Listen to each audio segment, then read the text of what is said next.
People don't want to see the truth, no matter what you say. You know, it's kind of I don't know. It's really a pain process to to tell them, well, this is fake, dude, or this is ain't real, or you know what I mean? Like it is crazy.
Yo, do you guys get paid to be here?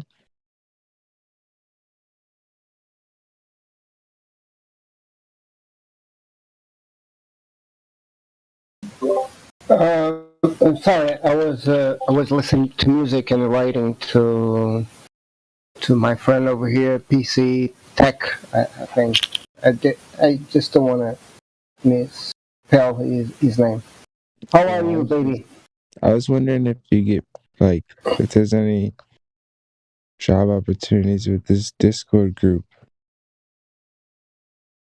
You guys I'm get sorry. paid? I, can you repeat that? Because I didn't understood it very well what you just said.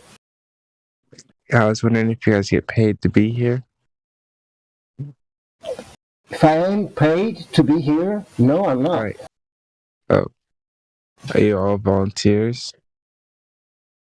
What do you mean volunteers? I mean, we are here for Like, free. I mean, we are here by just talking with one each other. We don't get paid for it.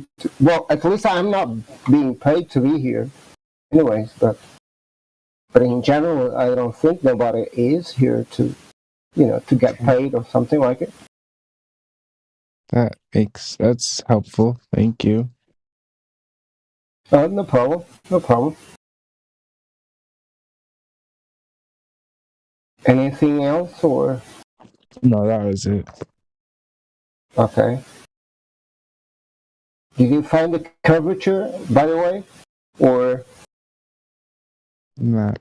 No, uh, I don't know how to you find don't? the curve of the Earth. Oh, you don't know how to find it. Oh, okay, cool. Okay, that's cool. So I'm gonna keep listening to music, and if you say something, I'm gonna try to catch up. Okay, or you or somebody else. Who knows? Yeah, I know. I'm probably gonna go to the Bible voice chat and maybe, hopefully, someone will join. Oh, okay, yeah. I can join there if you want. Right.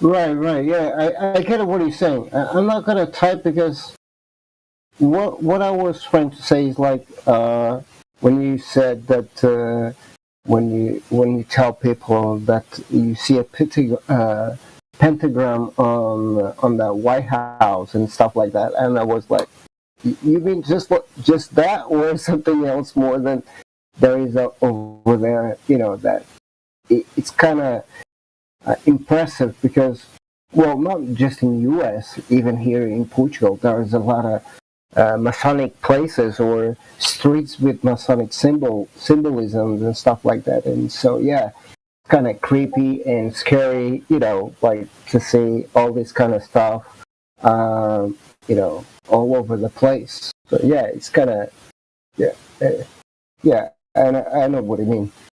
But anyway, I'm going to the Bible section where this dude is, baby, in this case. Uh, see you. Well, I'm gonna read what you just typing over.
myself. I don't mind being a broken record.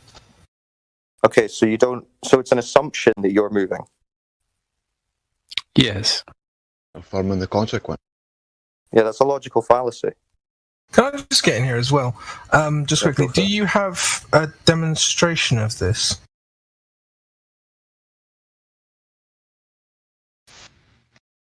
Demonstration?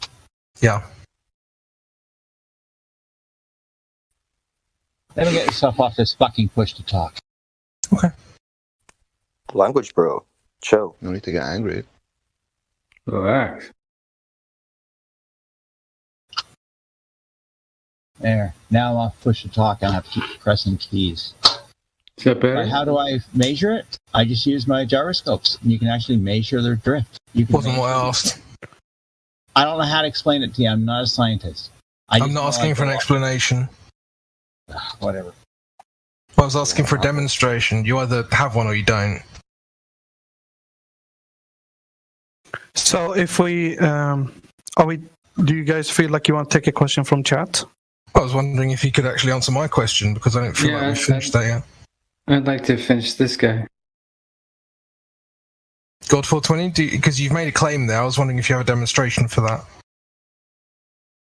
Well, I can set up and do some video streaming and show some gyroscopes in operation, but you're not going to see much except for a change in angle over the course of an hour. You'll see a drift of 15 degrees. But that is the claim that you've made that I'm asking for a demonstration of.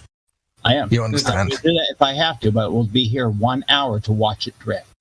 Sounds look, good. If you don't have it, I'm not going to judge you. I'm not like saying if you don't have it, then you're wrong. I'm not He saying doesn't that. have it. Listen, he doesn't have it. I know he doesn't, but Okay, I'm so asking let me, for it really anyway. let me tell you why he doesn't have it, and this is easy to demonstrate. Because you would only measure a 15-degree drift at one of the poles. Are you at the North or South Pole? Wrong. You can make. You're going to measure You- 15 degrees, and you're going to measure a Okay, listen. You want me to tell you the formula? Because you're not going to measure a 15-degree per hour drift unless you're at one of the poles. You would need a That is 3-axis correct. gyro, and you would measure a cumulative. If you summed all 3 axes, then you would measure a 15-degree per hour drift. But you said you had a regular gyro, regular mechanical I've gyro. also have the aeronautic gyros that they use for aircraft. Yeah, and those are single-axis gyros. No. Yeah. It's for the ones on the main. They use multiple aircraft. gyros. They use multiple gyros in the aircraft. Yes. And in fact, they're called an attitude indicator. No, not the. I'm not talking about the indicator. I'm looking at the gyro. I'm The giving a shit attitude about the indicator is the gyro, and the gyro No. isn't the purpose of it. No. Nuh-uh, it's not a reputation. Nuh-uh. Do you want me to gyro is just down in pull the up belly of do the you want me plane. to pull up a PDF that has all this, that has the schematic for the attitude indicator for an aircraft? Do I really have to do this? I don't care about the attitude indicator. The attitude indicator is what has the gyro, dude. Ignore me then. Talk over me. The attitude Fuck it. indicator is your reputation is nuh-uh. Okay? That is what your nuh-uh. That's, listen, the fact is, the attitude indicator is the device in the airplane which has the gyro, and the purpose of the gyro is to damp the sway of the device. Wrong. Okay? I know Nuh-uh. exactly where it is. It is down in the belly of the plane, So who in the cares? control So room. may I of try the to move plane. this discussion into more computers are. productive direction? Listen, not the I'd attitude. like a concession. Listen, I'd like a concession that he never actually did this test, because to measure 15 degrees per hour on a single axis, you would have to be at a pole. This is not No. debatable. This is objectively true. Agreed. It is Objectively true. objectively true. You can. So if you're measure at 40, 15 listen, degree if you're power at inverse on the 45 surface. latitude, you're going to measure That's a a fact. 15 degree. Listen, so if you're at 45 latitude, you're going to measure a 15 degree per hour drift on a single axis. Do you realize how equatorial telescope mounts work? Yes. Okay, you can measure that drift throughout the entire surface of this planet, including the equators and the poles. Do you have to correct for latitude? Yes or no?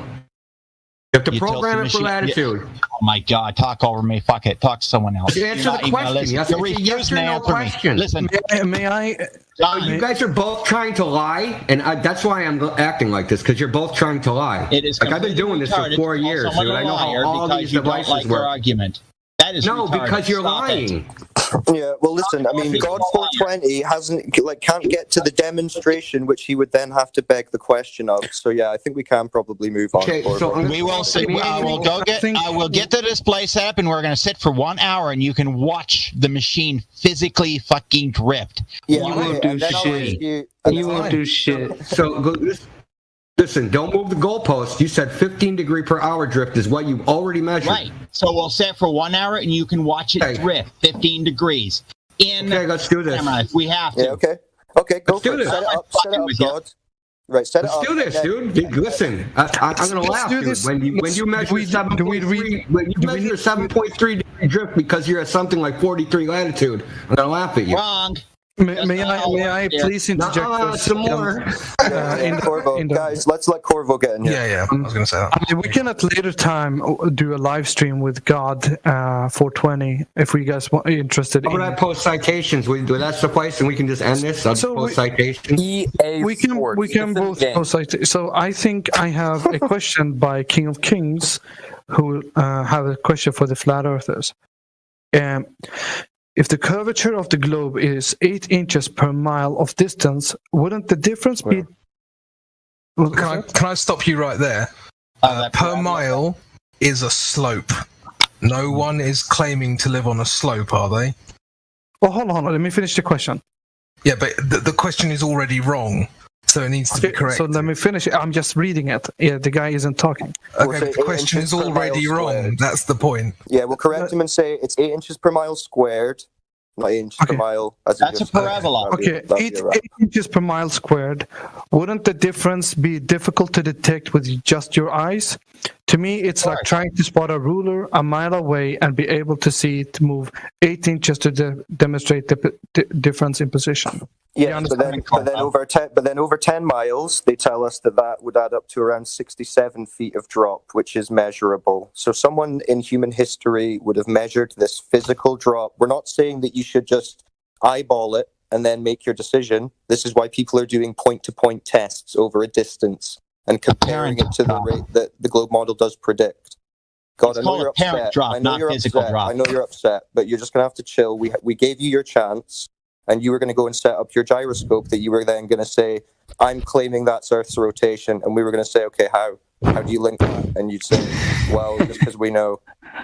Right, so let's not do that, God. You can just chill. Of course, they won't even accept the balloon photographs from Dr. Bob. Or not Dr. Bob, but Bob, what's his name? So just to the new people as well, this is the type of person. Sensible. This is the type of person that you get. Program. Who's been arguing this for years but still hasn't found any measurements of curvature, so they just argue the same redundant points again and again. This isn't a new person to the topic, by the way. This is a diehard who's been emotionally wounded by the flat Earth. So just to point that out to the new people. Fuck. I would just like to kind of bring it back. Please don't laugh. It's actually Can I just bring it back to something I said about 15 minutes ago? I asked for a demonstration. A demonstration was not provided. If God 420 goes back and provides a demonstration, then we can talk. I feel like there's no point talking about it because he made a claim, he hasn't demonstrated it. I feel like it's moot. So let's just move on. I feel like speaking to him is moot. But that's kind of what I'm saying is like, if anyone else wants to discuss this, all good. But he's made a claim that he hasn't demonstrated and I personally think can't demonstrate. So I think everyone listening already knows what kind of person God 420 is. 10-4. With regards to the, what was it, the question before about inches per mile, to do with eyeballing it. I mean, I know, Cyclone, you already kind of went ahead with an answer. I would say this is something, when I said squared, someone else said that's a parabola. All good, but he didn't seem to have a problem with the Earth being a slope 30 seconds before. This is the problem with a lot of these debates, is that when we try and get into the actual details, like the meat of the issue, people only oppose it when it's flat Earth. Yeah? If Earth's a slope, not a problem. If it's a parabola, then they're opposing it. So you start to realize that a lot of people are very emotional about this subject. They don't actually want to discuss it. You have been listening to excerpts from the 24/7 Flat Earth Discord Live YouTube channel. If you would like to join the discussion, simply type in your address bar discord.gg/flatearth. Thanks so much for listening.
Yep, just to catch everybody that hasn't been here up to speed, we still need measurements of curvature, axial rotation, or any movement of the Earth. Gas pressure next to the near perfect vacuum. You guys know the story.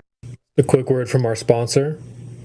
And where can you find all this spectacular space food? At Spacey's. Now with our new Raditz menu. Spacey's. It's good food in space. Good food in space. That sounds delicious. Hello. Who's that? Mr. Yam, that could be renamed to Mr. Falsetto. What kind of questions do you have, Mr. Yam? That's supposed to be an insult? No, it's just a descriptor of how you're talking in a falsetto. Emphasis on false.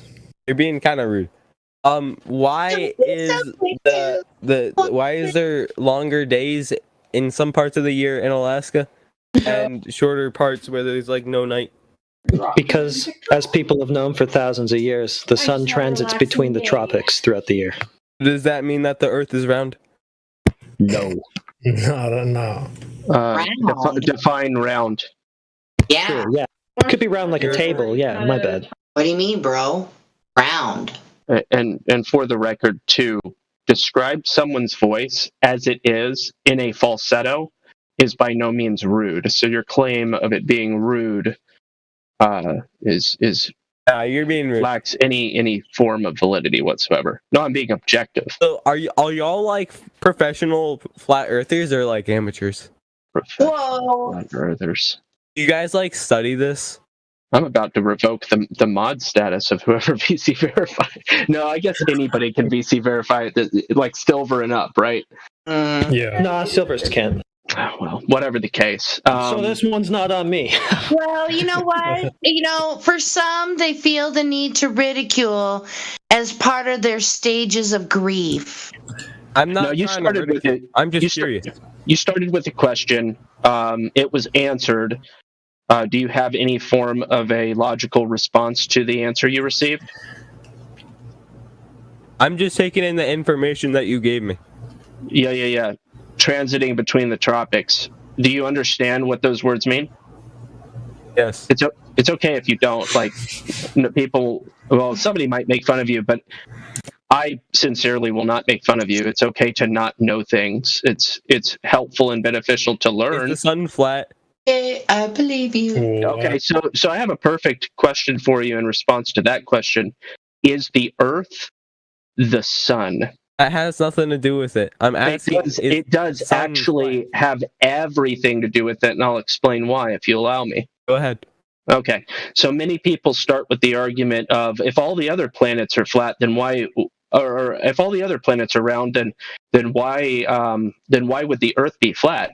Right? This question has a built-in assumption. You follow me so far? I just want to make sure I'm not going too quick for you. Yes, sir. All right. I appreciate the sarcasm. I'm hoping for I'm not actual being answers. sarcastic. Yeah. I'm genuinely curious. Anyway, people make the assumption that the Earth is a planet. That's the assumption that's built into that question. So it's a loaded question. It's kind of one of the fallacies, right? There's lots of different fallacious ways of engaging in a conversation or argument or debate. So the issue with you invoking "is the sun flat" is making some type of assumption about the things in the sky being the same in nature and origin as the thing that we live on. And my question for you is, what makes you believe that they are related? I never once said that they were related. I'm just asking, is the sun flat? So why would you ask that if they aren't related? Right. There's a relation within your mind to those two things. Where'd you get that from? Because the sun provides light to Earth. Okay. But looking up at the sun, how do you look up at that and see a similarity to the ground under your feet? How are the two the same? Because it provides light.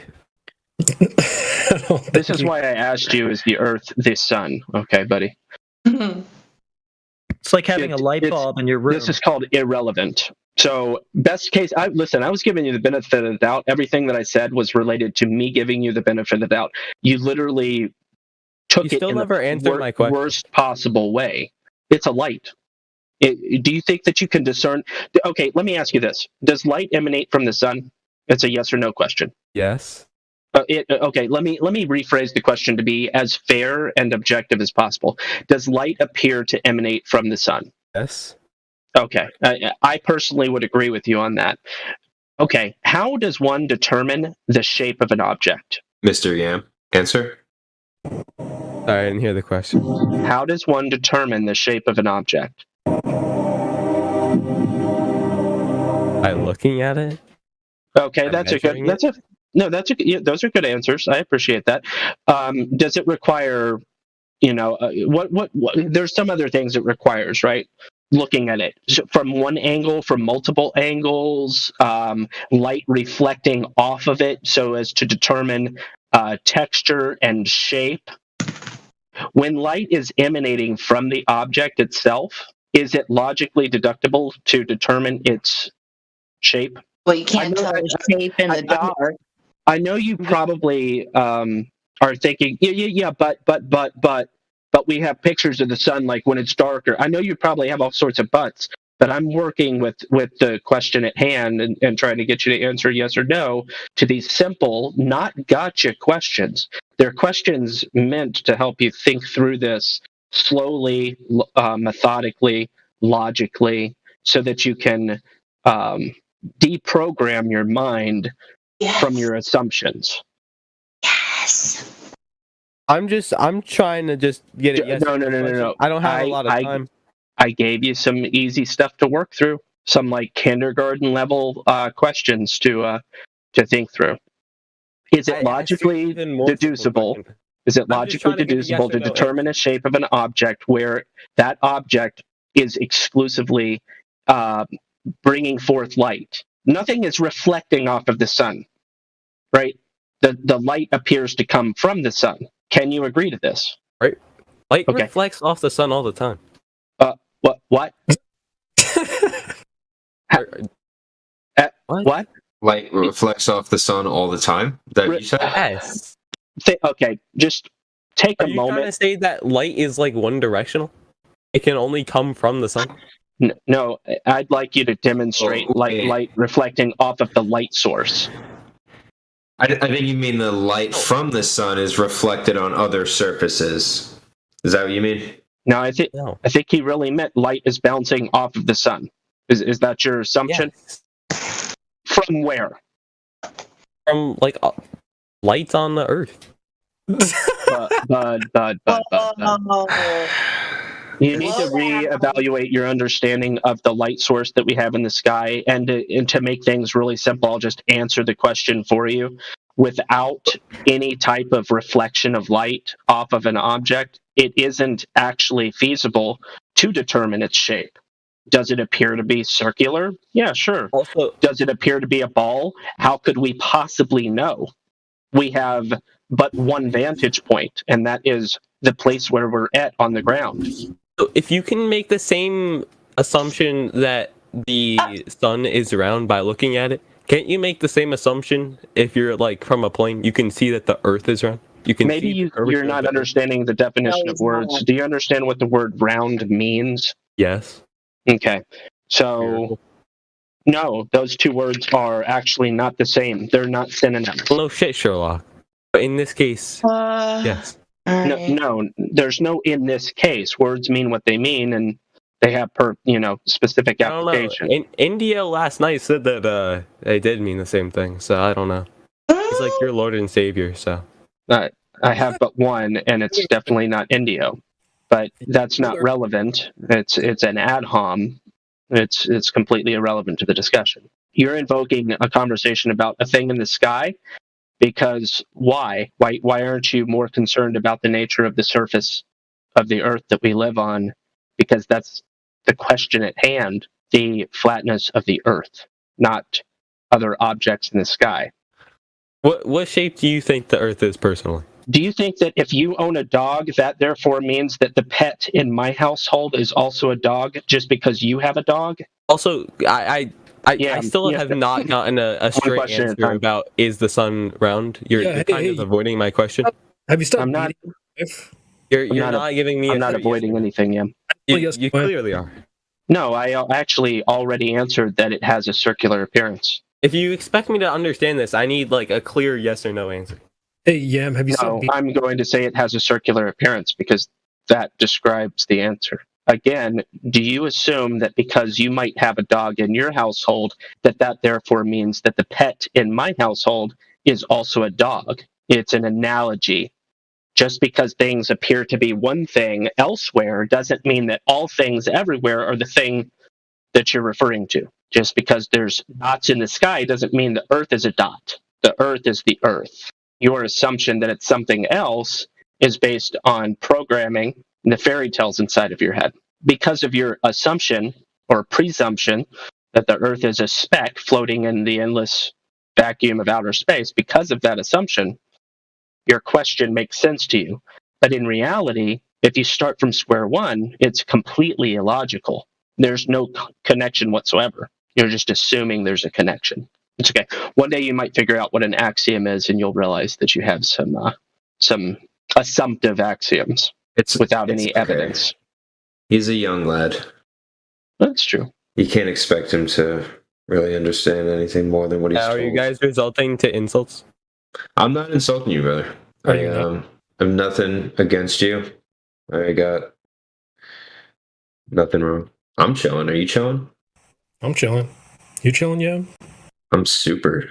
Bro, what if that commercial was just more globe Earth propaganda because they're like chilling like Magellan? Oh gosh. I know. I'm just goofing around now. Are you guys like scientists, like Earth scientists or something like that? Bro, does it take a scientist to grab a ruler and measure a sheet of paper? Yes or no?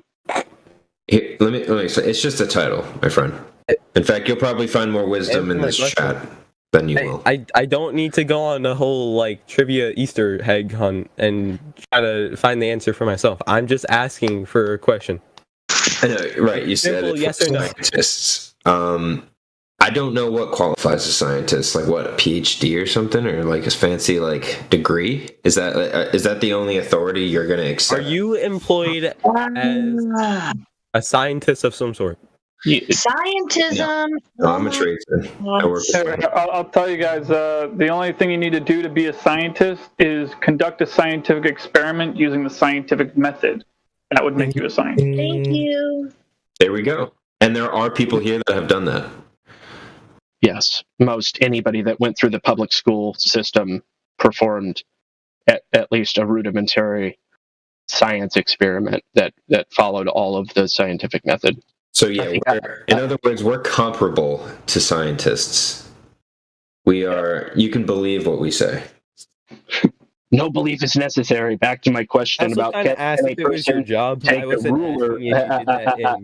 Mr. Yam, don't talk over people. Yeah. Back to my question with a person taking a ruler and measuring a sheet of paper. You're still talking over people. It's not helpful. Such a little twit. But you're cool, man. Love you, bro.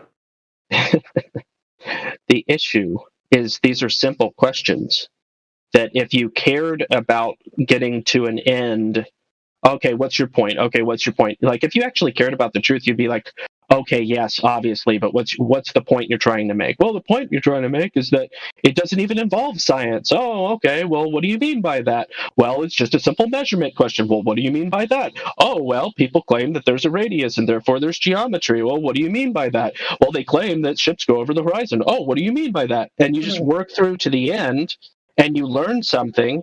But no, you'd rather play little silly child games and not learn anything. At least that's what appears to be the case. I just don't think he's in a learning state right now. Yeah. No, I am trying to learn. I'm just very curious. You never answered my question about is it your actual profession? It's irrelevant. Me personally, no. And yeah, it is kind of irrelevant. Yeah, like it's very relevant actually. How's it relevant? Multiple scientists have indeed said that the Earth is round, and you don't need. Yeah, but we can't just accept that because someone said it. We need to for it. You can't appeal to the authority. And go up in a plane and look at the curvature. We've all been in a plane. Hey, those scientists you were just talking about, they disagree with you on that. And why don't you look out the window? Yo, Yam, those scientists, Central just made a great point. The same scientists you're appealing to tell you you can't see curvature from an airplane. So what did you say? Specifically who, right? Wasn't that Neil deGrasse Tyson or something? Yep, that stuff is flat. Right. So your own scientists from the mouth of the man that you essentially worship said that you can't see curvature. You see this curvature of Earth's surface, and he said, wow, he's in space. Look at that. No, he's not. You don't see the curvature of the Earth. That stuff is flat. What's wrong with your mic, There you go. That's Neil deGrasse Tyson. It's okay if you don't recognize his voice. It means you probably don't worship him, which is good. Good. It also means that he doesn't even seem to know the scientist, so-called, that he's appealing to. Correct. Right? That's really awkward. Really awkward, man. It's okay if you say, I don't know. We're not going to ridicule you like we receive ridicule about flat earthers that we're stupid and we don't understand. That's all. What are you on about? You know what it is? Like you have a lot of trust in the system, right? And you're probably confused as to why we go against that system. You know, I'm trying to figure out your mind, like where you're at. Where does what the you're going to sun receive. go when the sun sets? Too far away. Realize that you just said you could see curvature from an airplane, and that's not true. Or from your window. You said just look out your window. I've seen it with my own eyes. But mathematically, you think that the government is paying me to tell you that the Earth is round? No, yeah. You just believe in something that's not there. Yeah, you're just having delusions. Mathematically, that's impossible, and I just told you. So you're saying that millions of billions of people are all delusional? Being lied to simultaneously, yes, by a one-world military. Did you not listen to CGI? Is it do they have screens in airplane windows that are Yeah, dude. Did you listen to what your heliocentric priest just said? He said you don't see the curvature of the Earth, and he was talking about an altitude of 128,000 feet. A little bit more than the altitude a plane flies at. So what are you talking about? Right. In other words, he's saying you have to go. Neil deGrasse Tyson said you have to go higher than that, basically. He was inferring that you'd have to go higher to see curvature. That's like 3 times. One of my relatives flew the U-2 spy plane and took photos of the curvature of the Earth. You can see it. From what altitude? From what this is they didn't take any photographs. It was borderline space. All right, hold the phone. Are you aware of the percentage of Earth that they claim that the people on the ISS are capable of seeing? Are you aware of the percentage? Who's they? Huh? Who's they? The ISS. I'm just asking you a simple question. It's a yes or no question. You can say no. Nobody's going to hurt you. It's okay. Are you aware of the percentage that the ISS people claim mathematically, and this is in the models, you can do the math yourself. Are you aware of the percentage at the height of the ISS? Yes or no? Oh, why do you keep using that stupid soundboard? It's actually getting on my nerves. All right, Yam. I freaking love it. It's such a good meme. Because you're taking so long to answer, It's like, not even the easy question. Yam. 3. Hard to answer when you have to type the question. Yeah, that's funny. 3 is the answer. Who's laughing like that? I'm hysterically laughing. Thank you.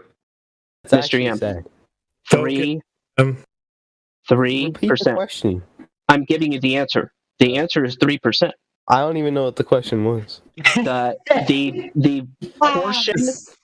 portion of Maybe the if you Earth. want me to hear, then you should tell this dude to don't mute me. Here's what I'm going to do. I'm going to mute you. I was in the middle of speaking, answering a question you asked, and you're interrupting me, and then telling me that you can't hear my answer. That's because you're talking while I'm talking, answering the question that you asked me. That's illogical. Let's get with the program. Yeah, focus, Yam. All right. Do you understand what I'm telling you? Okay. First of all, maybe you should stop acting like Stalin. Yes or no question. You were talking over me, though. Question. Just you like yes or no questions, right? You're flat, son. So answer the question, bro. Mr. Yam, your time here is very short. If this is how you're going to communicate. You're talking over me, and then you don't mute him. It's just because you want to try not to be offended, bro. Just like let it go, and like we'll be cool. Yeah, a simple question. I know you're trying to do this weird thing of thinking that I'm acting like Stalin. That's a weird comparison, weird flex, but okay. All right. Little Stalin-esque. ISS. Are you familiar with this? Yes. This thing. International Space Station. All right. Is that higher in elevation or lower in elevation, according to the narrative, than an airplane? Higher. Absolutely. That's the story that we're told. Now, again, based on what they do with the mathematics, they claim, and you can do the math yourself, what is it, 50 miles, however high up they say the ISS is, okay, you can work it out in a program, you can work it out on a sheet of paper if you're really brave, all right? 3% of the Earth's surface is visible from that elevation, okay?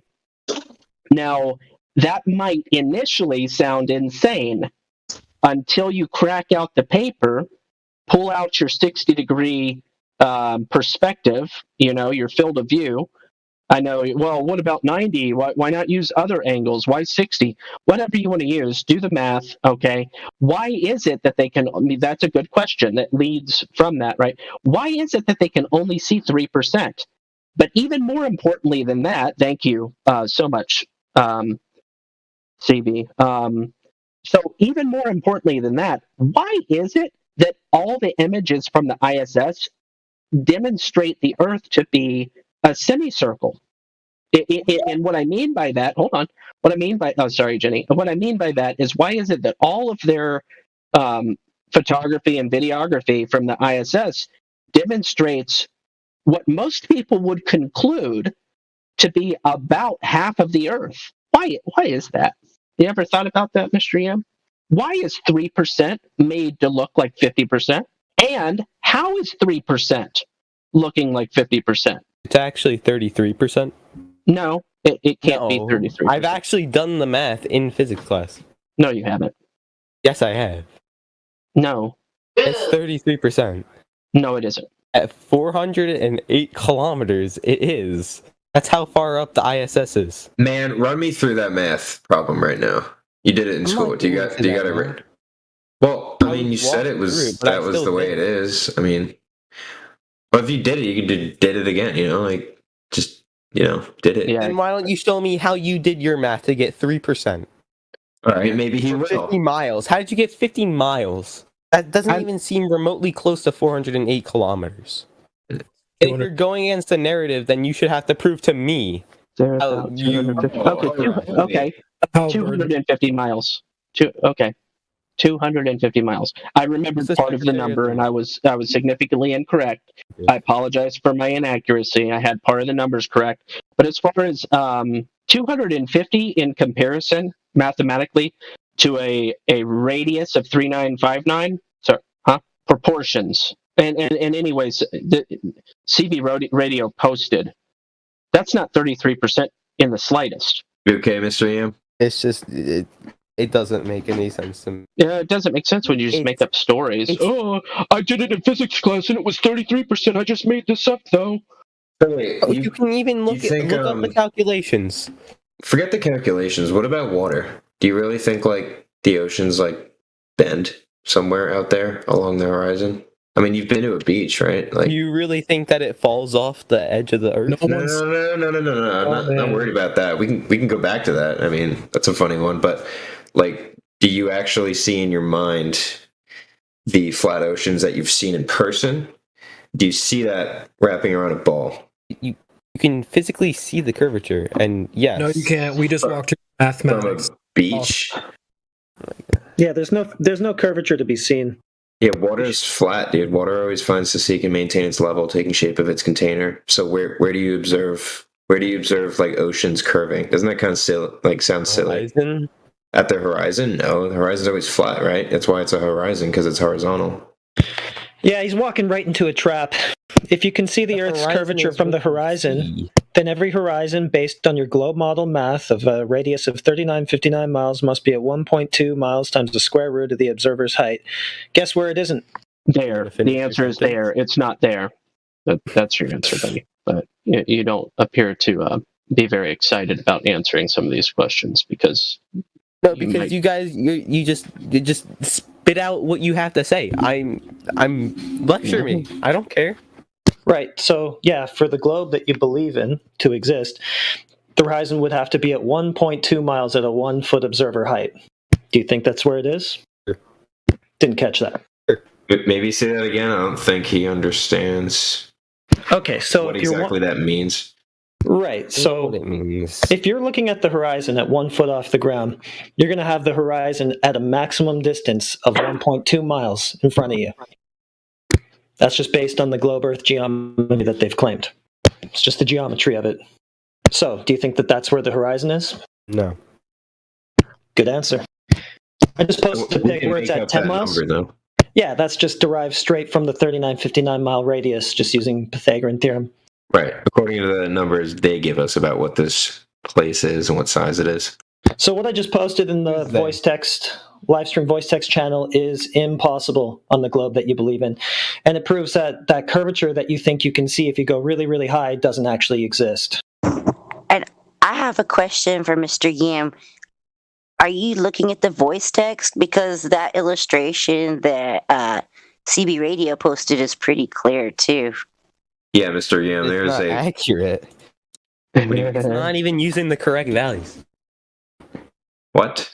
It literally is. It really isn't. What your discrepancy of the difference between 408 and 400 is there that or are you complaining about a discrepancy of less than 10,000th of a percent? Yeah, it's not going to change 3% of the surface to 33%. That's not how you do math, but okay. Okay, well then tell us how you do it. He doesn't think. But thank you, Reifraction, for posting that. I knew that this 3% thing existed somewhere, so thank you very much for posting my source material for what I was saying. Yeah, no worries. But also, if you don't see any curvature of the Earth, then why does the horizon appear different at different lengths? Good question. Now you're getting somewhere. You're asking questions. That's a good question to ask. Why do things appear differently based on where you're at? Because you're at a different spot. Okay. You see what you see wherever you are. It's almost like I'm not saying anything, isn't it? But it's actually a statement of deprogramming to help you understand that, so I don't see something because of some magical numbers that don't correlate to reality, curvature, right? I see what I see because I see what I see from where I'm at. Wait, ask your question again. Didn't you ask something about the sun specifically? I thought he said horizon. I think he was talking about the horizon. He said nothing about the sun. Well, that's where it all began. Never mind. That is where it began. Y'all were talking about the sun's Yeah, reflection but and we've this and moved that. And on. what's, yeah. That is where it began, though. Yeah. New question? You got a new question for us? Is there an edge of the Earth? And if so, how is what does it look like? Why would you assume there's an edge? Just out of curiosity. Because you watched Pirates of the Caribbean #3? Is that why? Isn't round, then it would have to be. Why are you assuming edge? He asked is, though. He didn't assume it, though. He asked is. Simple answer, no. Well, you can't have gas pressure without a container. So since the whole world's inside a container of some kind, it would be an end, not an edge. There is no vacuum of space for there to be an edge, too. There just be an end of the Earth. But we don't know where it is. We don't know what it looks like. The container, the dimensions of it, the size of it is unverified. But we do know for sure that we're inside a container of some kind, because you cannot have gas pressure or a vacuum without a container. And you certainly can't have one next to the other without a solid barrier. So there is no vacuum of space. We're not floating in space. Unless, of course, you believe Pirates of the Caribbean #3. At World's End is the title of the movie. And they do an excellent job of pretending that that's what people think the flat Earth is. But yes, they do. It was very entertaining. It's pretty fun. They even go through the ice wall. It's a little interesting if you think about it, but that's a movie. And we don't live in movies. Yeah. Yeah. So I'm also adding on top of this. Why do we have photos of airplanes and photos of the Earth and stuff like that being round, but we don't have any photos of the boundaries of Earth? Mm-hmm. Any photos that you've seen from airplane altitude that make the Earth look like it's round, that's just an effect of a curved lens or some other distortion that's been applied, usually a fisheye lens.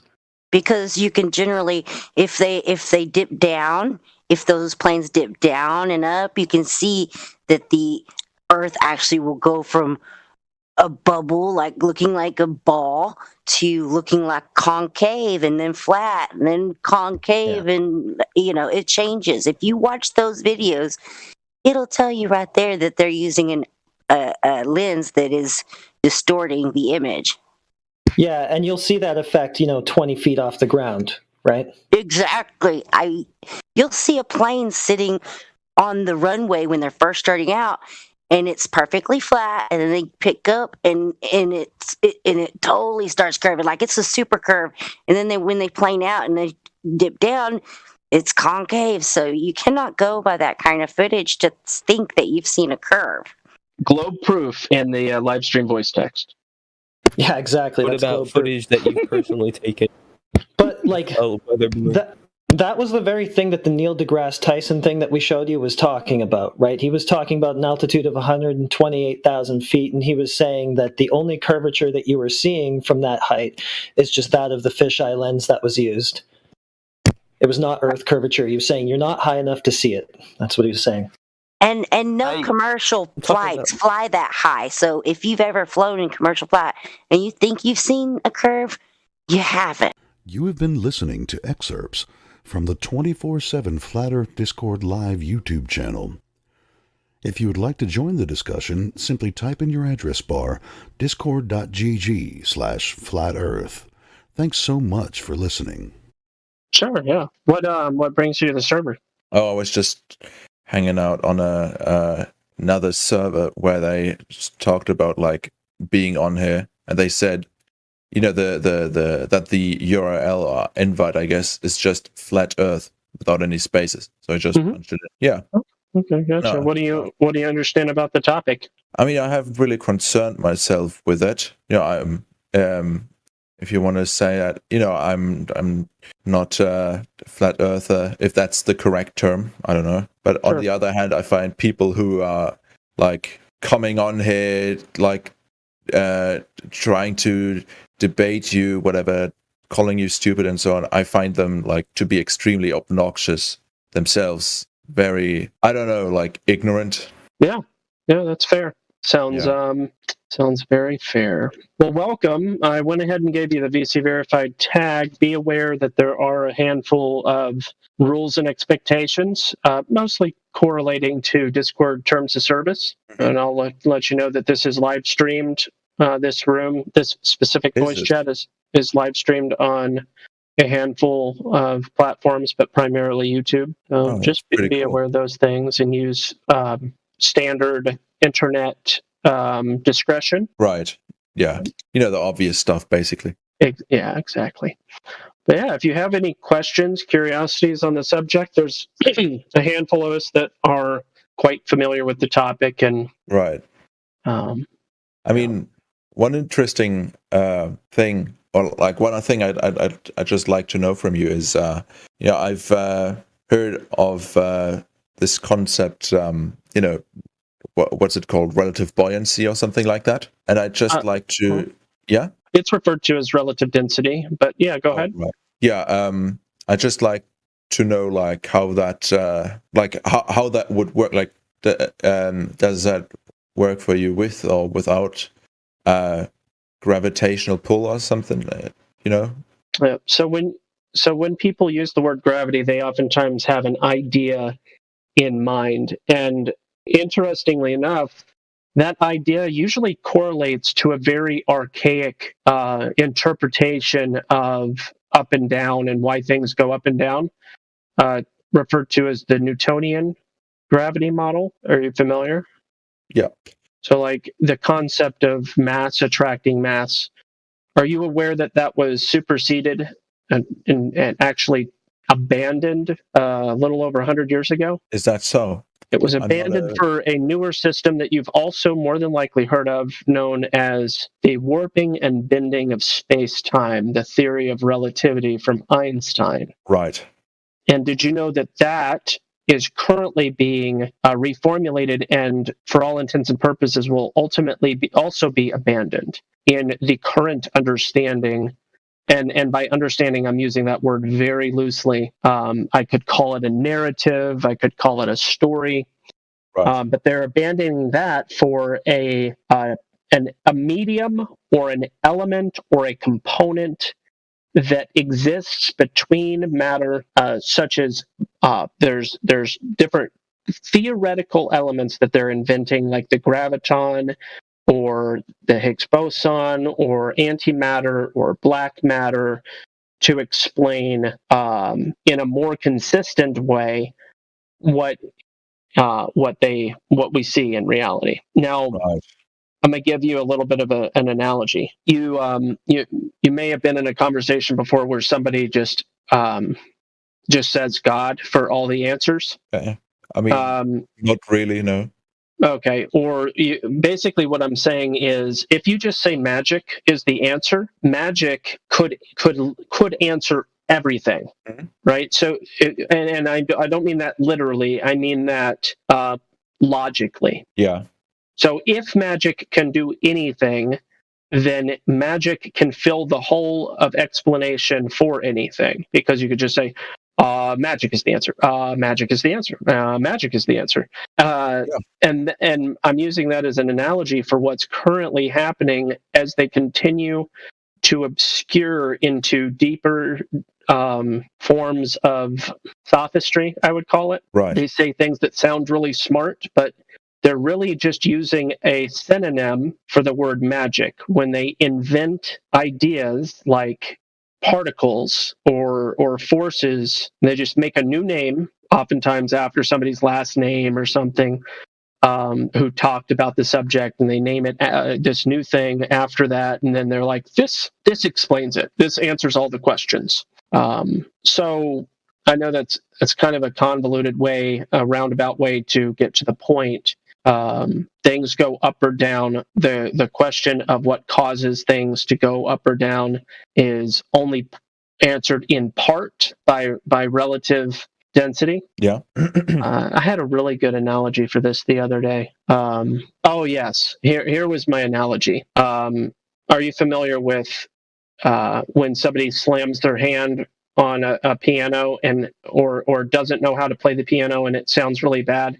They call this dissonance. Yeah. Okay. So my question for somebody else the other day was, why is dissonance, why does it sound bad? Right. Why does harmony sound good and dissonance sounds not good? Yeah.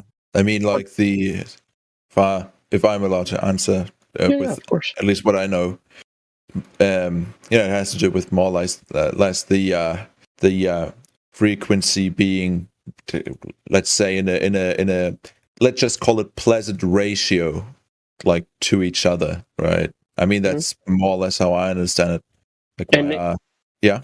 I would just reduce it down and say, why are those ratios inherently good as opposed to bad ratios being inherently bad and or unpleasant, right? So I'm asking a question that might not necessarily have an answer, but you do understand the effect, and you don't have to understand the cause to fully understand the effect.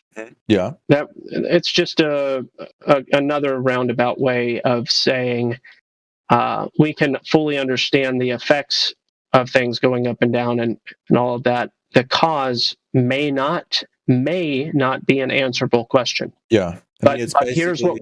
Yeah. Sorry, I know I'm talking a whole lot. I don't mean to cut you off.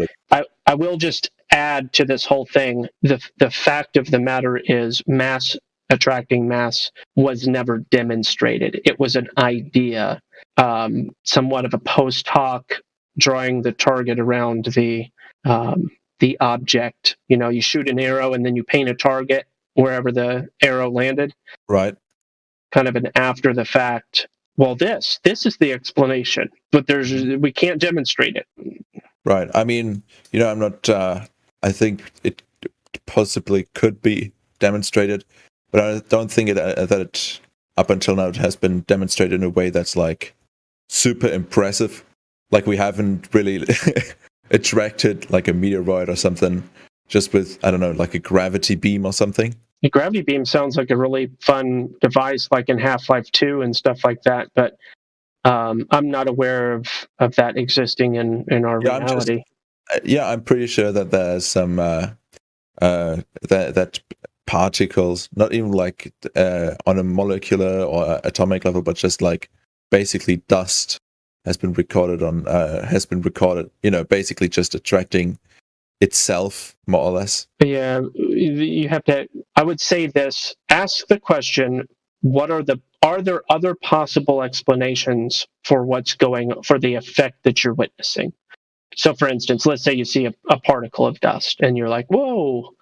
I just witnessed other dust particles going to that dust particle." For instance, right? Or is there more than one possible explanation for the cause? I mean, if you just said it's just a yes or no question, right? I mean, if you don't account for other variables, right? Surely there could be. So, in regards to, is there more than one way to explain something you're witnessing? And that I would say yes. Mm-hmm. So, determining which one it is would require experimentation. The issue is, are you able to account for all of the variables? Okay. Yeah, I get what you're trying to say, but I mean there is stuff like the Cavendish experiment and so on that have been performed in basically in surroundings where there's basically zero. There are zero other factors affecting it other than gravity. Air's been sucked out. It's been done pitch black and so on. Right? No nothing, no sound, no vibration. Just what we would assume is the gravitational pull. I appreciate you using the word assume. There are very many issues for the Cavendish experiment. Yo, that was a fucking major red herring, bro. Like, and this is why it's like. Are you so hold on, Elijah? Are you addressing our conversation or the live stream debate? Okay. I can't hear you, Elijah. Neither can I. Elijah. There's an active flat Earth. I'm not going to call it a debate. It really doesn't deserve to be called a debate. Argument taking place. I believe that's what he was referring to when he was popping in here, because he was probably replying to the text chat. Right. Yeah, there are all these sorts of things that can be pointed to. The most important is there's a claim that there's curvature. Right. That curvature would obstruct your ability to see beyond a certain point. Mm-hmm. And if you see beyond that point, there needs to be a sufficient explanation for why that is. Yeah. And if there's blockage, or if there's an alleged blockage, but then it's not actually blockage, then the blockage is invalidated. Right. I get what you're trying to say. Yeah. And that's really the primary. Another aspect of the conversation would be it's impossible to demonstrate gas pressure without a container. Pressure implies pressing. Gas goes in all directions and must be pressing off of a container in order for there to be pressure. Yeah. So we have gas pressure, therefore there must be a container for the gas pressure to exist in the first place. Okay, but don't you think that the container could be more abstract than something that's as solid as glass or metal? If that could be demonstrated, yes. I mean, just to humor it, I would think under the presumption, that gravity functions as, let's just say, is consensus. I will just call it that. I would think that would suffice as a what you call it? As a container? Yeah, exactly. As a container. Sure, I've heard the argument that gravity is the container many times. The issue with that is that demonstratable? Can you demonstrate that in an experiment? Right. I mean, it's kind of like when you it's how do I say this? It's kind of like when like a water droplet surrounds an object or forms at all. I'd assume that it's like more or less something similar. Adhesion? Yeah, I mean, you don't really have to call it adhesion, right? It's more like surface tension. Yeah, and you think gravity is the answer for why surface tension exists? No, I think that surface tension exists. I think that, like I said, I'm a complete layman when it comes to physics and so on. I'm not pretending. I'm just thinking that this might apply to gases as well. As they, at least I'd imagine, also have like a surface. I can imagine amazing things myself, and I'm not trying to be rude when I say that. Yeah, I can relate to how powerful our imagination is. The issue is that has not been demonstrated.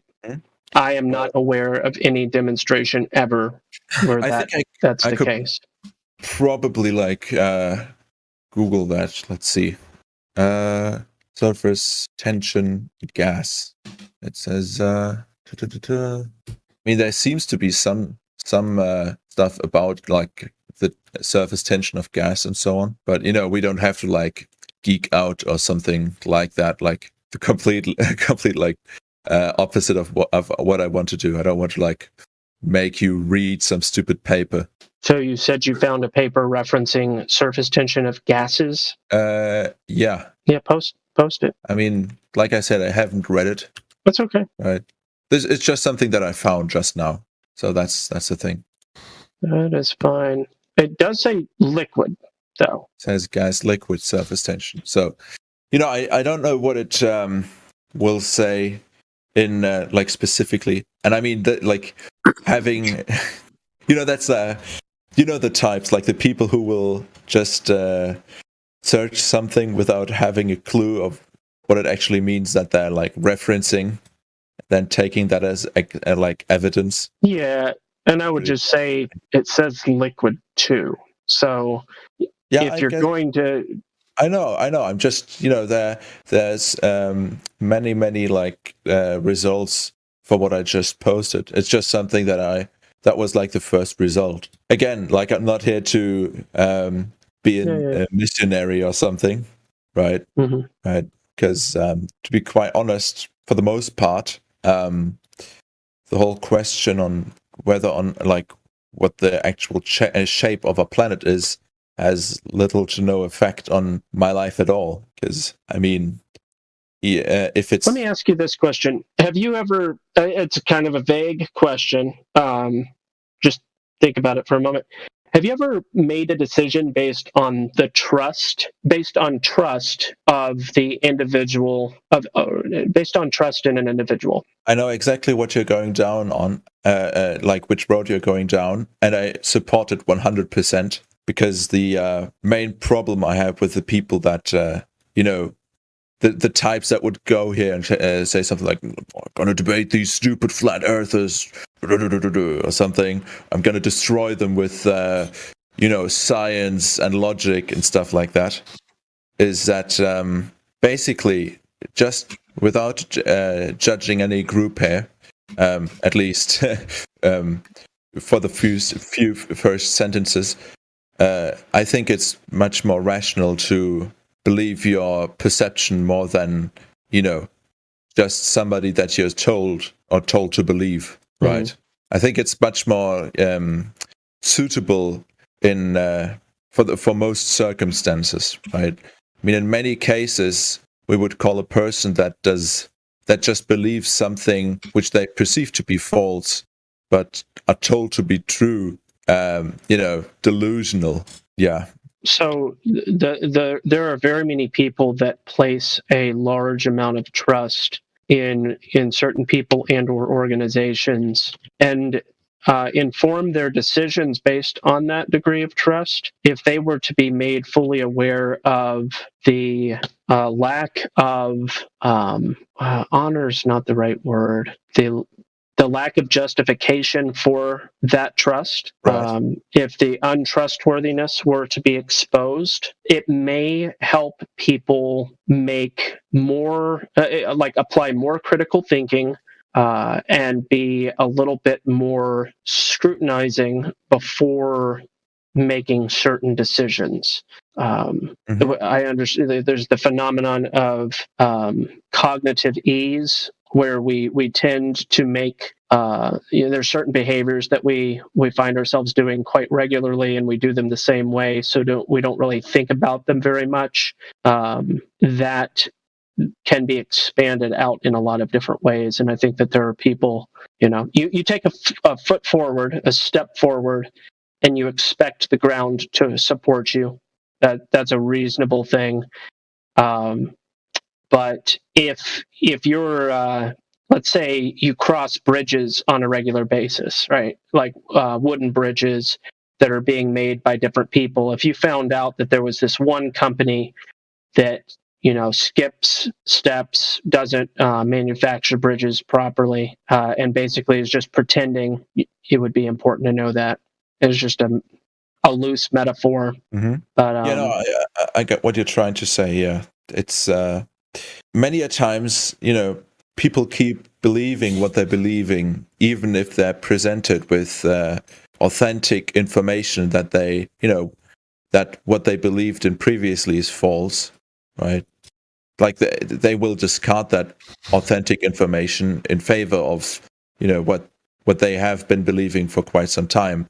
And that's mostly, that's almost like part of the whole gambler's fallacy thing, simply because they invested so much of their time, effort, and just basically life into believing a certain thing, even if it's not like actively believing it, as in like that they don't think to themselves, oh, I believe in this and that. They just do passively, right? They will obviously put up at least a bit of resistance when being convinced of something that's contrary to that.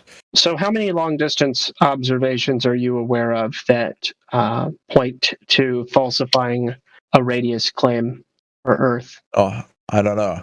I don't really, like I said, I don't. I mean, no, it's okay. You could just say I'm not aware of any. I've heard of one or two. Like that's all the answer I was looking for. Like I said, I saw some videos, right? But I'm not tracking that. That's kind of like looking out for looking at those things, like waiting for them to happen and then looking at the results. I don't know, that kind of seems like, I mean, it's obviously it doesn't track at all, but it's kind of like if you allow that comparison, like baseball for flat earthers. Like it's like you just wait for it to happen, and then like hopefully like your team wins, more or less, right? But I seriously don't have any recollection of like any serious trials or experiments like that, except for, you know, my own, which aren't really planned or scientific in any way. Yeah. So this specifically would not be referred to as an experiment. I'm referring to just what's known as long distance observations. Right. So if you're not really particularly aware of any, it sounds like you're kind of just, as far as this topic goes, you're hanging out for a verdict at some point. You know, is that fair? Kind of sure. Your position on it? Like, oh, it looks like they're arguing about something, and one day maybe we'll finally know the actual answer. Something along those lines. Yeah, I mean, the thing is, if we were to like seriously debate, you know, but like if I was some like staunch globehead, if you want to call it that, and you were to completely like disprove me in every single way, I would probably not change my opinion, simply because I have been more or less, and to be frank, kind of programmed to instinctively like reject flat Earth as like a serious belief. And not only that, but how do I say this? Basically, just see those that do believe in it as ridiculous. That's like something that I don't know, can't really do anything against. But the thing is, I want stuff like, for example, Hollow Earth to be real so bad.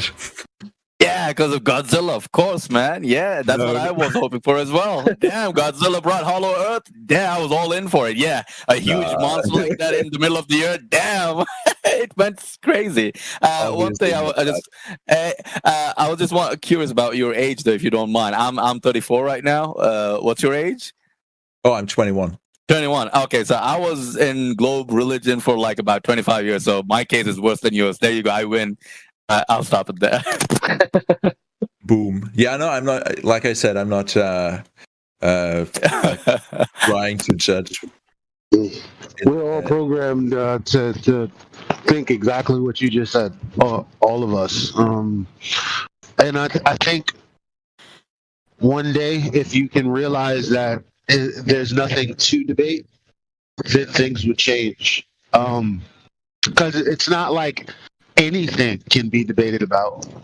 You know what I mean? Nobody's going to be able to debate how tall you are unless neither person or one of the people don't know how tall you are. So out of ignorance, they might say, well, I've stood next to him and it seems like he's shorter or it seems like he's taller. In that sense, the only way you can debate it is if you're actually debating ignorantly against something that already is. Then there are things to debate, like things about opinions, like your favorite color, your favorite restaurant. But when it comes to measurement, or when it comes to persons, places, and things, well, that we can go to, those things just matter. Yeah. A thing is a thing. There's nothing to debate about a thing being a thing. In this case, the Earth is supposedly a globe thing. Well, we test that. We can test whether or not the dimensions are accurate in the way the math describes them. And we have an argument called the Black Swan, where we focus on the distance to the horizon, which is supposed to be geometrically blocking the rest of the Earth, because the rest of the Earth is hidden by the curve, right? That's why we can't see everything. That's what Professor Dave just said in his debate. And the bottom line is that horizon is never geometrically where it's calculated to be. As a matter of fact, it's further. as many times as I've actually seen it, and there's been the times that I've seen it on video now. Well, video came first, but then I went out to actually view it myself. But at that point, you don't debate whether or not the horizon is geometric. We just know that it's not. There's nothing to debate unless you're a person who doesn't understand what an obstruction is. Right. Obstruction being the geometric horizon. Metric because it's supposed to be measured to be 1 mile away if you're 1 foot off the ground, or a 6 foot person, it'd be somewhere around 3 miles away. That's its measure, the measure of your physical blockage from the rest of the earth.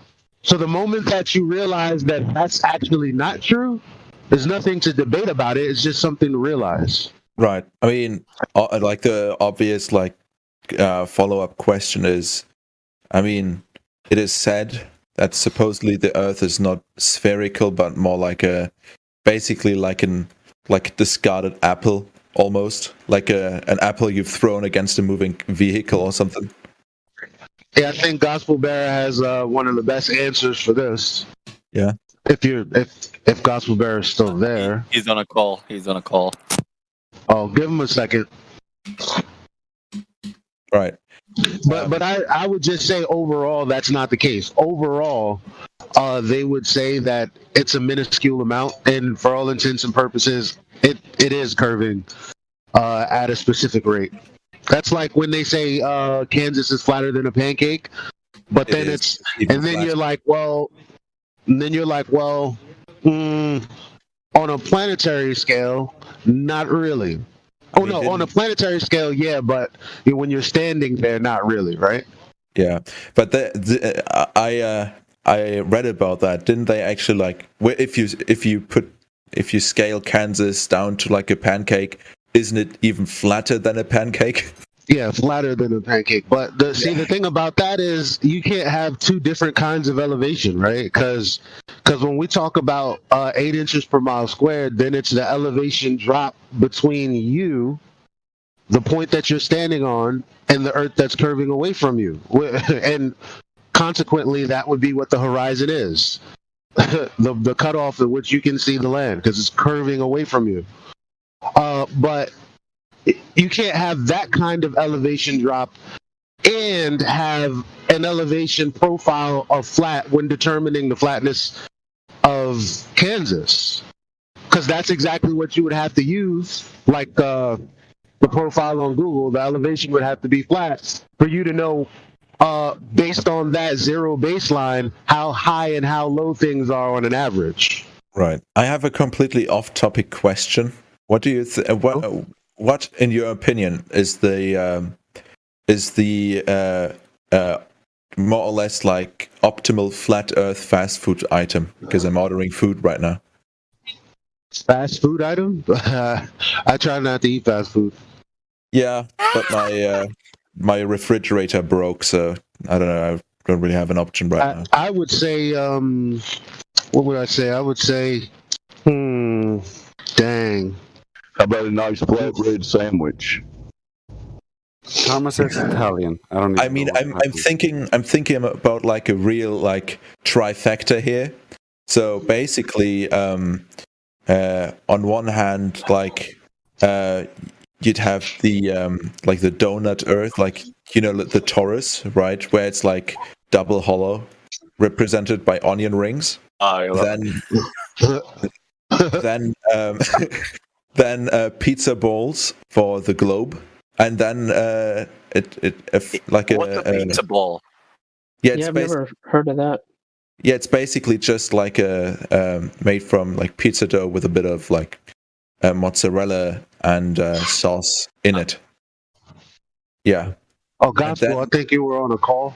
Oh, go ahead. Your third item. Yeah, and the third one is like it could either be a pizza or like a chicken burger. This is what, if you can go somewhere and get an omelet, that's a good quality. There's not a lot of garbage in omelets. I mean, some people, you could have the argument about if ham is in it or whatever, but omelets oftentimes have, pretty legit things depending on the quality of the cheese, like bell peppers, tomato, onion. Those are all good things. That omelet is raw. I don't know. Maybe it's just melted cheese. I mean, many people often overcook their omelet. Yes. But on another note, like, what do you think is more flat Earth like? A burger or pizza? I don't know. I have different ideas about how things might be. The bun, because at the on the underside of the bun, you have a plane, and then under, You're just who knows? thinking about a burrito, bro. and I find it hypocritical that you didn't say burrito the whole time, because I know you were thinking about it. Burritos don't have a flat level surface. Yeah. Well, not level. I mean, you got to hold it level for it to be level, but they don't have a flat surface. Get iron it. I mean, So you tried it. You were reaching. You were reaching. Just as a matter of fact, that's exactly what I had only 30 minutes ago. A steak and chicken burrito. So I'm very upset that MJ called it out, because he could not have known that unless I really eat them as much as I do. yes, So exactly. Yeah. Oh man. But on another note, back to the gospel. I was telling him you would be the best person to talk about, because when we were talking about the curvature, he's like, yeah, but don't they say it's not perfectly spherical? It's more like an apple. So Yeah. it wouldn't. So check this out real quick, Spongle. They say oblate spheroid. They'll even invoke the word pear. I said, an apple thrown against a moving vehicle. That's my what I said. Okay, but just in case that idea ever creeps into your imagination, let me help you with it. Based on the globe model, based on the equatorial radius versus the polar radius, you understand the two reference points? Yeah. Okay. There is a 0.3% difference between those numbers. So again, 0.3% difference between those two numbers. So it is my claim, which I think is a very fair claim, to say that it's extremely disingenuous, and there's probably other words that I could use, like subversive or distracting or red herring, but it's very disingenuous to say oblate spheroid or peroid or any other thing besides an almost perfect ball is what they claim this Earth to be. So to distract by that and say that it's lumpy this or it's this or that is so inaccurate according to the numbers that they provide. It's absurd that they even go there, but they do. And I find that quite suspicious that they go there. Don't you think that might be due to like 2-3 factors? The first one being that you can kind of like spin the polar radius like around if you just discard like the Greenwich line, and the next one being that supposedly water kind of like covers it, kind of just flattening out the dents, if you want to call it that. You know what? I think I'm glad that you went there, because I just went through a video the other day. I kind of cut you off. Keep going, and then I'll post this really helpful video.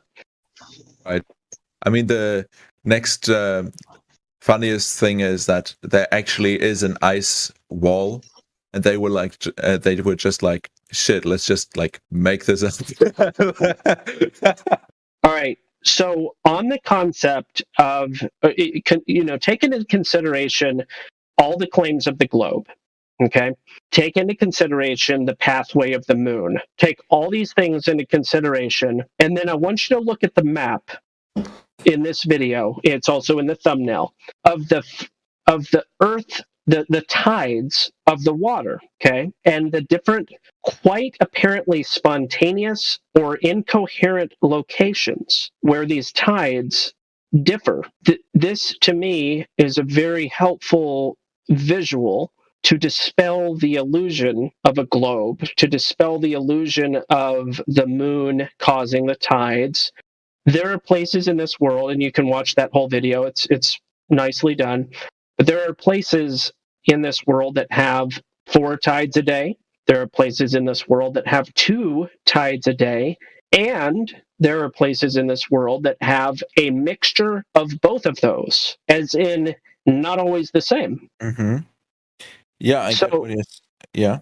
So when people are like, the water, the earth is spinning and the water bulges a little bit, or any of those sorts of things, that's not what these tidal maps demonstrate in the slightest. But anyway, again, 0.3%. I give an analogy for that. After you shave your face, you have removed. I mean, if you do a really great job, you've removed maybe up to, possibly even more, but probably only up to 99.7% of the hair. Every time I shave, I can shave against the grain. I can use a 1 blade. I can use a 5 blade. I can use an electric. I can use whatever. No matter what I do, if I'm trying to not actually shave my skin off too and just destroy my face with, by scraping the skin, in addition to the hair, right? I'm not trying to hurt myself. I can still feel the hair, I rub my hand against the grain. I'm like, yeah, even after a fresh shave. Now with the grain, it's pretty smooth. It's pretty legit, but against the grain, I can still feel a little bit of hair. My point is to say that 0.3% of the hair is present means that you're unshaven. Oh, look at this unshaven man, which in reality, he's a freshly shaved man. He just dried his face off, and look at that unshaven man, is the equivalent to calling the earth some type of oblate anything or paroid anything. But even worse. It's even worse. I still have only one question. Yeah. Should I order a burger or pizza? Yeah, they're both relatively unhealthy foods. You're probably going to have a better physical response to a burger in general, as opposed. Pizza tastes fantastic. I mean, unless it's just crappy pizza. But burgers, I think, have a more dynamic nutrition set. Yeah, I mean that's why the Italians didn't really achieve anything militarily after they became Italy, because how are you supposed to build any muscle with the protein from pizza toppings? How's that supposed to work? That's a funny theory. Yeah. I mean, look, people always rave about the great Italian cuisine, and yet it only consists of dough, tomatoes, and cheese. It can be argued that nearly every continent and almost every culture in the world has a variation of the meat, cheese, bread combination. You can make an extremely long list of foods across the world that have that combination, whether it's lasagna or a burger or pizza or a burrito. The meat, cheese, bread combo is all but universal. I mean, in different proportions. I don't even know about that. The only thing that comes to mind when I think about the rest of Europe is cordon bleu, and that's a weird specialty. Yeah, I like chicken cordon bleu. Yeah, no, it's fantastic. Yeah, but I mean, this kind of gets me thinking about the French cuisine and how people always say that it's great, but can't even name 3 actual dishes. Croque monsieur. Cuisines of the East aren't at all based on cheese and bread. Huh? Just I know there's a lot of Asian cultures that avoid cheese, but that doesn't mean that they don't have a carb, meat, and other component trifecta. Yeah. I mean, I have the feeling that you kind of generalized it just maybe a small bit there. Yeah. But there is a long list, right? Pizza, bread, cheese, meat. burger, bread, cheese, meat. Burrito, bread, cheese, meat. Lasagna, bread, cheese, meat. Spaghetti, bread, cheese, meat. Like yes, it's a Europe. Yeah, that's all. Like most of it is like a just a remix of Italian cuisine, or is just Italian cuisine. Is a burrito? I mean, kind of. It's just like Spanish. I mean, like isn't the Mexican cuisine just you take whatever's left over and then wrap it up and put some cheese on it? Like you refry it and put some cheese on it. Thank you, Napalm. It's so accurate, though. Wow. I love Bubba. My favorite. He really was, honestly, an extremely endearing character. Like, whoever wrote that character, and of course the actor just did a fantastic job, but that's one of the most endearing characters that I can remember in film. Yeah. I love Bubba. Yeah. God. Would you believe me that I only ever saw like Forrest Gump in German? Sure. Is that your native tongue? Yeah, it is. Okay, well, yeah, sure. Why not? It's fine. I find that I found out that it sometimes freaks people out that like we watch almost all movies like dubbed exclusively. Ja, und auf und fliegen out meine Marsch. Okay, that's like very like a very broken sentence with some vague like offensive words. Yeah, because it's a reference to Wayne. It's a reference to Wayne's World. So if you've seen Wayne's World, I don't know how it was dubbed in German. Yeah, ja, und auf und fliegen out meine Marsch. Yeah. Yeah. For the non German speakers, that's and monkeys might fly out of my butt. Pretty much. I mean, I see. Kinda. Like, with not enough imagination. And back to the imagination thing. It comes full round circle. Yeah, everybody reminds Wayne from Wayne's World's classic catch wave when he sees a woman. Boing. Okay, now I'm just fucking with you. I'm just fucking with you. Swing. Yeah, obviously that's what they say in German, the German dub as well. Mm. Yeah, won't you believe it? They also dubbed the second movie. Okay, but still, be like on the food delivery question: burger, chicken burger or normal burger? Ooh, it all depends on the quality of that chicken. Because if it's well done, not well done as in fully well done cooked, but like if it's the right level of juiciness, a chicken burger could be pretty good. But yeah, I think you have a higher likelihood of success with the standard burger, but depends. I don't know. There are a few like variations on the burger. The Big Burger Basic. I mean, they're all just called big, but they're just like regular. That's a quarter pounder, basically, without cheese. Then the same thing with cheese. Then the Big Burger Western, which is the same thing, but with what I believe is barbecue sauce and bacon and cheese. The Big Burger Tijuana, same thing, but with guacamole, red onions, and Santa Fe sauce. I have no idea what that is. Yeah, do that. Sounds good. Yeah, but to be honest, I'm a sucker for some guacamole, though. Yeah, but I don't know like how well it will go with like Santa Fe sauce. I have no idea what that is. I'm probably just gonna stick to that thing then. I mean, in all likelihood, like the place is run by some people who have to eat halal, so they will most probably like make a decent like chicken sandwich. Oh, okay, yeah. I mean, some of the best chicken I've ever had was at a Turkish restaurant. Yeah, I mean, they're basically stripped of all like pork privileges for the most part, right? So that's basically what they had all of their like guild points into, right? Let's see. I have to log into my bank account just to verify this payment. I don't know why it does this to me. Yeah, always be careful when something redirects you to your bank. Yeah, no, I have to like log in on my phone. Oh, okay. To like put a TAN into the thing or whatever. Okay, there we are. God.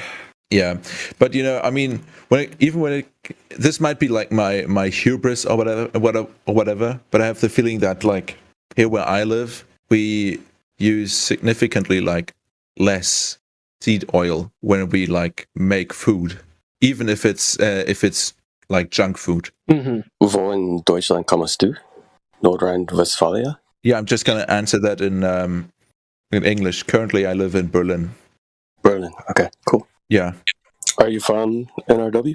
No, I'm not from that place. That's all I'm gonna call it. In many places, I guess it's tolerable, but other times, it's kind of a hellscape, right? NRW or where you're from? No, like NRW as you call it, right? North Rhine-Westphalia. Yeah. You say it's a hellscape. Are you from somewhere else originally? Yeah, I mean that whole place, right? It's basically chock full of like cities, right? That basically just rose to their position during the Industrial Revolution, right? Yeah, a lot of foundries and stuff like that in the area. Yeah. Yeah, and that wouldn't be a problem by themselves, right? But then they were, they were basically bombed to hell, and they didn't really like rebuild them right, so they still look kind of like temporary in some ways. Like in Cologne, for example, they've got a lot of heritage, with the cathedral, or I guess like church, or whatever. And I mean, they have Roman ruins, blah blah, all of this, right? But their inner city really isn't pretty, and that rhymed, so it's true. You're a poet, and you didn't even know it. Yeah, God. Now it's time to freestyle. The curse of a person tongues with puns. We knew it. He's been sitting on that bar for a while. Yeah, God. Yeah, that sometimes happens, doesn't it? You're trying to say something, but it's not like there's not like you have to wait for the opportunity. Yeah. Yeah, it feels a bit forced then. Yeah. Lord knows. I've had that situation before. Yeah. And have it. I mean, this is like a weird question because I probably already know the answer. But have any of you ever been to Cologne? Yeah. So I was there for a very short period of time, just like an afternoon. Yeah. I've spent quite a bit of time around like Duisburg, Dusseldorf, Dortmund area. I have a friend who's originally from Oberhausen. Right. Yeah. So, and you only spent your time in that whole area? Yeah. Well, I was there for his wedding and spent a lot of time. I actually, if anybody has the opportunity or the ability to experience another country by staying with a family, it's a much more enjoyable experience to spend time with families and kind of learn more of the culture than to just kind of see the touristy aspects of areas. Mm-hmm. And that's what I was able to do with my friend's family, which was really cool. Yeah, I spent 2 weeks in the area. Didn't do a whole lot of tourist stuff. Went to like Kolkum to see the castle and get some wine. And yeah, everything else was just kind of hanging out with family, learning cultures, just the little differences between, American and German culture. So it was really cool. Hey, you went to Kolkum. I mean, you at least went to a place, yeah, kind of worth seeing, right? Yeah. That's a beautiful little town on the river. Mm. Yeah, got a lot like those, in that whole area. But yeah, I don't know. I left my Kolkum sticker out of the picture that I posted. Why? You feared that you'd be doxxed? Nah. But a friend and I met this friend like when I did my semester abroad in Manchester. We actually drove around basically the whole middle and south of Germany for like 2 weeks in my car, and also slept in it. It was loads of fun. I also got to see a lot of areas that I haven't seen before myself. Yeah, really is something. Germany's beautiful. And speaking of like the industrial aspect to that area, in I think it's in Duisburg.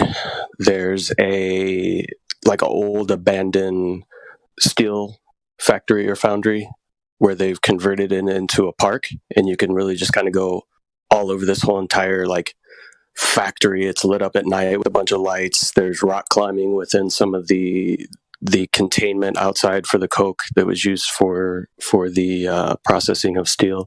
It's really cool, and it's just completely open to the public to climb all over this whole entire old structure that used to be a steel mill. And one of the funny things is when we were there, you're kind of climbing and going through all these areas of this old shut down factory, and there's just sharp metal edges everywhere and stairs that are really slippery. And I was like, there's no way that you could ever have something like this open to the public that's run by the public government. There's just no way, because somebody would fall and sue and whatever. And my friend was like, yeah, well, if you fall and hurt yourself, that's your fault. Why should anybody else have to pay for that? And I'm like, I like that attitude. Why is it somebody else's liability because you're being an idiot? Mm. Yeah, that's kind of like the attitude. Yeah.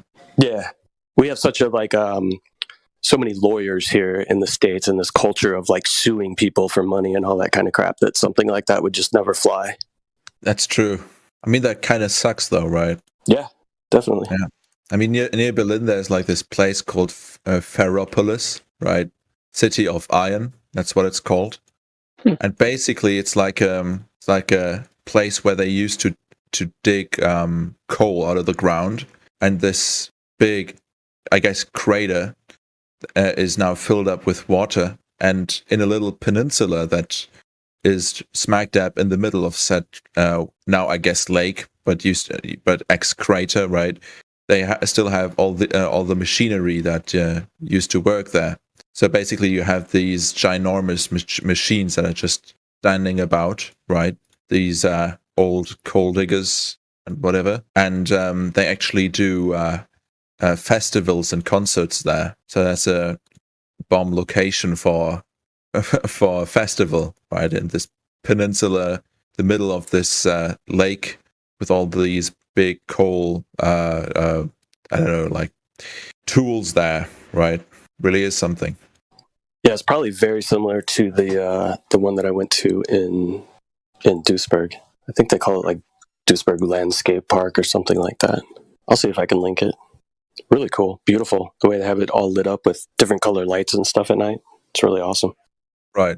Yeah. No, I have it. I have it on Google Maps. Found it right away. Yeah, I mean, it is cool, isn't it? You can bet that or you already know that so many banned pictures, photos, have been taken there. Oh yeah, when we were there in the evening, my buddy was like, by the way, you might come around the corner and see a naked girl getting her picture taken. It happens here a lot. Kind of weird. Yeah. No, but like I said, I'm not from North Rhine-Westphalia, and I'm also not from Berlin. From the general Wiesbaden, Taunus area, near west of Frankfurt. Cool. So are you new to the server? Yeah. It's brand new. Yeah. What originally brought you here, if somebody hasn't already asked that? Yeah. I was just preparing for some exams, and because I wanted to ask a question, I joined a mathematics Discord server. That's, I don't know, kind of dorky if I think about it. But then I joined the voice channel, and they talked about this place, how they debated, I guess, you, right? And they said that the code to get to the server is just flat Earth without any spaces. Yep. Yeah, and that's exactly what I typed in. Cool. So when they were talking about it, and they said they debated, what was their kind of overall general attitude about that, or their opinion about that? Well, I guess you can basically sum it up in a single word. That word being smug. That's a good word. As in, they were being smug, or the server was being smug to them? They were being smug. Yeah. Yeah. Was it somebody from this server that was saying to come here and debate that was being smug, or was it somebody that came here to debate that was being smug? The latter. Gotcha. So just kind of like a general attitude of condescension. Yeah. They were probably just butthurt because they were provided evidences that they refused to accept, and it probably got them hurt their feelings. Yeah. It's typically what happens. Spongle, are you willing to snitch this person for entertainment purposes for later on? Can't even remember the name. Ah, all right. Like they were just in and out, more or less, right? Gotcha. Yeah. God. Well, we have a mathematics professor that comes here often. He's not a flat earther, but he does regularly visit the server. That's perfect. I need him because I need to cheat on a maths exam. What category of math? Okay. Basically, I've actually successfully done this exam before, but at a different uni. And I switched unis, right? Because I didn't really like my old one anymore. And I wanted to move. And for some reason, they didn't recognize that mathematics course, right? So now they are more or less forcing me to retake Mathematics 1, which is like, I guess, algebra. Mostly, yeah, linear algebra and differential equations and stuff. Why would you need to cheat with that? Because they basically told me, I mean, I don't know what it's like in the US, but they make it like extremely pleasurable to like do and also learn mathematics here.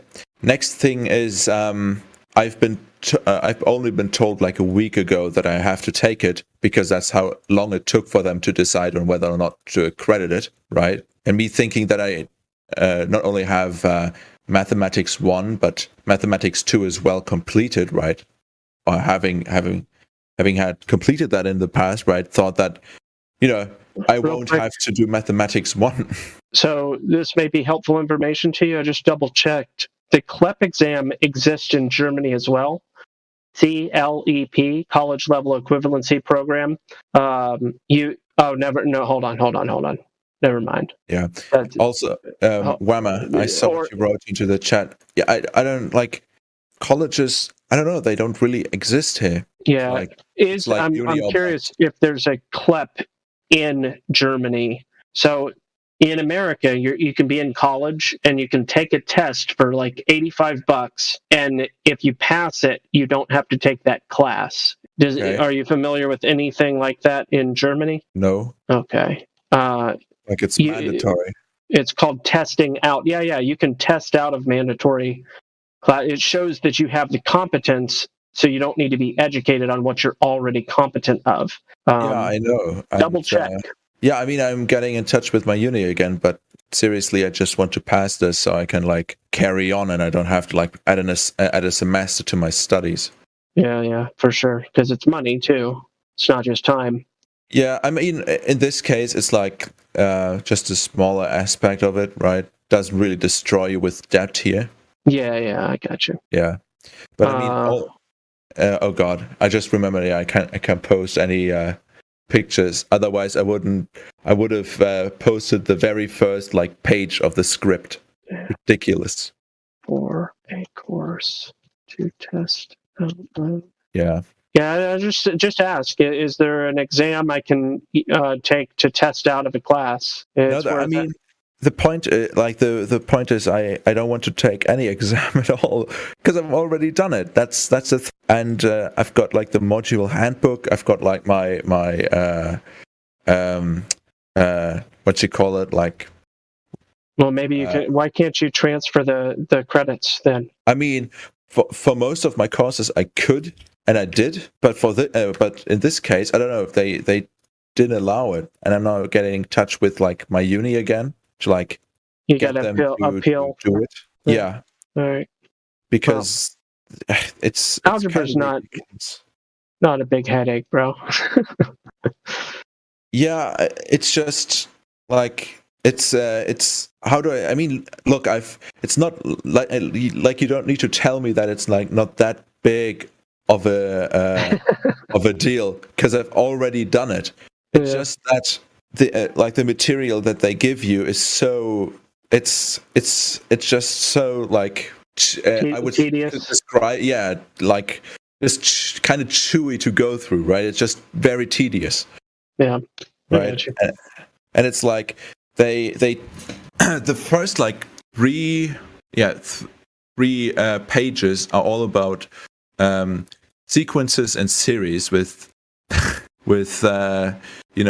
overly educated definitions and laws and so on, right? Right. And it's like if I didn't know what all these signs meant, right, I would be lost. But all of this just builds up to them saying, oh yeah, by the way, you can calculate interest with this. It's so ridiculous. Like, I don't need the first three pages to get how to calculate like interest and like compounded interest. Completely insane, right? Just, I don't know, feels like a lot of chicanery. Nice vocabulary. Yeah.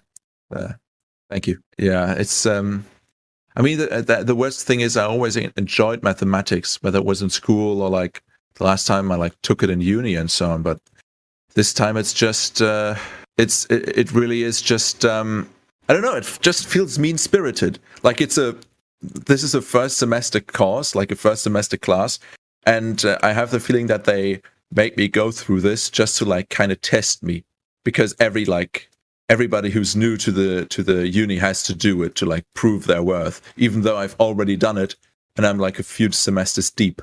Sucks.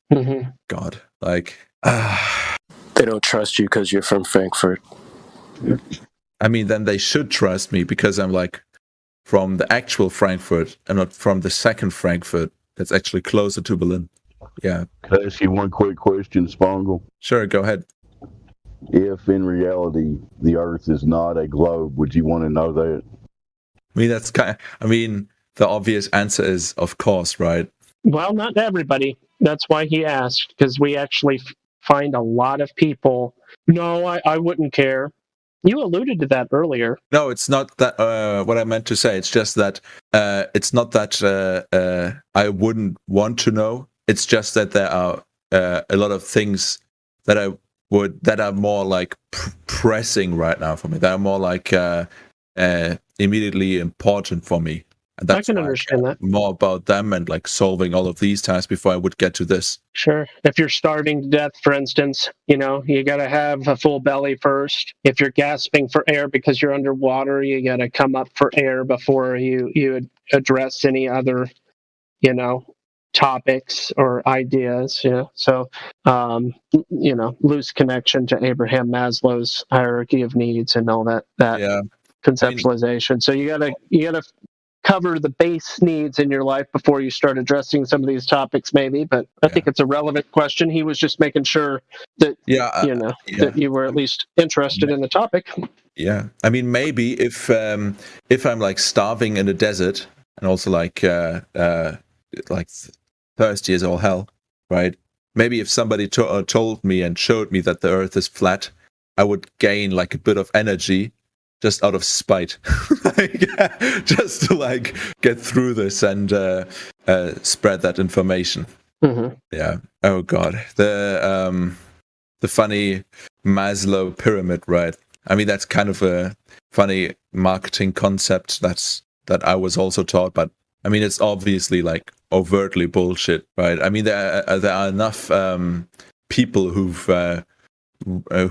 produced artistic things while they're in prison or somehow in danger or not well. Yes, right? I mean, there's level skips. Yeah, you don't need to be fat and like safe and well fed just to like paint or like to write something, right? You could refer to it as a state of mind as well, though. You need to be in the right state of mind in order to access those higher levels, so to speak, I think is the premise. Not necessarily, and everybody's level is subjective as well as far as that thing goes. But anyway, I think Dave was also kind of hinting at trying to bring the conversation back to the topic of the server and the topic of this live stream. where we do try to work through the conversation with folks that either are not aware or are being contentious against the topic,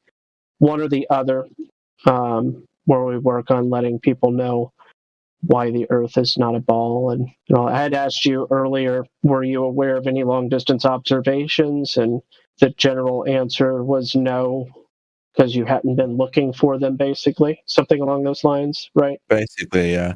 Yeah. So, does anybody have any geographically relevant long distance observations for that part of the country? Napalm or For anybody? Germany? Sure. Not that I can think of. But I had a question for Spongle. Do you think it's a good foundation for you as a person to understand where you are and possibly who you are? Do you think that's a good foundational knowledge to have? Yeah, I mean, I'm more or less like certain that I know these two things. Can I ask another question that's kind of related? Yeah, go ahead. Because it is important when we ask, do you think it's important to know where you are? But because people assume that they do know where they are, it doesn't really engage the thinker juice the way, you know what I mean? They're just gonna go, yeah, of course it is, and I know where I am, right? So, do you think it would be, if you were actually being deceived and nefarious dealings were going on, yeah, do you think it would be important for you to know if it impacted you personally? Yes. Because you don't know how it impacts you because you don't know what's going on. But if it in fact was true, would you want to know? Yeah. Okay. Sorry. Go ahead, Napalm. Yeah. Another aspect of the question would be those that are under the impression that the universe exploded and order came from chaos, and that they are complicated rocks, and all these sorts of beliefs that go along with that presupposition, they have a limited capacity for their perspective, and they also have a constraint for how they determine how to make decisions in life with those presuppositions in mind. Mm-hmm. So that, I mean, it's just there's a big difference between that as your presupposition and the concept of creation, intention, design, which implies purpose. Yeah. Big difference between those two. So that in my opinion is the relevance of the question. Okay. And now? You said, and now? Yeah. What we observe, you've got, for instance, you've got the law of causality. You have philosophical ways of addressing this question. But then in addition to just logic, you have our reality, where you can look at the fact that things are level. On average, across the land, it's level. The sea, under the sea floor, it's level. The sea itself is level. The sea level. And you've got all this straight flatness that is in opposition to the narrative that everything exploded and there's just a bunch of Dippin' Dots floating through. I know I'm being facetious, but just a bunch of balls, exploded particles that coalesced, and some didn't. Some did, and some didn't. And I mean, it's just a big chasm between those two different ideologies. But they're not just ideologies; it's what we can demonstrate and measure and see in our reality. That the surface of Earth, where we live and where we can see and where we can touch and look and measure, it's flat and level, and that implies something very contradictory to the story we've been told, basically. Mm-hmm. Right. Yeah, so coming to an understanding that you are at the center of the universe, right? That everything kind of revolves around us, and it might not be as far away from us as we've been told, can have some pretty major subconscious or psychological I don't want to say ramifications, because ramifications would be the current model. But there's certainly a lot of aspects within your life that do change with this understanding, and I say understanding because it's not a belief, it is an understanding of the nature of the world around us. And if you've been told a lie or incorrect information about the very fundamental nature of where you are and who you are, that has some pretty large ramifications to how you act and operate in the world and society as a whole. Do you feel you're of any importance or significance in this universe? I hope I do. You hope you feel? It was kind of a question. Do you feel that you? I mean, from my own perspective, obviously, I think I do. Do you think that this belief would maybe change or would increase a little bit if you understood that what we call the world is everything, that this realm that we live on is everything, that there's no billions and trillions of light years away, there's no possibility of us just being a nowhere planet in the middle of an ever expanding universe, and we're just some speck just like all the other billions and trillions of specks? Were you taught that in school? No, not really, no. So in Germany, do they teach the Big Bang and the evolutionary theories? I mean, they kind of allude to it, but they also teach creation. So your school curriculum does involve at least the other side of that equation, and they do teach a. Well, actually, when you say creation, can you elaborate? The Christian creation. Neat. Was it a religious school or a normal school? Normal school, like fascinating. Yeah, I mean, basically. Well, they taught creation. How so? Explain. Well, basically, it's just like normal class. Like basically, you begin having that class. So basically, starting in, I think maybe even first class, right? You're separated into Catholic and Protestant. I guess. I'm sorry. I don't care about that stuff. No disrespect. I'm talking about. We were just one sentence away. Cosmetically, because we're talking about We're talking about the Big Bang and evolution and things coming together by way of gravitational accretion. That's that creation story. So, in terms of the actual creation, right? Like, what did they talk about in regards to cosmology? Okay. Like I said, in religious class, we talked about creation as it is in the Bible. Right? And that was very vague and obvious, but that's why I'm asking you to elaborate, because you're the only person that can say that. Like, make it interesting, please. Well, I'm just asking. Do you remember the details, Spangle? I mean, you all know the story, right? Like with the 7 days. Some better than others. Did they say, God made everything in 6 days? Yes. Okay. So they taught you that, but then they also taught you that did they say believe? Like, what was your conclusion when you were done with that portion? What? Oh, my mic is hot. Sorry, guys. Oh, okay. What was your conclusion, Spangle? Like, when you were all done with that portion of school, were you like, okay, some people believe God made everything, some people believe that nothing exploded and made everything, and these are both beliefs? Or were you like, people used to believe this story about God, and now they know that nothing exploded and created everything? Like, what was your conclusion when you were done with that portion of school? No, we were taught creation as fact. Oh, okay. But what about evolution and Big Bang stuff? Are you saying they didn't go over that? I mean, not at that time. I mean, we're talking about elementary, right, onwards. We talked about selective breeding and adaptation, right? Okay. And I guess evolution can be put into that, but it was far removed from, like a lizard turning into an ape or something. Sure.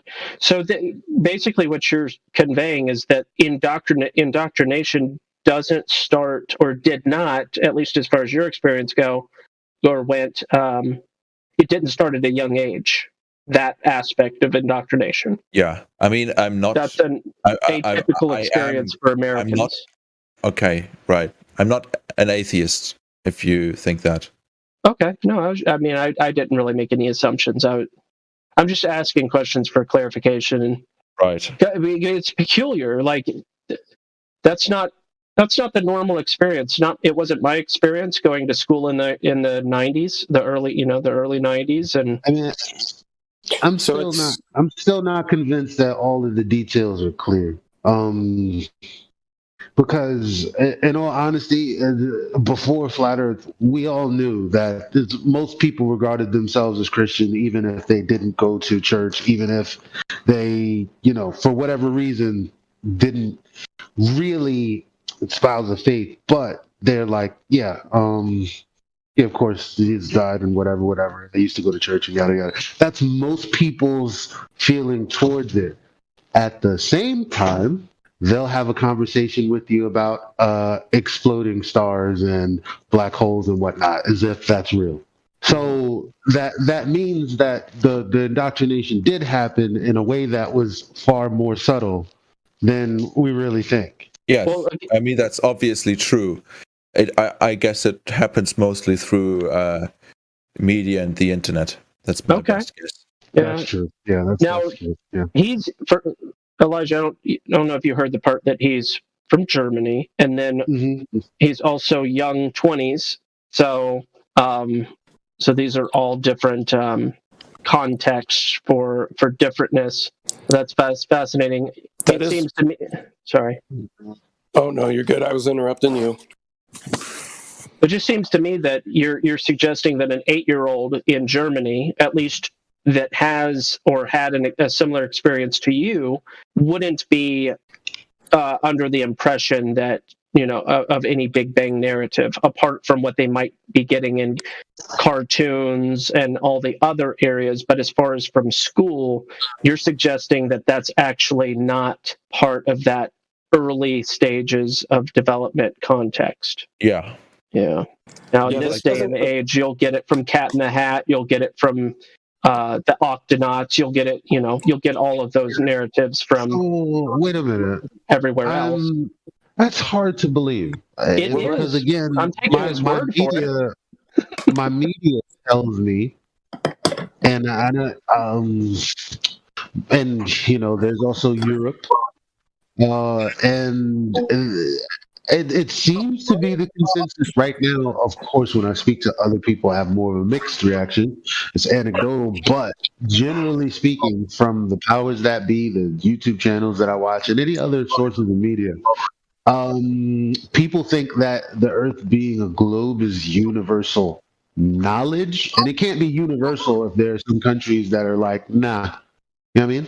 But there are many countries that supposedly have a hand in the space station, and then there are other countries that just have things orbiting, satellites orbiting and whatever, doing various different tasks. So everyone's on board, and they can't be on board if some people are like, yeah, I know some people are taught that it's a globe, but not me. I just don't believe. I don't know. It's odd. Culture has a big way of, reinforcing the whole heliocentrism, globe model, all of that fun stuff, and it's not too surprising to me that in Germany you were taught the biblical aspect of it. Many Americans probably don't know the closer connection that the church and the state tend to have in Germany than they do, say, in like the United States. There's a very large presence of Christianity within Germany, and it's a very common thread within that country. And like I said, the separation between church and state isn't quite what it is here in the United States. So it's not too surprising that you were taught that in school. And you could possibly correct me if I'm wrong, but it's my understanding that even being a part of a church or a congregation, your tithe is basically extracted directly from your pay. it's that closely related to the state. But it's not about being taught both things. I'm more considering the takeaway. And he's saying his takeaway wasn't that he was indoctrinated with understanding that this is how things came about. Yeah, there's that thing over there, but this is, he's saying, I think, that didn't particularly happen. And that his takeaway was at least open enough for him to think for himself. And I'm saying, okay, well, is that everyone's takeaway? Because on one hand, I have a mass media and nobody from Germany stepping up, most certainly, saying, hey, that's actually not true. They're saying globally everyone thinks this. Where's this coming from? Like, I don't see the people out there in droves coming out to say, don't put my name in your mouth. Well, let me just say, what I meant mainly was we were taught creation. I don't know like which like Earth model they used in like first grade. It's just that I just know, like, because I know that we had religion in school, and I distinctly remember being taught like Christian creation, the whole story behind that, right? But I don't know specifically like which Earth model they used. Like, that's, at least in my mind, that's such a minute detail that I don't even remember it. Mm-hmm. Okay, interesting. Fine. Yeah, but yeah. I mean, like the average, like I guess like life of somebody from like my area was like, you go to school, I mean, as an infant, you were baptized. You are taught basically more or less everything about the Bible in the in elementary school, carrying on. Right? Yeah, you're interrupting a sentence. Don't do that. In I mean, like the basics, obviously, and in middle school and so on, you go deeper into the material, right? Talking about the individual prophets, right? What it means and so on. And then when you're around like 13, 14, 15, you get your confirmation, right? Where you become a full-fledged member of the church. Good old Sky Gazer in on the conversation. I was hoping he was still alive. No, I'm alive, bro. I was like just saying, yeah. I was like cheering on. So what was the comment? Like, what were you gonna say, bro? I think GP. I think you interrupted the whole thing. It was gonna say something epic. No, I didn't interrupt. Yeah, no, it's just you could go to your confirmation. I guess like classes or whatever, like in order to prepare you to become like a member of the church, like a true member. And yeah, I mean, you go there like for like half a year or like a year on every Saturday or something. And at the end, right, like more or less part of the tradition is that all your relatives give you a lump sum of money, and many buy themselves like a motorcycle or something. Hey, Spongle, was I incorrect in my statement that typically the church will take a tithe directly from your paycheck as being a member? Yeah, but you can kind of like block them from doing it. Imagine like living in a world where it's like some kind of hot take. Imagine being like the kind of red pill Neo situation where it's like, yo, like Morpheus takes you to the red pill level.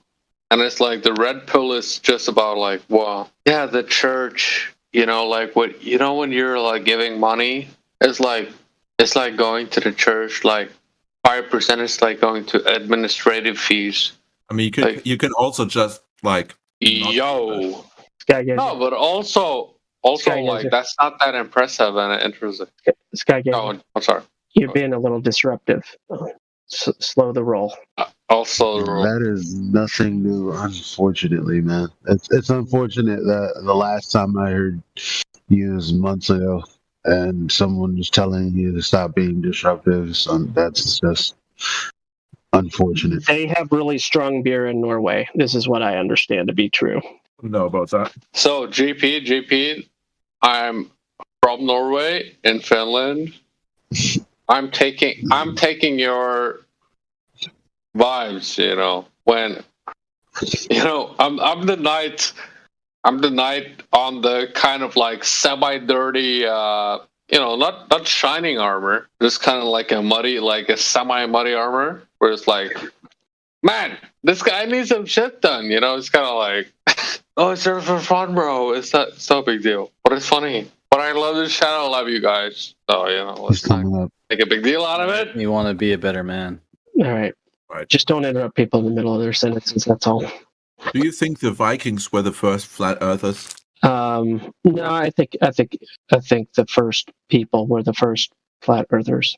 All right. Yeah, the question would probably better be phrased in like who are the first globe earthers, right? Because pretty much since time immemorial, the baseline standard of what we observe and what we experience in reality is a flat and stationary Earth. So somebody would have to come in with some compelling, not necessarily evidence, but a very compelling deception that what we see, feel, and experience on a day-to-day basis is actually 180 degrees from what the alleged reality is. Right. I mean, they're all the... Yeah, and Go ahead. Oh, God. So, Spongle, on a you go. daily basis, do you would you say it's a true statement that you experience the Earth on a daily basis as flat and stationary, meaning you don't experience a spin and you don't experience any type of curvature? Just on a daily basis. Like if you got knocked in the head and you were in a coma and you woke up tomorrow and you didn't remember anything and there was nobody there. If I got knocked in a coma, bro. No. If I get knocked in a coma, homie. Yeah. Slow your roll, homie. So if you woke up from that coma and nobody had told you anything, you have zero backstory as to the nature of the reality or the shape of the realm in which you're living, how long do you think it would take without any outside influence to come to some sort of idea that you're living on a spinning ball? I don't know. I wouldn't know what the fuck I'm even living on to begin with.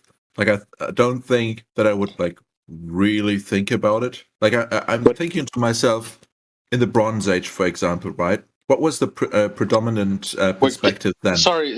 I don't mean to interrupt, but there's a lot of. You don't mean to, but you are. I'm very sorry. I'm sorry, but can you explain? Like, it's kind of hard to listen to, but can you explain who is talking when he's talking? I'm sorry. Who is talking is not you. That's pretty much what's taken place, and we're having a conversation here with Spongle. We have been for quite a while. And if you feel that you have anything of value to contribute based upon the current questions that are being asked, I would say find an opportune time to maybe interject that value. But if you don't experience that, maybe just go ahead and sit on mute. Sorry. But anyways, Spongle, go back to what you're saying regarding the Bronze Age. It would interest me what they would believe the shape of the Earth is, because that could probably be my perspective then as well. If like I had to come up with something by myself. Right, because just on a daily basis, what do you experience the Earth as? That's like, I know what you want me to say, but the thing is, I'm not even sure what I'm even experiencing. I think that as a I'm a side I'm a side viewer, and I think that you should just explain because you're criticizing the level of subjectivity that's happening in the current kind of thing. So I would like you to just please, because I think you're failing to realize how many viewers that are viewing you for you, and you need to present the pure you to the audience. So please disregard the authorities and become the pure you just for once in our lifetime, and let's see what that happens. Okay, like, I'm sorry, I really have no idea, first of all, what he meant, and second of all, I don't know what I would think the Earth's shape is like if I didn't. If you're responding to Skygazer, I'm sorry, I was on the phone. If you're responding to anything Skygazer said, he gets intoxicated. I wasn't I was being lighthearted about the Norway having strong beer as kind of a hit kind of thing. Yeah, I know, I got that. But he's a friend of mine. When he's sober, he's actually a really great guy. It's just drinks a little too much. When he drinks, he's even a better guy. Like he's even out of a higher caliber or whatever. Yeah, he gets really esoteric and cheeky and rude, disruptive, and a little incoherent. That is what alcohol does. But we can move on. Right.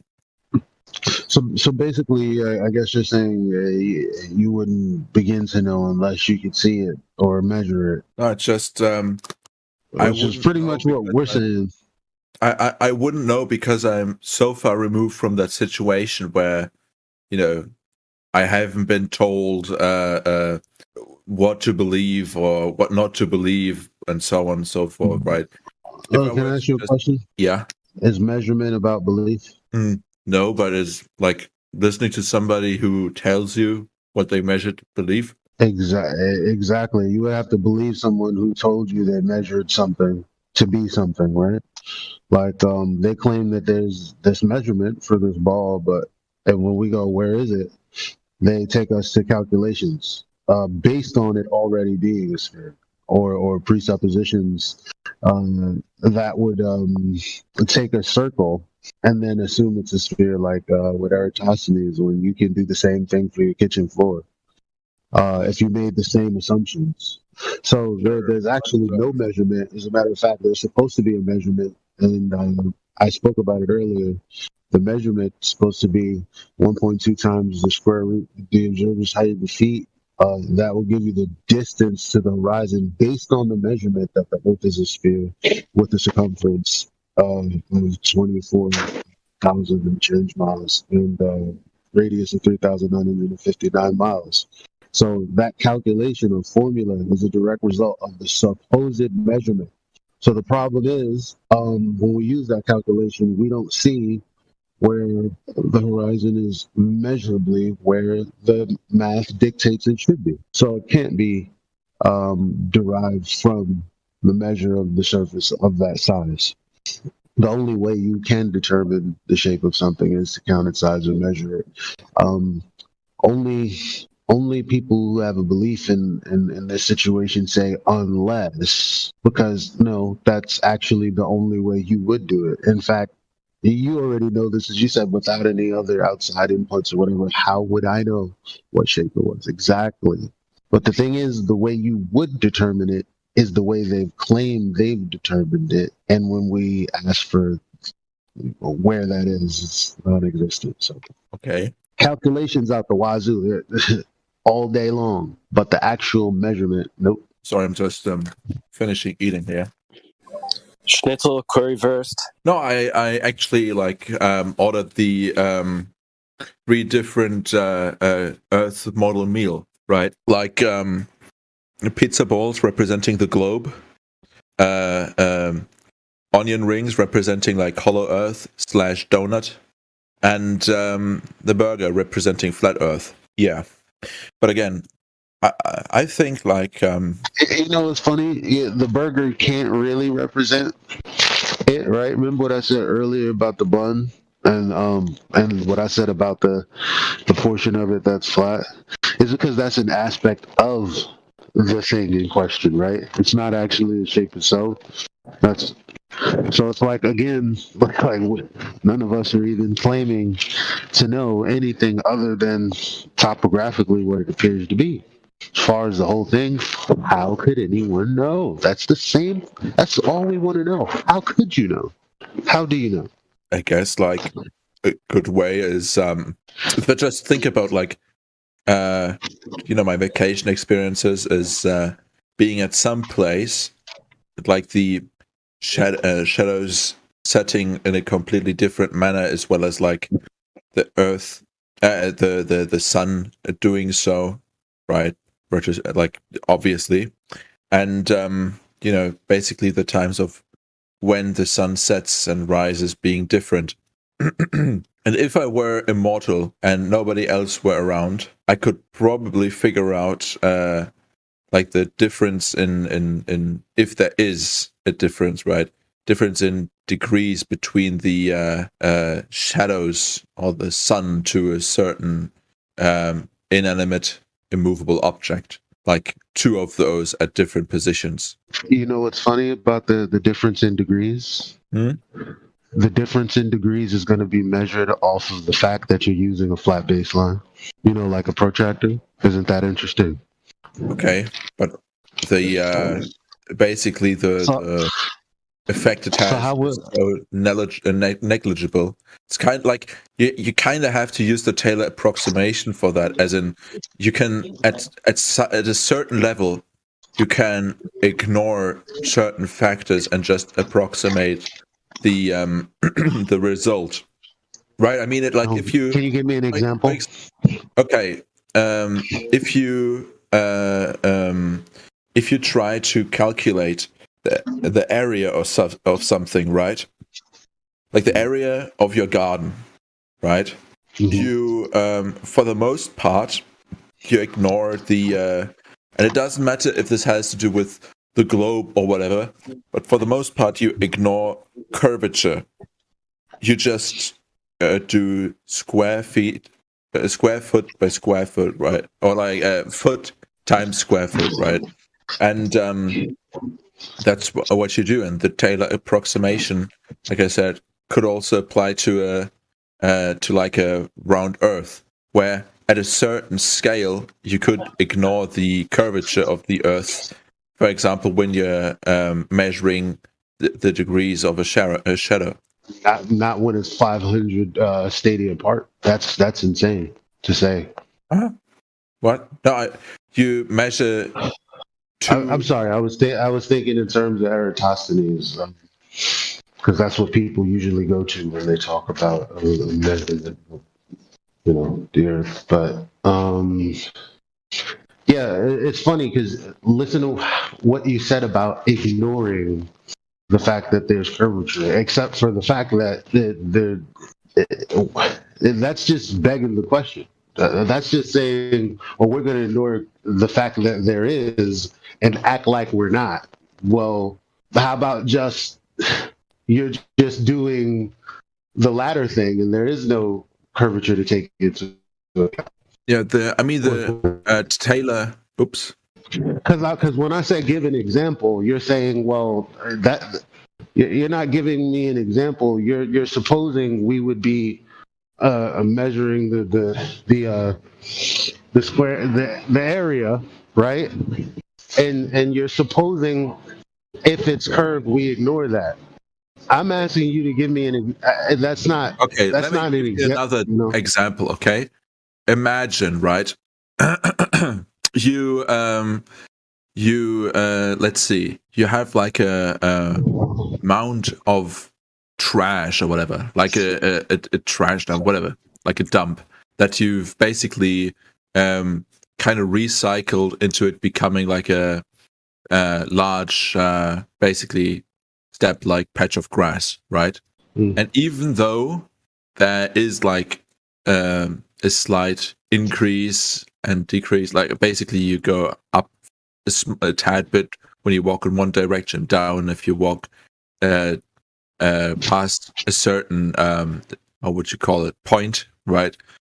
If you were to calculate an area on it, you could just, without any real harm to the calculation, ignore the curvature or like the steepness, the slope, whatever. Yeah, the slope of this, right?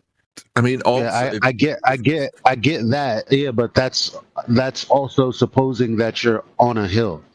Like, I get that. Like, if I'm on a hill and I want to know the length of it, yeah, I get that. What's your point? Yeah, the point is that, like, just because some factors at a certain scope aren't as relevant, and ignoring them because of that doesn't prove that they don't exist. like all I'm trying to say. And that response is in relation to what was said. Like what specifically? Well, I started talking about like the Taylor approximation, how it's like basically you said, well, if you measure like the degrees of a shadow, whatever, blah blah, like they basically use a flat tool against a supposedly round object, this case like Earth, and I said that basically on a certain scale, right, you can ignore certain factors and still achieve a like a more or less. Well, when you were talking about the hill, you weren't talking about it really didn't have anything to do with scale. It had to do with, well, you're measuring from point A to point B on a hill. Well, when it comes to measuring an angle, you can't do that off a curved surface. Can't do that.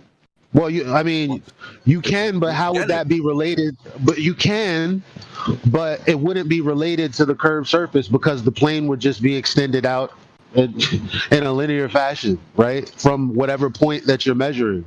And the problem with that is we're measuring the difference between 2 points. So the baseline must be in the same horizontal frame of reference, which means it's flat.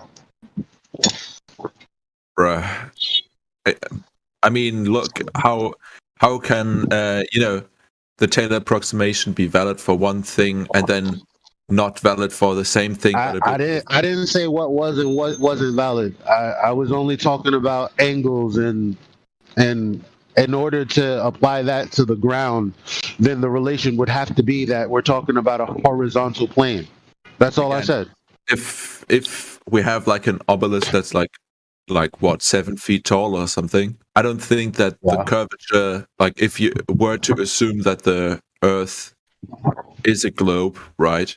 I don't think that the curvature would have an impact on your measurement of the degree of the shadow and so on. It's just so minuscule that you can just factor it out. Yeah, but that's why I said the distance that Eratosthenes is supposed to be working with, that's not minuscule.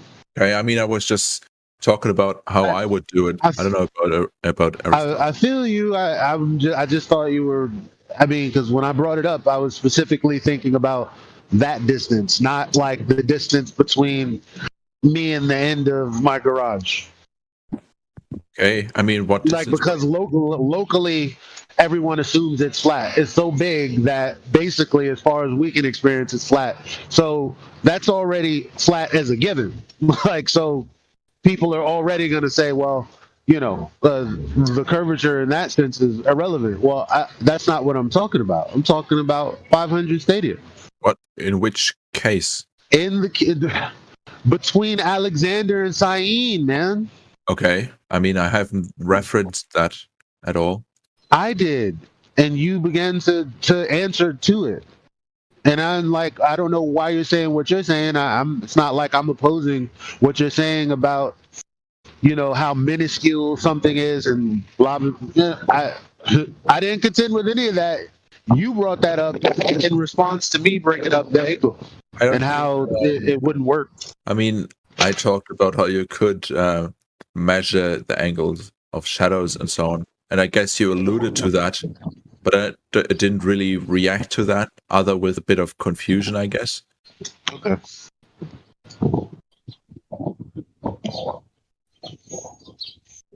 I really like that GIF, by the way. I saved it. The kicking the ball out one. Yeah. Yeah. Also the last. So what about trying to validate that there is curvature, right? Because in that sense, in that sense, the conversation is a little different, right? Because we're actually supposed to be getting a value of something rather than saying, well, we don't have a value because it would be too minuscule. We're actually supposed to be finding something. So in the sense of curvature, we're supposed to be able to somehow figure out that there's convexity over certain distances based on how high above the surface of the Earth you are. And whenever we do that, and there's no curvature, to be detected anywhere. We don't really get any responses other than, well, that's because the measurement you're taking, the straight standard that would normally be a laser, happens to be bending with the rate of curvature that is also presupposed, i.e. begging the question. There's this obstruction that's supposed to be at 1 mile, but it's at 10 miles instead, which doesn't make sense because they're not talking about the geometric horizon. They're talking about light arriving to your eye from that blockage, from another location. So it's actually non sequitur. When we say where is the obstruction, it's not there, but they tell us the reason that what they think is obstruction is somewhere else is because, well, light bends around the ball at a certain rate. I don't get that. Okay, I mean, sorry. Like, everybody knows that light travels in straight lines for the most part. When they're detailing seeing something, I've seen them specifically say the reason that you can't see my face behind this piece of paper is because light travels in straight lines. If not, you would expect to see my face from around this obstruction.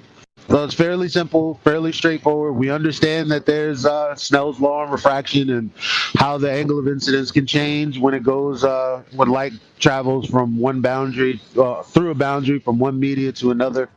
But bending along the surface of a like light rays bending along a curved surface to give you a picture perfect image of what you normally would not be able to see, you can't even practically demonstrate that can happen in any other circumstance other than you trying to ad hoc explain why the numbers don't match. Not you specifically, but typically the people that we talk to that try to argue after we've laid out the fact that the horizon is not geometric. Okay.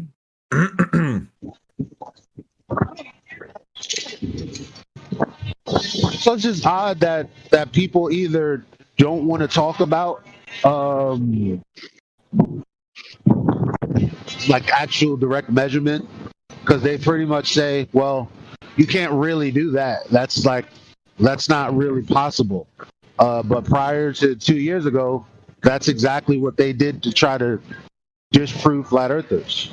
CFI investigators were powered by National Geographic, and they went out to the beach with some flat earthers. They put the camera as close to the water level as possible at 1 foot. The guy says that means that the horizon, the visible horizon, would be about 1.2 miles away, which means he's going off of the same formula we're going off of. And the boat goes out into the distance, and he's in the video, he's detailing how the stripes of the boat are disappearing because of the horizon. But in the video, and during the entire time he's talking, you can see that the horizon is behind the boat. So I don't understand what's hard for people to just accept what is. Clearly that was a huge faux pas on their part, and they didn't even realize it. And then when we pointed out to people, they just go, what about other pictures from NASA? Okay. Did you get the part where he was saying the horizon they claim to block something is actually behind the thing that they're claiming to be doing the blocking? Not really, no. Okay. So let's pretend that I hold a sheet of paper behind my head, right? And you can't see all of my face for whatever reason, and you can clearly see the sheet of paper behind my head. And I say, the sheet of paper is blocking the front of my face. But you're like, the sheet of paper's behind your head. And you're like, yeah, but technically the sheet of paper is blocking the front of my face. You would look at that person like a crazy person in that example, right? Okay. So what's the connection here? The connection is that's what they're doing with the horizon. The thing in the middle, the object to be analyzed, a boat, an oil rig, whatever, can be seen, but also maybe there's like something going on with it, but the horizon is behind it, but the horizon is the object or the thing being claimed to be doing the obstruction, but it's behind it. So the claim that the horizon is doing the blocking or the obscuring or occulting or whatever, you know what I'm saying? I got a Discord phone call, so. I mean, if it sounds confusing, it's because that's exactly. See, there's globe Earth rhetoric, and then there's anti-flat earthers that try to come out and rework and rejigger what has actually been claimed simply because we're pointing out contradictions and fallacies. Oh, there's a fallacy here. Oh, the reason for that is this.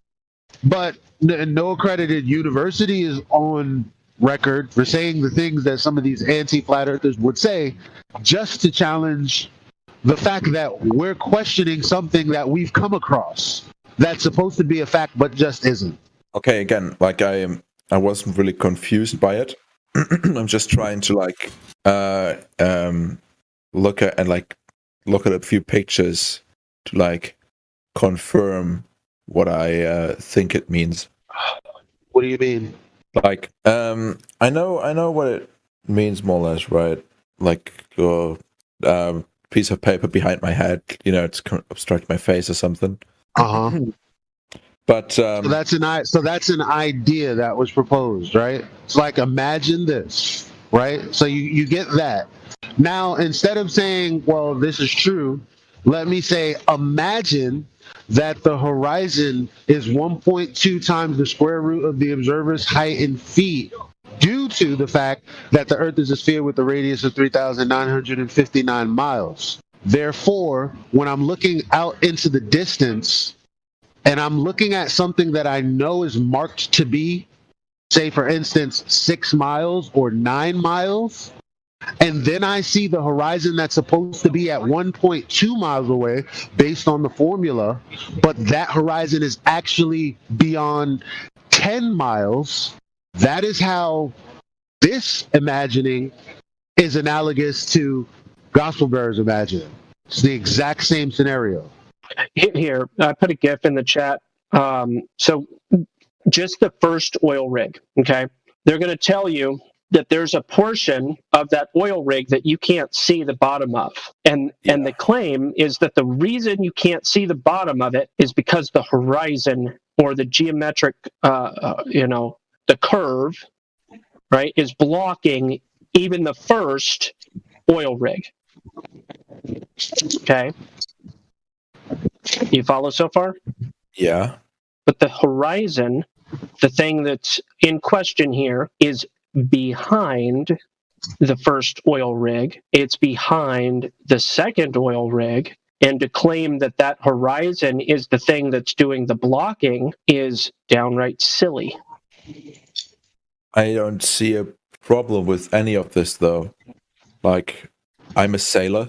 I sail on the down low, right? And this all seems completely normal. How many horizons are there? No, you have to you have to decouple what you actually, because that's what they try to do, is hijack our experience and tailor the globe to it when actually there's no connection. So your experience and what a geometric horizon is has no correlation whatsoever. So whatever you've seen, just know that you've never broken out an Earth curve calculator and said, yup, that checks out. That's the point. That's what we're trying to point out. You may have seen something and said, well, that's being blocked. Cool. Okay. That's the Earth curve. I'm going to ask it a different way. Smoggle. If there's a horizon at 1.22 miles in this GIF, how is there also a horizon beyond 9.6 miles? I don't know what, 1 point whatever miles, I don't get what Okay, from 12 inches off of water, from 12 inches off of the sea level here, you would expect, based on the math, the geometry of the 3959 mile radius, you would expect a 1.2 mile horizon. That's where that number is coming from. It's from geometry of a 3,959 mile radius. So again, based on the claim that the Earth is a ball, based on the claim that that ball has a 3,959 mile radius, the horizon is supposed to be at 1.2 miles, 1.22 miles. If there is a horizon at 1.22 miles, how is there also a horizon beyond 9.6 miles? I mean, the man is not flush to the ground. It doesn't matter. It does. Again, the math of where that 1.22 miles is coming from is based on an elevation of 12 inches. Don't know what that means. 12 inches? 1 foot, 12 inches, a third of a meter or whatever. Right, but I assume this person is standing at, taller than a foot. No, the camera is physically 12 inches higher than the water level. Okay, so what? I mean, I've seen this so many times when I was sailing. And I don't see like two horizons here at all. That's correct. You don't see two horizons. To claim that there are two horizons would be silly. That's the point I'm trying to make. So what? There's only one horizon. The horizon that you see. If you live on a globe, you have to go on this imagination ride, right? And imagine that the obstruction of the rest of that land that you actually do see is at 1.2 miles. That would be factually correct in this imagining, based on the rhetoric from the globe, based on geometry. Except what we see is not that.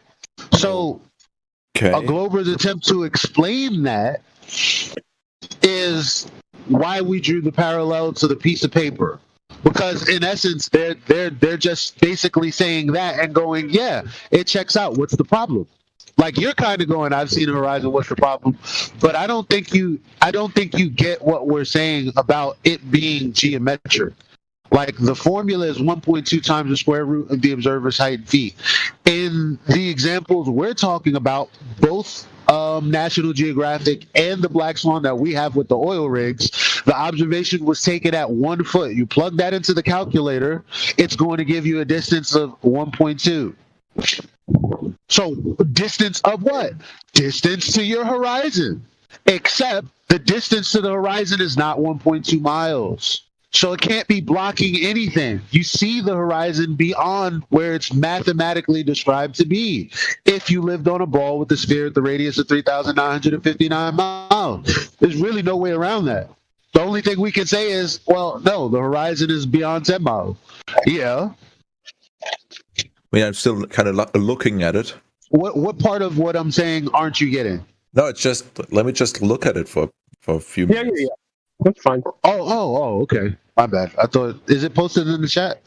Does anybody have that video? Because if not, we can just watch it now. It's like from the 3-minute mark to like the 4 minute. It's like a minute long. It's not that long, if you like.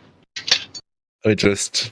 Right, because you can either go to a beach yourself, or you can use some of the materials that we have. Hey, that's the beauty about it, is you can actually figure this out on your own. You don't need some higher source to validate whether the math is wrong or right.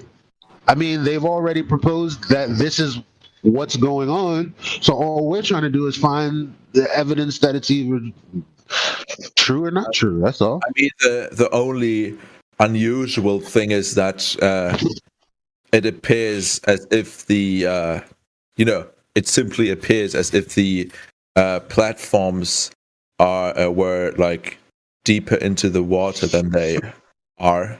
But I guess like all of this is more or less perspective. But I mean, hold on. Which I'm not going to go that far. Can you see what you're not supposed to be able to see? What do you mean? If you're not supposed to be able to see it, right? Okay, I'm sitting in my room. I have an open door. There's a stairway to the right of my door. From where I'm at, I can't see the staircase, right?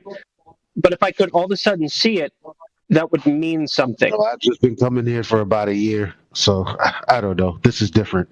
Are you hot, Mike and Elijah? Sorry. So no, it's okay.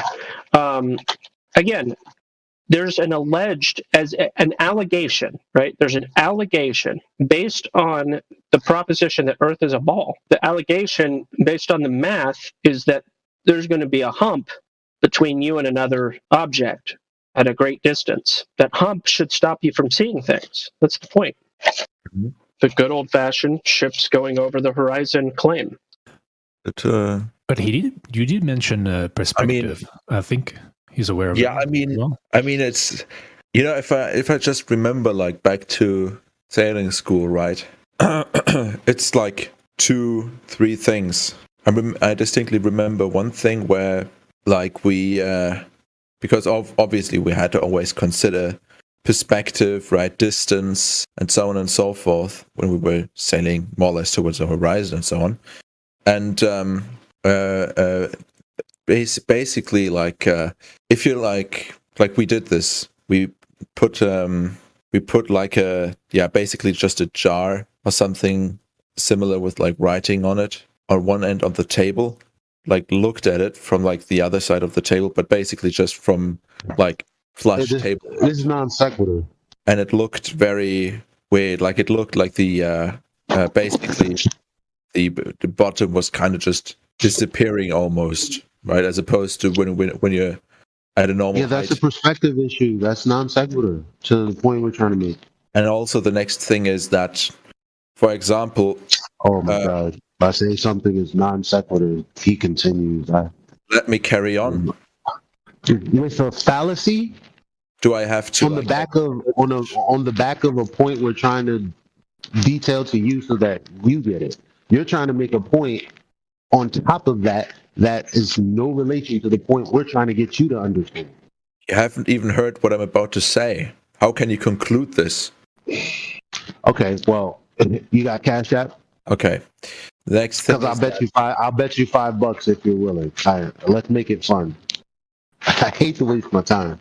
Okay. The next thing is that we were also taught that, for example, when it came to light, we were easily deceived by something like the sun setting, as the refraction of the air and water makes it seem as if the sun was actually higher than it was, and being in reality being below the horizon more or less, even though it's that's begging the question. Above it. Right. That's begging the question and non sequitur to the point. Kind of making it hovering. Okay, I can't. This is rude as hell. When someone even wants to stop you to ask a clarifying question or stop you to point out that you're off track, like it shouldn't be something that's rude, because now I can see how people can consider me being rude at this point. But in all honesty, we're having a conversation about something specific. Now you're talking about perspective on top of a begging the question fallacy. When you have something that's obstructing your view from something else, you have no perspective of the thing that is beyond the obstructive. That's the point. There is no obstruction here where there should be, is the only point. Okay. Either way, perspective is something that's more complex than, you just look at it and it's there. Yeah, but it doesn't apply to the globe model perspective. That's the problem. There's a missing. It's like the bridge is out or something, right? So he's trying to make the point that you should not be able to see what you shouldn't be able to see. But we see, therefore, the claim that you shouldn't be able to see it is invalid. Well, we don't see the base of the oil rig, and we shouldn't see it, and we don't. The position is the horizon is wow. Yeah, the horizon's behind the rig. So if you're going to say that the horizon is completely irrelevant if you factor in refraction.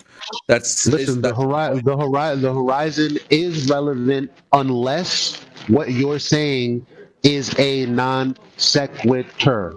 Then I could see why you're saying it has nothing to do with anything, because now you're making a point that's not relevant or related to the point that we're making, which is what I tried to tell you in the beginning. Now, when you're talking about geometry and when you're talking about something being physically somewhere, to obstruct you. In this instance, at 1 mile, there's nothing that's going to change that. For instance, if I come into town every day and I know that my house is a mile away and I can see my house a mile away when I come into town, that means there's going to be no instance in which I come into town and it's like, oh, wow, I see the hospital that I know is behind my house, and oh, gee, look at my house. It appears to be behind the hospital that it's normally in front of.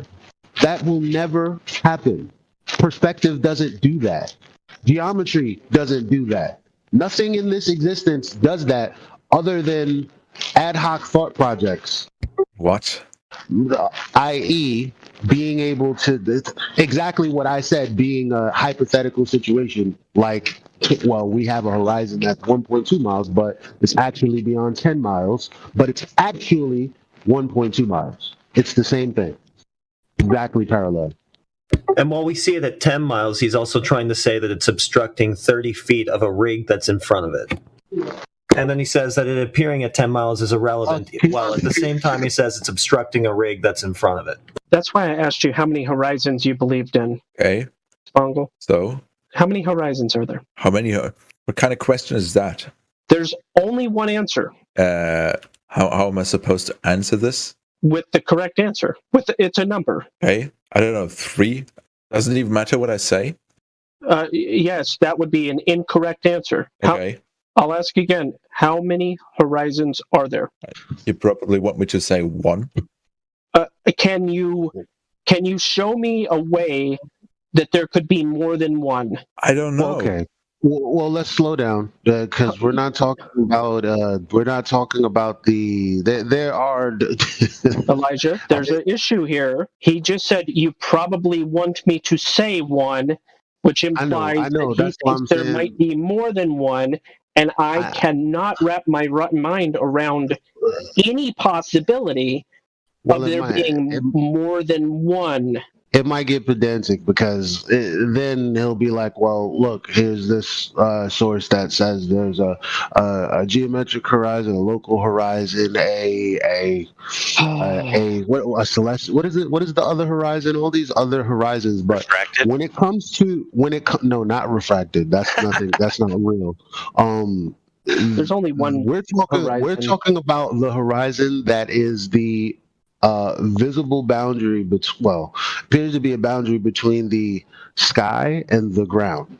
That's the horizon we're talking about, the one that's visible, the one that we see when we look out into the distance. How many of those are there? Okay. Come again. This is the response. This is the image he posted. What about it? Yeah. What do you guys talk? What was that, Fred?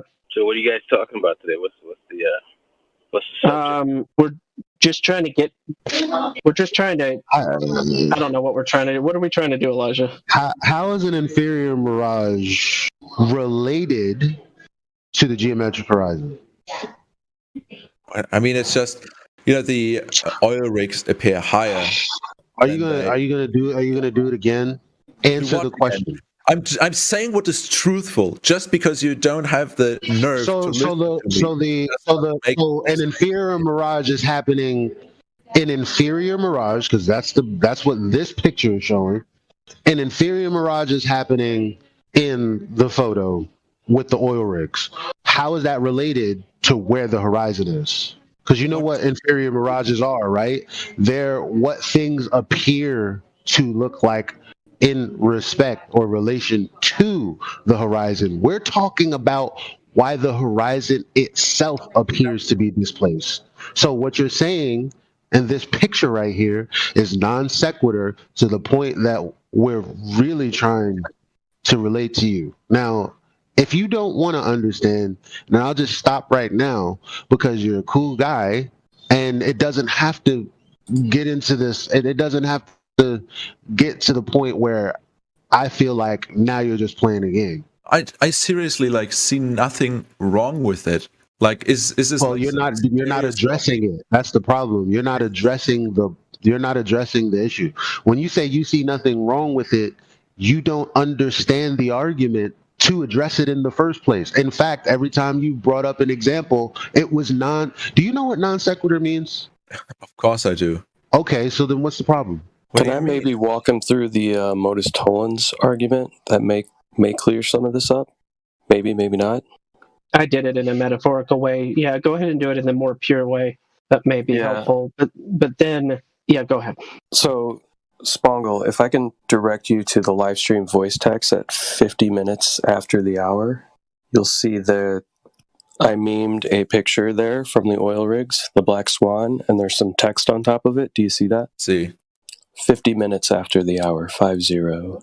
Yeah, I see it. Okay, cool. And what I'm going to do is I'm just going to walk you through this modus tollens argument, which modus tollens would state that if P, then Q, not Q, therefore not P. You with me on that? Okay. So if the Earth is a sphere with a radius of 3,959 miles, P, then every horizon distance measurement must be no more than 1.225 times the square root of the observer's height in feet, Q. How do you come to that conclusion? So that's just based on simple math. Geometry. Correct. Here. So not Q. So in this picture here, where do you see the horizon? Is it in front of the oil rig, in between the oil rigs, or behind the second oil rig? Where does the sky appear to meet? Right. I mean, the sea? It like behind and between. There's only one place where the horizon would be, right? The horizon is defined as where the sky appears to meet the ground, or in this case, the sea. So if you're on a boat, you're a sailor, and you're looking at the horizon, and this is what's in front of you, this exact image, where would you say the horizon is? In front of, in middle, in between, or behind the oil rig? I mean, I would say behind them. Okay, cool. So this picture was taken, right? The video is just above this, from a 1-foot observer height. Meaning that if the Earth was a sphere with a radius of 3,959 miles, P, then we should be seeing in this image a horizon no more than 1.225 miles. Now we have these oil rigs in this picture because they're known distances. So that last oil rig is 9.41 miles from where this video was taken. Okay. Do you understand the ramifications of a horizon that is not only further than 1.225 miles at a 1-foot observer height, but much further? Meaning that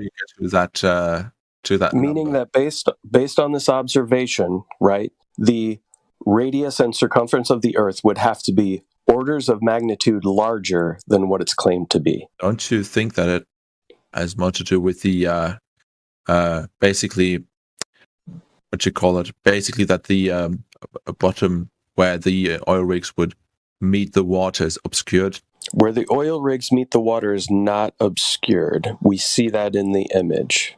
No, the only thing that would obscure that would be the horizon. No, what we see there is far above the water. What do you mean? What we see is far above the water? Can somebody post the image that's closer to dawn or dusk, where you can see the lights at the bottom of the platforms reflecting off of the surface of the water? As a matter of fact, in the image that you're looking at right now, you see the buoy that is in between those two oil rigs. I'm assuming that the buoy is a little further than the first oil rig, but regardless, it's in between, and you can see that buoy there sitting on the water. There's nothing obstructing it. I mean, you call it buoy. I can't really tell what that is. Just seems like. Look, I mean, you're just being skeptical for no. You're being skeptical for no reason. That is a buoy, and if you wanted to actually investigate me saying that it's a buoy, you actually can, because this is a location that you can look up on Google Maps, and you can figure out all of these things in that area are there. So why don't you just do that and listen to the words that are coming out of our mouths instead of saying, well, it's not. What is it if it's not a buoy? The fact is, you can see it. Yeah, but I don't know what it is. So, like, you only said it. Like, isn't it your stance that you shouldn't just believe what you are told? So the point being, because I've already looked on Google Maps, bro. Some of us have actually called and actually pinpointed all of these locations. It's irrelevant what it is. It is. It is. Right, because the horizon is behind the second oil rig. If the Earth was a globe with a radius of 3,959 miles, the leading edge of the globe, right, the geometric horizon, should be obscuring things starting at 1.225 miles. Do we see any indication of that in this photograph where the horizon is more than 10 miles away at 1 foot observer height? Yeah. So you see in this image 2 oil rigs, one at 6 something miles, the other at 9, almost 9.5 miles. And you're saying that the horizon in this image is at 1.225 miles away? Yeah. I mean, possibly. I don't know. I haven't done the maths, but the thing is, I see that a significant portion of these oil rigs is obscured. It's not. Why would you say that? We've been talking on and on about how the horizon is appearing way further than it should be. It's behind the oil rigs, and now it seems like you're trying to suggest that that very thing is obscuring them. Why would you do that? I'm not Yeah, you're being disingenuous. I mean, basically, you're assuming that. How do I say this? Well, I mean, Photoshop them into where they are, and It's from a video. Right. Yeah, it doesn't matter. Like, just put them where they're supposed to be, and you will see that they just don't. What do you mean where they're supposed to be? They are where they're supposed to be. They are where they are. They are where they are. They are where they are from a perspective, but they aren't where they are truly. Like, if you were to, like, without any air and the water being, I don't know, steel or solid, right? Okay, they're at 6.3 miles and 9.6 miles, respectively, if my memory is right. And that's where they are. That's how we know that your horizon is not where it has to be in order for the Earth to be the globe that you seem to think it is. What do you mean? I see that it's obscured. Like, you see clearly obscured by what? Ocean, but water. Okay, water. Okay, yeah, they're submerged. That's fine. Okay. No. It's, you can't, like, look right through it. Like, the more or less the horizon is in the way. The horizon is behind it. Okay, do me a favor. Take a screenshot of that image and draw a line on it where you think the horizon is within that image. The only thing that's blocking off the bottoms of those rigs is the water level, not the horizon, which is behind them. Okay, let me walk you through what I'm trying to say. The horizon, which you mean, is basically where you cease to see or think to see. Yeah, exactly. We're walking you through the fact that has to be at 1.2 miles on your globe.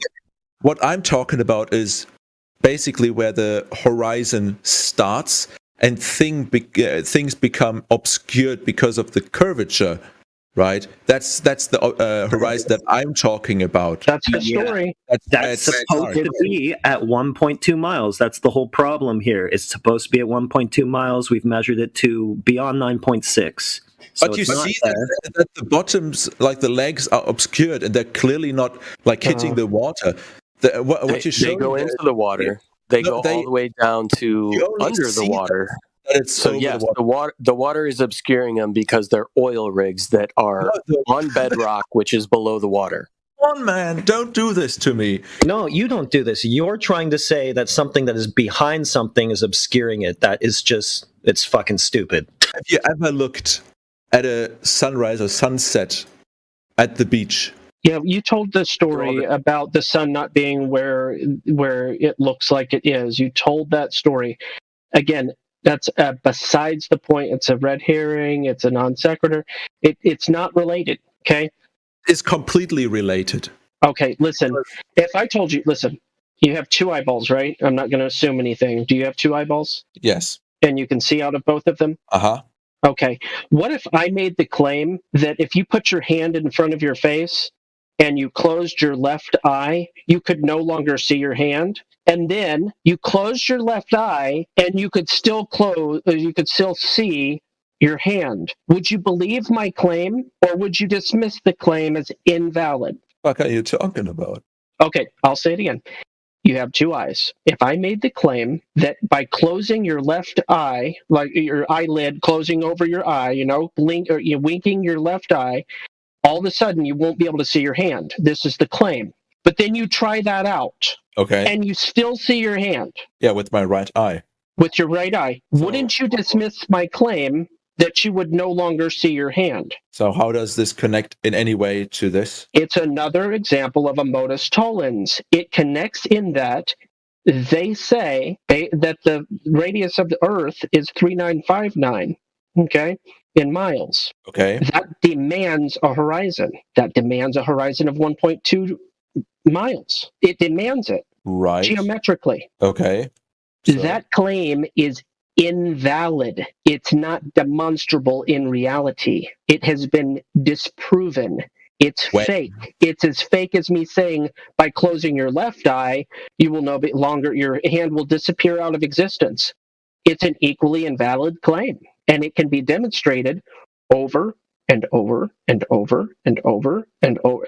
There's probably 100 examples. There's probably more than 100 examples. There's as many examples as you can make up or discover, find, demonstrate, whatever.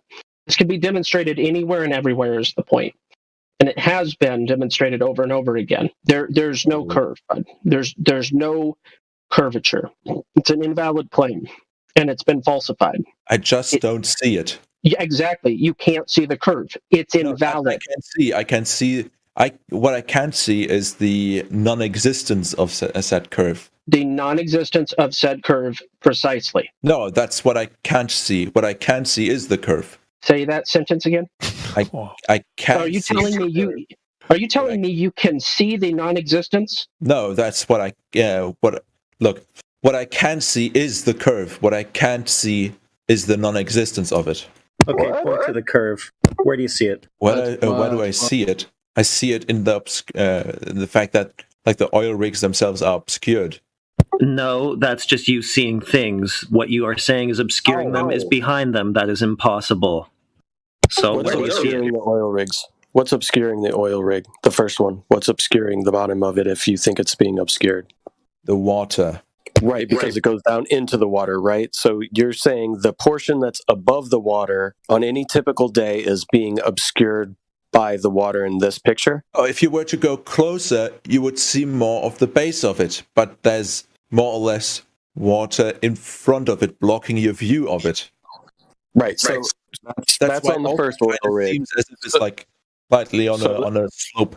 So that's on the first oil rig. You're claiming that in front of the base of that oil rig, there is water obscuring it based on a horizon, right? Based on a geometrical curve.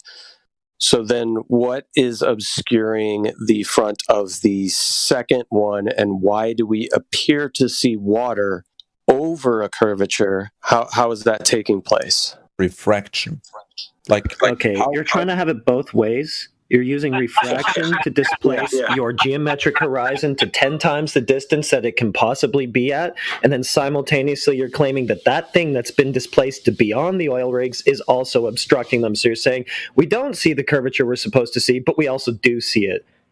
That's why I asked you how many horizons there were, and you acted confused by that question. Yes. Yeah, there's one horizon, the one that we see. Okay. You're adding in an imaginary horizon and pretending you see it. No.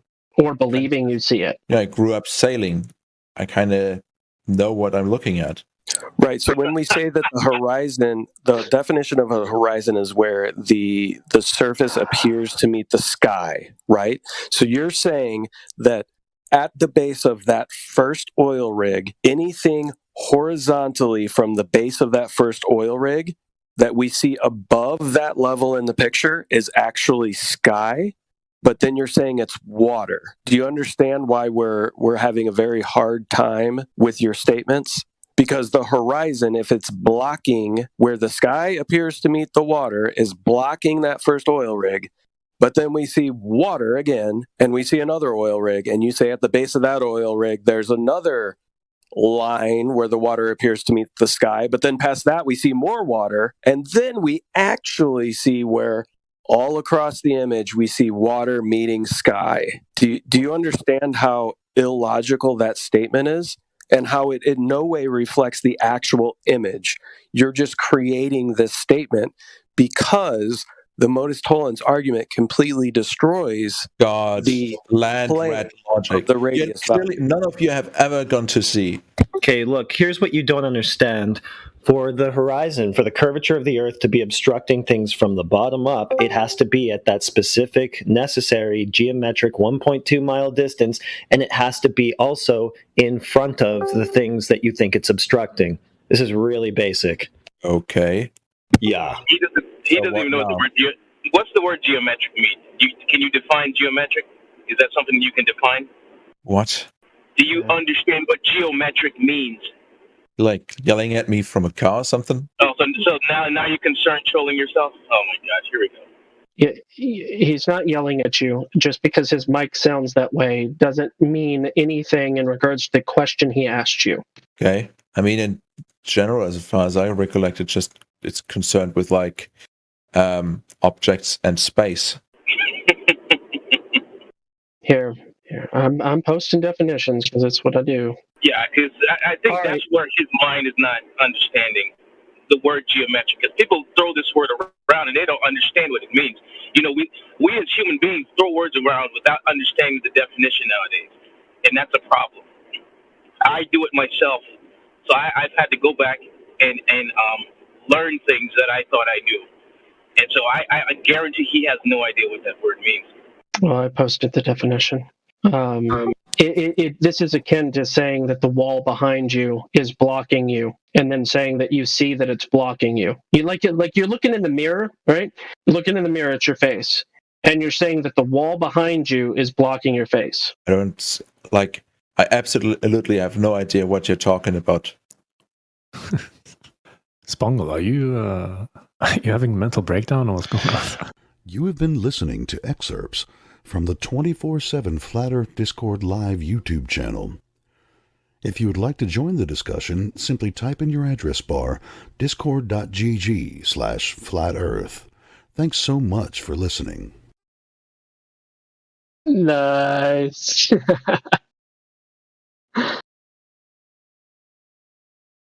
Maybe we could unmute some people. Mac. Hi, Mac. You can say hello. Oh, I'm offended. How lame. All right, Techie, how about you? We'll give you a try. Techie, say hello. Come on, Techie. Give some of that globe love of yours.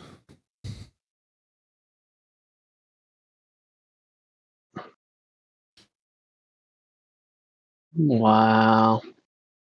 Yeah, I'm glad somebody there said Spongle at the end. Was that you? Yeah, that was me. That was his name. I couldn't remember. Yeah, I couldn't remember his screen name from that conversation. But yeah, man, Helio does a great outro. I tell you what. Oh yeah, definitely.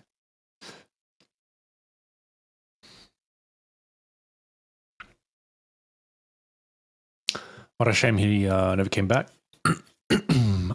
Spongle, yeah, that guy had some difficulties with logic, just plain simple logic. So saying imaginary horizons, that's not rational, you're saying, guys? Yeah, I think that my analogy was quite accurate. It's like saying that the wall behind you is blocking your face as you stare into the mirror. It's like saying that the wall that is behind you is blocking your face in the mirror. I mean, that analogy I think was spot on. I get it, PC Tech, but that is no excuse. He was more than proficient enough in his English knowledge. Hi, Froze. Hey guys. Hello. So, guys, how are we today? I actually just want to learn about the flat Earth. So. Yeah, me too, bro. That's why you're team tagging the troll activity? I don't know what that means. Oh, interesting. Oh, you're a troll, are you? We don't like trolls here. What the fuck? Oh my god, look at his profile picture, guys. He's definitely a troll. All right, Frozix, Assault is new here. Oh, well, he's a returning customer, so he won't have some questions and inquiries to make. So can you just hold it for a second? Yeah, that's perfectly fine, bro. Thank you. What the fuck? No, it's just somebody being really overly obnoxious. Yeah, are you allowed to swear in this VC? Because I know you're not supposed to do it in lobby, but I don't know if you're allowed to do it here. How about you just ask a simple question with words? Okay, yeah, that's fair. So, what's like the main reason why you think the Earth is flat? Because like, there's always like one that you must believe in over the other theories, right? So, like, what's that one thing that makes you believe that the Earth is flat? Yeah. That's my question. The curvature claim was falsified.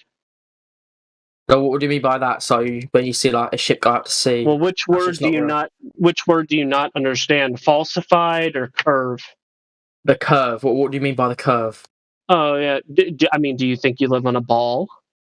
I personally do. Yeah. Okay. Does a ball have a continuous curve over its surface? I mean, I guess. You guess? Yeah. So sure. you're not really sure what a ball is then? Yeah, ball's just round in a circular shape. It's just a sphere. I think. So you don't know what the word curve means? Yeah, curve just like goes around the ball. It's curved. So you do know what curve means? I guess I do. I do. Impressive. Yeah, so you know the image with the two boats, and it's just something like Blackbird or something like that on it. Can someone send that real quick? Yeah, Blackbird singing in the dead of night. Yeah. I think it was that one. Yeah. Okay. It's got two boats, and it shows that like there's no horizon or something. Two boats, no horizon. I think it's that. I'm not even kidding. Yeah, you're a little off on your details there. Yeah. But the main thing is that the reason that people know that Earth is not a ball is because the curvature was falsified. So maybe you need to learn what the word falsified means, or do you know? Okay. I'm trying to find that image real quick. I just can't find it. Yeah, maybe you should view live stream voice text. Yeah, I'm in it. They always send it. It's been going around for years, but I can't remember what it's called. 2 years and 5 months. Yeah, so I joined this server like early 2020, I think. That would be the initiation of the Black Swan image. Oh yeah. It might be Black Swan. Yeah, it is referred to as that. Yeah. I don't have pick perms anyway, so I can't send it. Oh yeah. Old dude sent it. Yeah, it was that one. Well, they're not boats. They're oil rigs. Oh shit, I'm retarded. Yeah, my bad. Well, I'll try not to treat you like you're calling yourself. Yeah, but I'm willing to learn, and that's the biggest thing here. Okay, yeah, the claim of curvature has been falsified. It's as simple as that. Have you got any proof to back that? Because I actually just want to see. I'm not like trying to joke around or anything. I just want to see the. Here's another good one for you. Alright.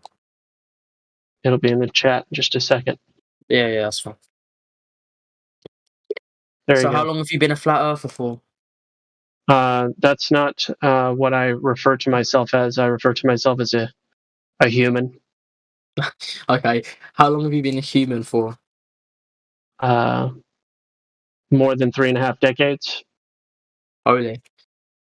Quite a bit.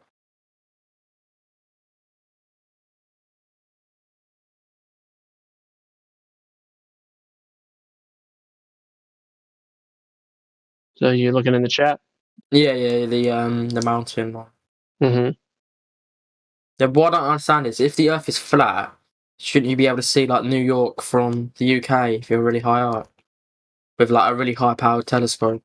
If my eyes were 5 times larger, shouldn't I be able to see like a mosquito from 1,000 miles away? No. Why? It's too small. What? Okay, so you are mentally capable of following logical statements, even though you're making a lot of illogical statements. Yeah, but that's a fair point, though. If you had a really good, it's not fair at all. It's actually incredibly illogical. And I just gave you an analogy that you were able to logically deduce was illogical, though maintaining your illogical statement. So I can explain. The answer is no, you shouldn't, and for very many different reasons. Fair enough. Are you aware of all of the different reasons, or at least 1 or 2 or 3 of them? Would it be all right if you named one? Yeah, angular resolution would be one of them. Perspective would be another. Perspective. Okay. Vanishing point would be another. Have you got another? Particulate matter would be another. Humidity and temperature gradients would be another. Yeah. The way that light travels through all of those things. You know the flat Earth Buddha bot that you did. Can you is there like one to show that with perspective, like you did with the Lookout Mountain? Okay, no, he sent it over. Yeah.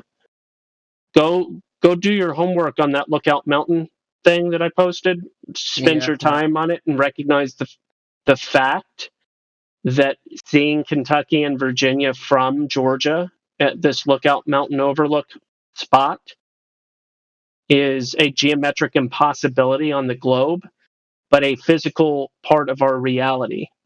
It's actual. Yeah. So it invalidates the claim that Earth is a globe. This is one of very many examples. Okay. There are conditions. Hold on. There are conditions that come about where the horizon is much closer than it should be too, which also invalidates the claim that Earth is a ball of a specific geometric size, namely the 3,959 mile radius claim. Yeah. Yeah. So anyway, how did you like when was like the first bit of realization that you thought that the Earth was flat? When I looked into the details that I just shared with you. Fair enough. Can't go wrong with that. Okay, I'm gonna watch this video later. Old dude. Thanks for sending that. Appreciate that.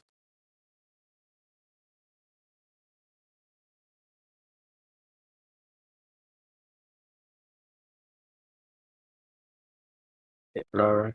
Let me just change the resolution. Like, do you have a flat Earth model that you can send, or? Oh no, I live on Earth actually. The real world. I don't live in Meta or any other fake pretend thing of imagination. Yeah, I said model, like what it's supposed to look like. I live in the real world, not a world of imagination, Willy Wonka land. Yeah, not. Okay, that's kind of evading the question, but I'll move on. How about the it's not actually. It's actually directly addressing your question with the absurdity of such a request. There you go. Okay. How does the sun orbit the Earth? Oh, dude sent a friend request. Let me accept this bad boy. Where's he gone? There he is. Yeah, how does the orbiting requires an orbit? Okay. And are you saying we're not talking the very listen? The very thing that we're discussing is if the Earth is either geocentric or heliocentric, but it's definitely geocentric, which means that it is not a disk flying in outer space where the sun is orbiting it. Okay, so it's already the wrong word to use. And we do not observe a sun orbiting the Earth. It is within the realm we live in. That's what we observe. We observe a light which flies over you every day. Look at time lapses, you will see it's coming. It's going away, it's coming further. You can literally see it flying over you. It's not like rising and then going and then setting. It is just going towards you, over your head, going away, depending on the position of where you are on the plane. Okay, so it's literally what we observe. That you can observe with your own eyes every day. So the sun, does it come through straight through the middle of the Earth, or the sides, or how does the sun go over the Earth? Because that's what you just said. You said it goes over, and then it like goes round. You mean like what the mechanics behind the sun is going over the plane? Or what? How does it go over the Earth? Because then wouldn't that mean the whole Earth would get illuminated, meaning there would be no such things as time zone? No, when you use a flashlight and you shine it into a forest, can you illuminate the whole forest? No, but we're not talking about a flashlight here. We're talking about the biggest star in the world. Yeah, it's in not the whole a star. universe. Okay, No, see, the you sun's a think dead star. again. You're thinking again in terms of a heliocentric model. You're putting the heliocentric model, which we do not observe in reality, inside of reality. So I'm just telling you what we observe in reality, and it's a local sun that is flying, or however you want to call it, circling above you every day. And that should be orbiting above you. No, orbiting would be something else. That would require a model like the heliocentric model, where you have stars, planets, and whatnot orbiting around your planet that you're supposedly on. But since we already established the point that there is no curvature, everything else is just obsolete to talk about, right? Yeah. Yeah, I understand that, bro. So the most important thing is what we need to talk about is the things we observe in reality, and we observe a local sun, which is not showing parallel sun rays. It creates a hotspot. We can see a straight line of reflection on flat water, which is only possible on a flat, level plane and not a curved on curved water. You can do experiments with that. If I can butt in, the person in the live stream voice text called cut the not gonna say that last word because it's kind of offensive, you know what I'm saying? Said the sun doesn't go down, so how does the sun not go down? It's going away from you, out of your perspective. So you need to understand you have a limited perspective, right? If you look down a big corridor in a hotel, you won't see the ends of it, right? They will just melt together because there's a limitation to your perspective. Okay. Going back to your flashlight analogy, but isn't the sun bigger than the Earth? A flashlight isn't bigger than a forest. So how does that work? That's a good point. How does What that work? evidence do you have that the sun is larger than the Earth? Pardon? What evidence do you have that the sun is larger than the Earth? Well, it is. No. You're not answering the question. I don't know. You could use light speed to measure the distance, and then from What evidence do you have that supports that the sun is larger than the Earth? I said so. That's why. Surely, I'll let the one that was making the absurd claim defend his claim. Defend your claim. Surely, if the Earth is flat, but then surely, if the entire part of that Earth is like light and it's not dark, then surely that the sun must be bigger to make sure the Earth is light when it is. Surely you have presuppositions that you're trying to make assertions about. Do you know what a presupposition is? No. Okay, you have things in your imagination. You're talking about the things in your imagination rather than asking questions to seek clarification. Okay. Keep the imagination out and stick to what you can observe, what you can measure, and what you can... I'll learn about it. Listen. And what you can do, maybe in a small scale, as an experiment regarding how, for example, light rays work and so forth. Okay? So if we observe non-parallel light rays hitting the ground that you're standing on, you can then use a smaller scale of light to, for example, observe how light behaves when you go further away. It tends to go parallel, which means that the light equalizes in a way that you have that you can't have a hotspot first of all on the ground that you're shining the light on, and the light will get parallel light rays. The closer you get with the light source, you will ultimately see that the light rays are what is the English term? Sorry, I'm not natively English, so I forgot. Divergent rays? Yeah, right. They divert. So that's, for example, a thing you can do for yourself in a small experiment to verify what you're seeing in reality and not what you imagine in your brain to be something that might be reality. With a little experiment you can do yourself without being forced to just believe what some people say about the CGI suns that you're presented with through NASA and other institutions. Okay, does that make sense? Yes, this does. I'm going to go do my homework now. And just All right, try and know about it. Thank you for your time. No problem. Have fun. Take care, mate. Take care. Alrighty then. So unfortunate. They always need to do homework as soon as you get to something interesting. Every time.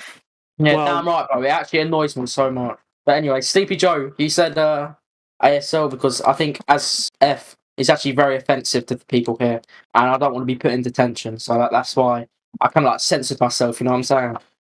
I don't understand what I don't think that will get you sent to detention.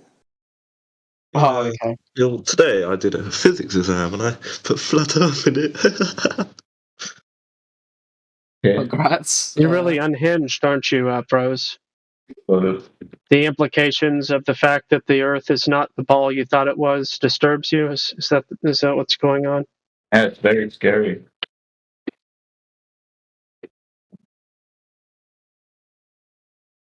Don't be afraid of reality. Yeah, I also had my physics GCSE, and I'm pretty sure I failed it. So, Can I ask a question? yeah. So, everyone here has been talking about stuff in live stream voice text, and I don't seem to have access to that channel. You're in the live stream voice text though. Yeah, no, he doesn't have the role. He does now, though. Go ahead. Oh, it doesn't have VC pass or it's called. Oh, it does now. Don't. Where's Wayne gone, guys? Who? What did you say, Frozex? No worries, bro. Alright. So, any other questions about the reality that you observe, me and you, every day? It's very simple most of the time, actually. But why isn't there a flat Earth model? Why isn't there? Why do you I have? Why do you guys always need a model? I don't get it. Isn't it? Like, how do you know it exists if you haven't seen the model of it? Because I'm seeing reality. I can look out of this window right now next to me and I see reality that I can observe, that I can measure, that I can do tests upon. You say this perspective. Repeatable tests. Hey, Bros, have you ever ridden a bicycle? Yeah, I have. Yeah. Did you have to have a miniature scale model of it before you understood how to ride a bicycle? Yes, I did. You did? I have one in my bedroom right now, actually. You're one in a million, aren't you?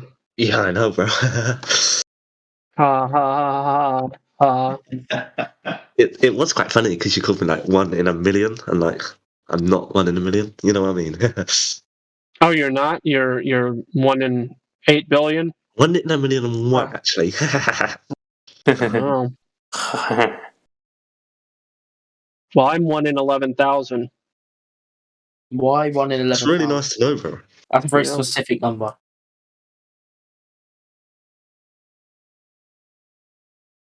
Huh?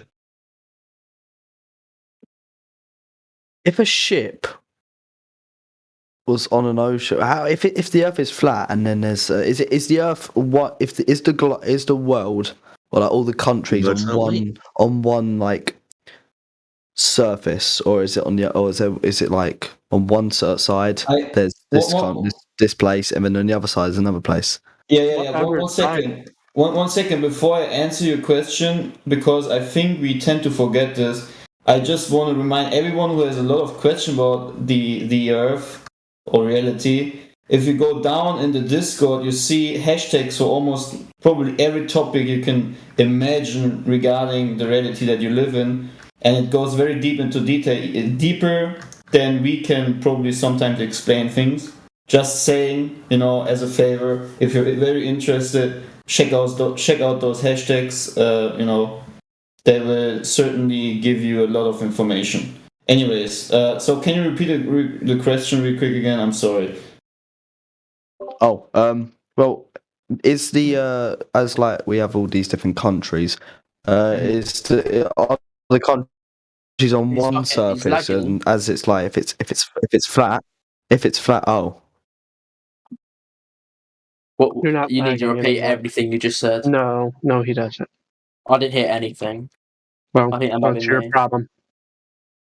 Well, I mean, like if one side, as it's flat, there's obviously going to be two sides. So is all the countries on one side, or is it on the other side? Or is it like split? I don't know how to explain it. Your side. He's basically asking what's on the other side, what's on the bottom, right? We don't know. Who says there is another side? So go ahead, Dave. Allegedly deepest hole is 7.5 miles back in the 70s by some Russians. They hit some kind of substance they could not get their drill to go through anymore. It's the story. Go ahead, Gospel.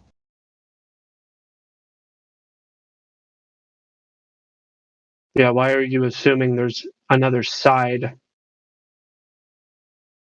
Because it's let's say for example, if it's flat, it's gonna be like a disc almost. Nope. But there's always one How side, dare you another say- one. Nope. No. It isn't a disc. No one here has ever said it's a disc. Oh, no, not a disc. But I mean, like it's a topographical. I don't know how to explain it. So it has hills, valleys, mountains, and so forth. It's not a flat disc. But that's not the definition of being flat. Then that's, I said it's a it's a flat topographical plane. No, that's for what I'm example, saying. listen. So, for example, if you look at a pancake from a far distance, it might look flat, right? But if you would be a very tiny guy on that pancake, you would have hills, mountains, and valleys, right? Does that make sense? I mean, I don't know how much easier I need to clarify that. The pancake is still flat. Yes, that's why we say in general it's flat. But it's a topographical flat plane, which means it has mountains, valleys, rivers, and so forth. Yeah, but that's not my question. I'm saying what's on the other side. There must be another side. What other side? What other side? Well, you already got the answer from Dave, who told you that you have wrong with these pictures from space then? That clearly you have a circle. If there's a circle if there's one side, there must be another side. Mate, can you not hear? No, because if there's one side, if you had a just say you had a piece of paper and it was cut into a circle, there's always going to be two sides of that paper. So what's on the other side? Because if we're all on one side, categorical error. Again, you got the answer. He's actually saying really interesting point. Again, we can do assumptions, but that's not what we do here. We can only quote the things which have already been done in reality, which, for example, is the deepest hole that was ever dug in Russia, okay, or the deepest part of the ocean that was ever discovered or dived into, and everything upon everything apart that is assumption. So assuming what is beneath the plane, I can assume it is what for me personally, I can't assume it because I believe it, I trust in it, and I know it is, that there are foundations, as it is written in scripture. But that would be my belief, the thing that, has, in this case, I can't 100%, give facts to it or give any repeatable experiment or proof or anything up to this, because I have not dig deeper than that hole that we have digged, right? So we cannot just assume that there needs to be other side or what this other side is. We can only say what we have, experienced so far, which is what the Russians have digged as this hole, how deep it was going and what they found and whatnot.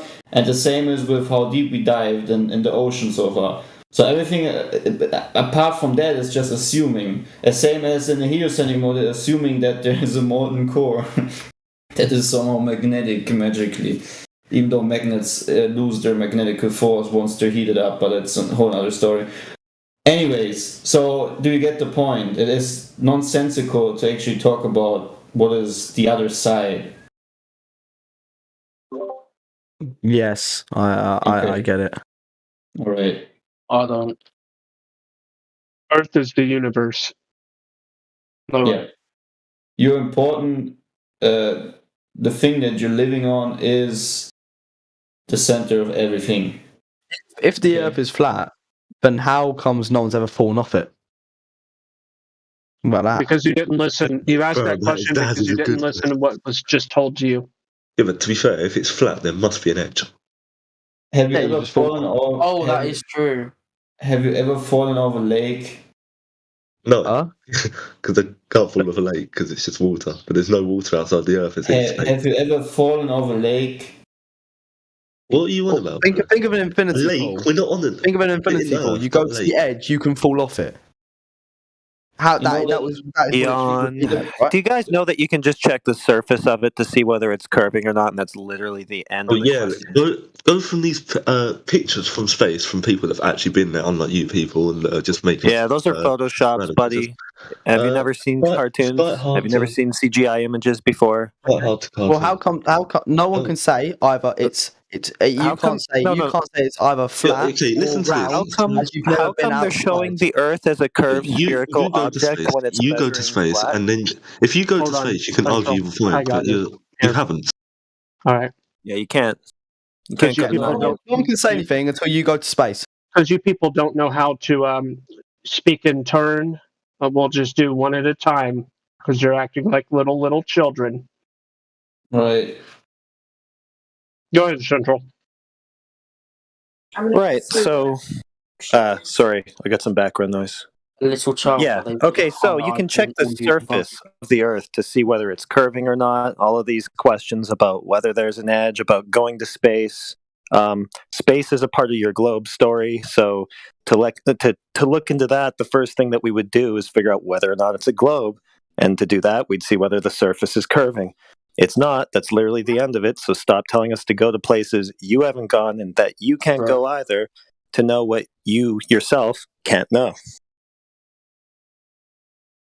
And for the guy that was so hooked onto space and CGI images, maybe you can tell me if you live on the Russian Roscosmos Earth picture, or you live on the NASA Earth picture, or you live on the Japan Earth picture, or the Europe Earth picture.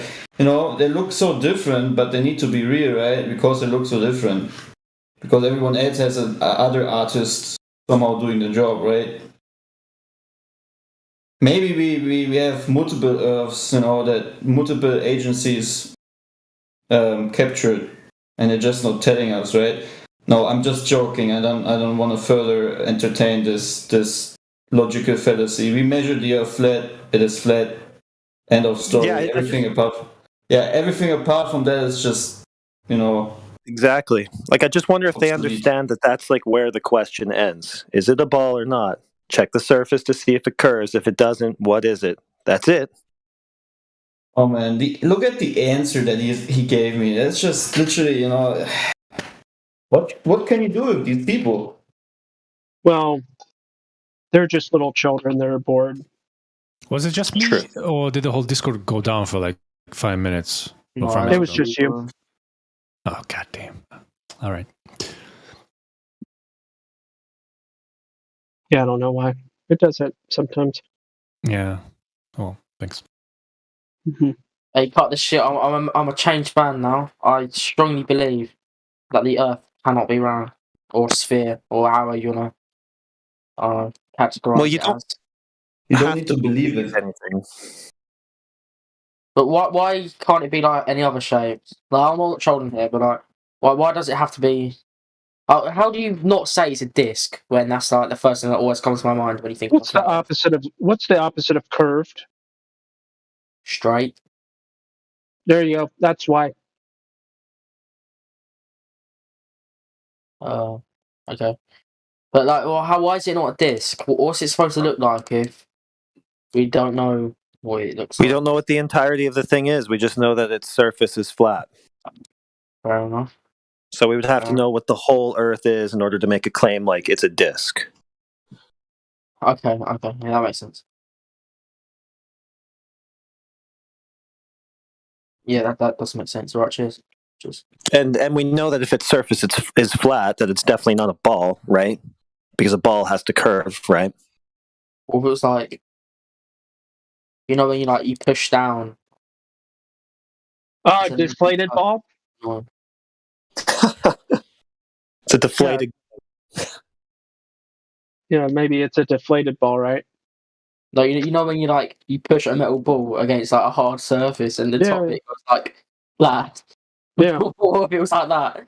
Yeah, what if it was? Would that validate or invalidate the claim of heliocentric ball Earth theory?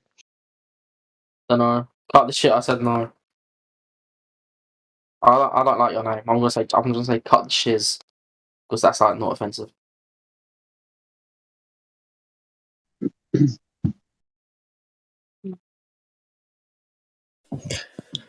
I'll remember that.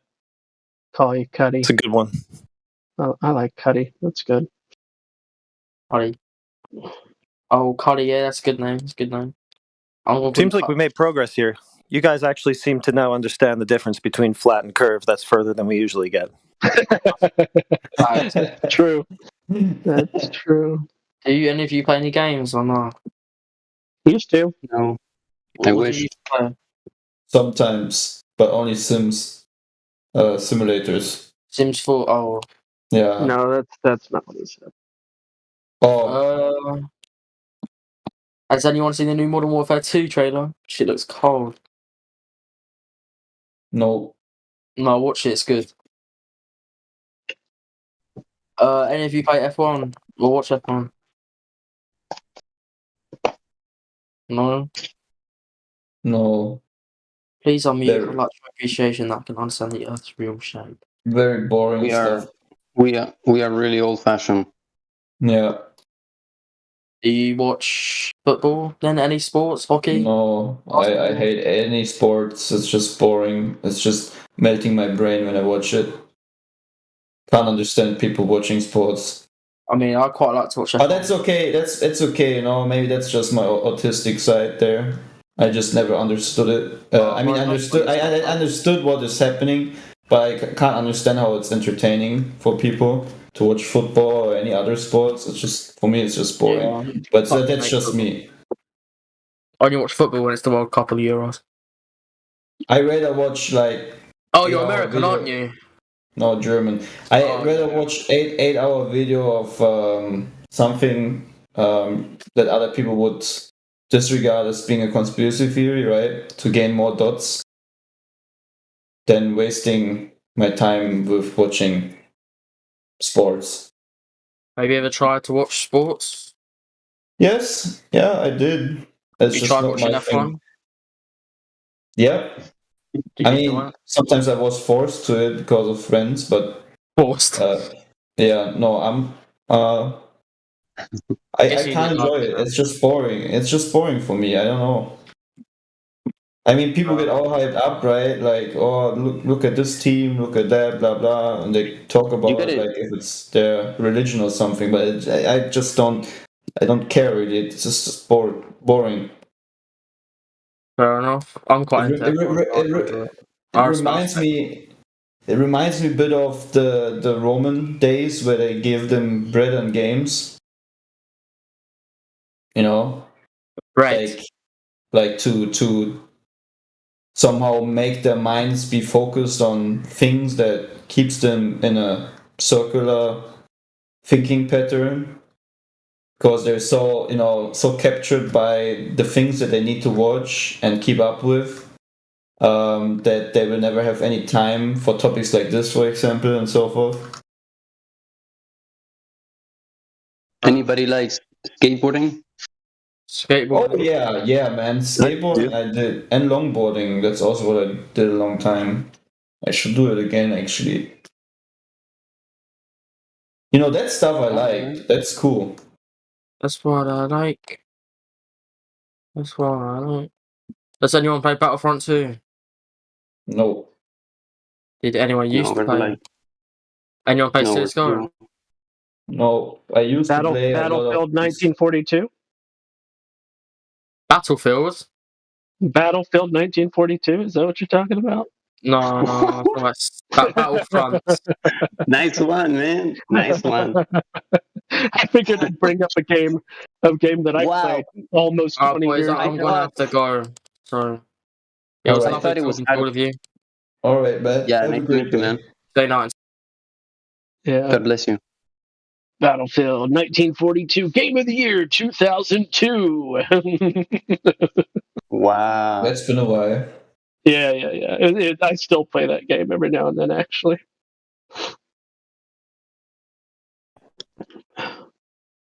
Still better than a used Battlefield? I wouldn't know. I don't play any of those. No, I neither. I just sometimes, see a video pop out on YouTube, and sometimes I just watch something about it.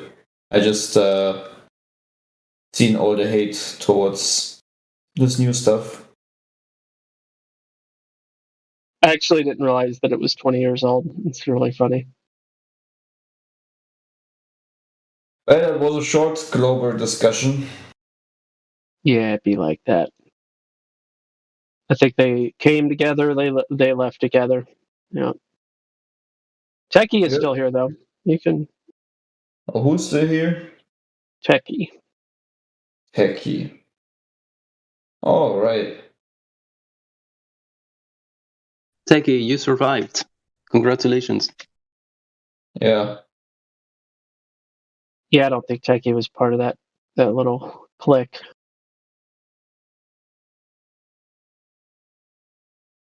I don't even watch Netflix, to be honest. I do, but rarely anything on there, because it's all very sensitive. Like, weird content most of the time. Oh, sorry, go on. No, we're fine. That was a good euphemism for debased content. Yeah. Sometimes I just watch certain things, mainstream stuff, to just keep up with understanding what their progress in programming the people is, because, I watch these things to read between the lines. It's just funny for me because I see the agenda and stuff, of things what the actors are saying or doing and so forth. That's why I do it, because you need to know your enemy, right? You need to know what the programming state of the mainstream consciousness of people is. And it's really, Netflix is a really good spot for that, because they put out a lot of agendas and stuff. I mean, I can't certainly watch everything, especially sexualized content and stuff, because it's just too disgusting most of the time. Regardless, I don't know. I'm pretty sure some people in here do the same thing, right? Watch certain movies or series to maybe spot something. Even old stuff. Like we did a watch party down in the cinema room for GOG. It's like from the 1950s, and yeah, man, they've been working on the programming game for a long time. That is true. That is true. I mean, just look at the programming they did before the moon landing.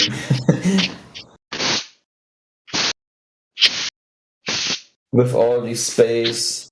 I mean, literally the first ever cinema movie was about space, right? What, the moon? Like You're talking about the rocket that shot into the moon's eyeball? Yeah. Or I think it was the first movie with special cinematronics, or however they call it, special effects. Yeah. It wasn't the last. Right. That's just funny, right? How that theme was already about going out of this realm. Or just, this programming goes so far back. It's unbelievable, actually. For some reason, I really can't get my parents being interested into, like, they don't ridicule me or don't find it funny. Like, they take it serious, but they can't, like, they have no interest in researching flat Earth or anything like that. I don't know why. Same with my sister and brother. It's not a necessity. Right. I mean, my brother is like, I gave him so many things, but he always, I don't know, comes back with some weird answers.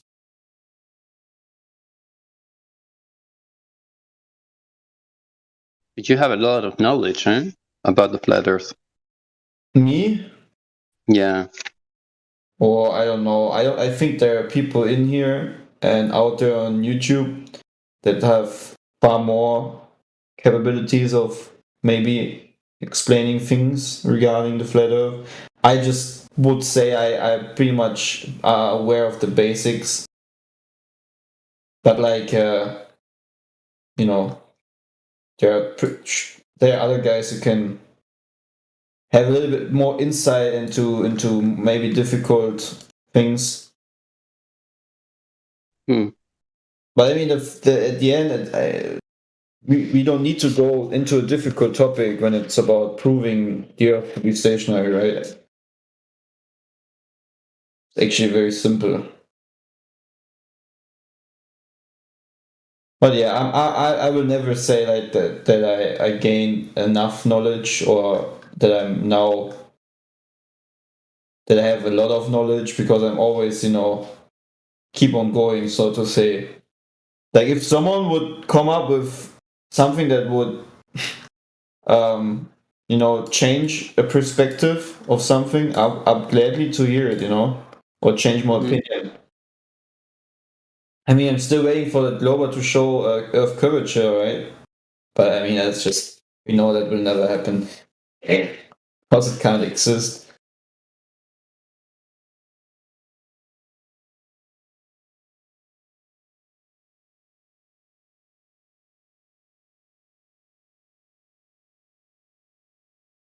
What I recently, apart from Flat Earth, I recently found out many books. Like, it's crazy. Many books that we in the past did in our German class in school.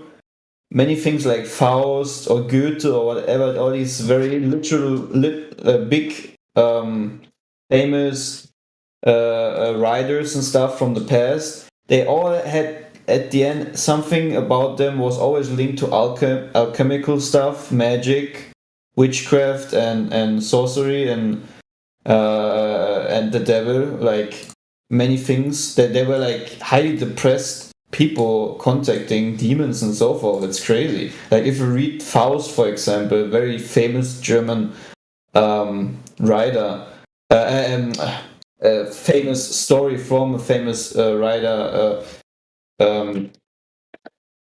from what is his name? Yeah, from Goethe. So Johann Wolfgang Goethe, he wrote the book called Faust, and it's about a guy who's an alchemist, and this guy actually, there's a story that he actually existed, and he died in an alchemical experiment where he blew himself up trying to create some poisonous stuff, whatever, and he poisoned a lot of people.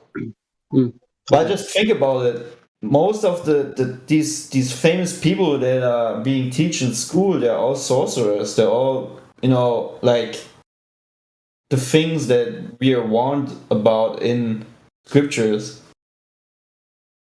So that, like, I don't know how many satanic texts in a certain way satanic I have read in school. It's crazy. And they're glorified, you know, these people like Goethe and so forth, they're glorified in Germany. Even though they had a very weird mindset. Like in the book that Goethe read, I just read it today, he talks about Faust being lustful towards a 14-year-old and wanting to intercourse with her and so forth. Just think about this. Like, isn't that crazy? And he was 30 years old. Like the character Faust that Goethe is writing a story about. There's so many things that are just disgusting. Calling upon the names of demons and so forth also. And then whole conversations with what is he called in the book? Mephisto. And that's the thing, and that's the stuff that you learn in school, you know. The stories you learn in school. And people like, I know why we learn it, because for someone who has no knowledge about this stuff, you think it's just fairy tales, right? It's just, you know, Goethe made something up.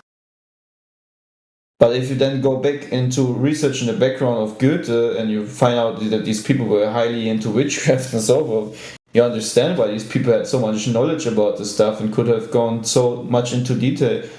Because probably they themselves contacted, you know, demons and so forth. Otherwise, how would you know at that time, without internet and so forth, to have such detailed description of these things? Yeah, anyways, seems like I'm going away from the topic. School, yeah, that's a topic. Yeah, I think school is very much an establishment created by the adversary. By the enemy. Yeah. It actually destroys very important God-given capabilities of making sense of your own reality that you're living in. And it destroys characters. I had such a hard time at school. It's crazy. I don't have very good memories. Yeah. Can imagine. Except high school. High school was fun. High school, but I did not take it serious at all. I didn't take serious at all high school. But it was I used to love going to school. But I didn't take it serious. And I still don't feel bad. I don't feel bad about it. You know, I could feel terrible. Like, why didn't I take high school serious? I'm so stupid. I was so irresponsible. I mean, we know why. I mean, I used to go to Barnes and Nobles, you know, in America, and that was heaven for me. I used to find everything there. Mm-hmm. Anything I wanted.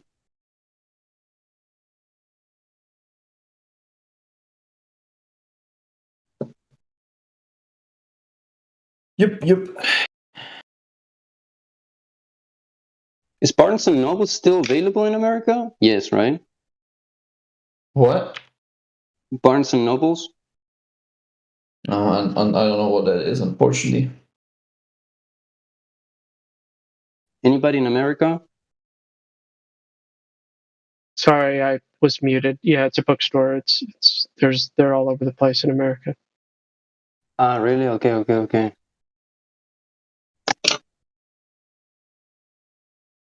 So, Gospel Bearer, what is the worst thing about the US right now? What would you say? About the Earth? No, the US, United States. Who knows? People watching mainstream news. Yeah, that's true. Yeah, is that the worst? That's the worst.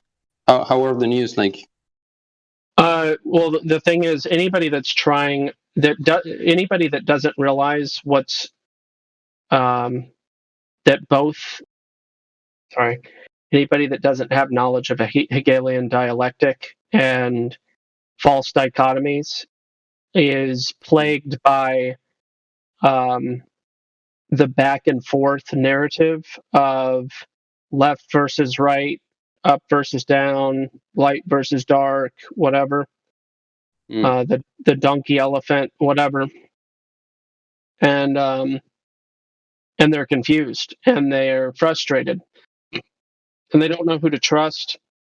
And they want to pick sides because they've been programmed to. But if they're looking honestly at both sides, they're just like, when is everybody going to come together and get this right? So they're being groomed for, in a completely underhanded, backwards way. They are getting. There's a whole group of people that are getting groomed for the one world system that will be put into place, and they'll be begging for it, because what people are begging for is this sense of unity and cohesiveness, where everybody can just get along, where everybody can agree on the same alleged basic truths. Long story short, they'll be agreeing on a system that might not be the best thing for all people, or any people for that matter. I think the news nowadays are like, I don't know, maybe that's just my assumption, but like they're more they're like news. I think for people that watch news regularly, it's like news are more addictive than in. I mean, it must be really addictive to watch news because there are a lot of things going on. So what you could look into is neurochemical responses to stimuli and how addicted people. You'd be interested to find out that the substance itself is only a vehicle. So, for instance, I'll give this analogy. You can go to the store in a Ford Taurus or a Honda Civic or a Maserati or a Ferrari. You're still going to the store. It'll get you there one way or another at maybe different rates of speed, different experiences along the way, but ultimately it's accomplishing the same thing. The neurochemicals are the neurochemicals, and people basically become addicts with, or not all people, but some people become addicts with or without substance use. So you can technically, one of the ways that this has been researched is regarding people that are referred to as workaholics, and they become addicted to adrenaline. Right. And then, of course, there are long-term effects in regards to that. But there's other examples, trichotillomania, or hair pulling. There's different. What is that theory called? Theory?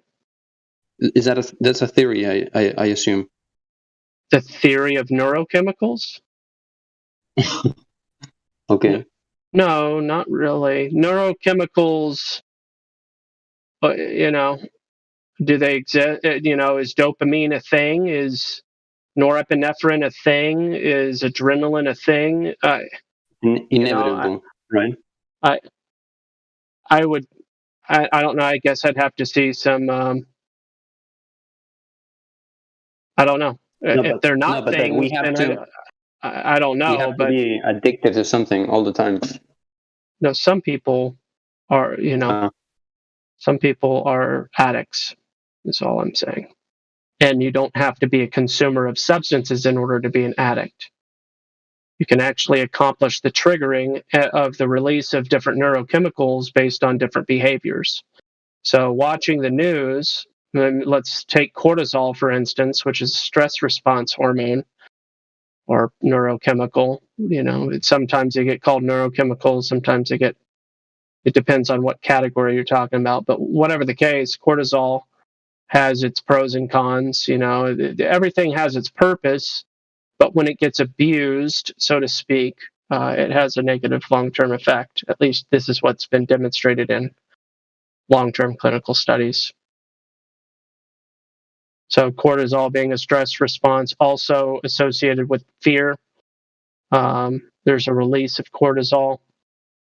Like our body produces these things. We don't have to consume anything for dopamine to be released. Like, a lot of people don't realize that like certain substances are like the analogy I was giving about the Ford Taurus, or I might even say a bicycle or a tricycle even. Some things will take you that are slower than others. Some will be like a rocket.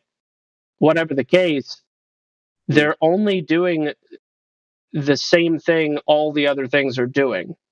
They're opening up a release of neurochemicals that are already inside of you. And this is why people pursue different type of hedonistic opportunity behaviors so that they can accomplish the same end. And it's all different levels based on the activity and behavior or substance, but it's all the exact same thing.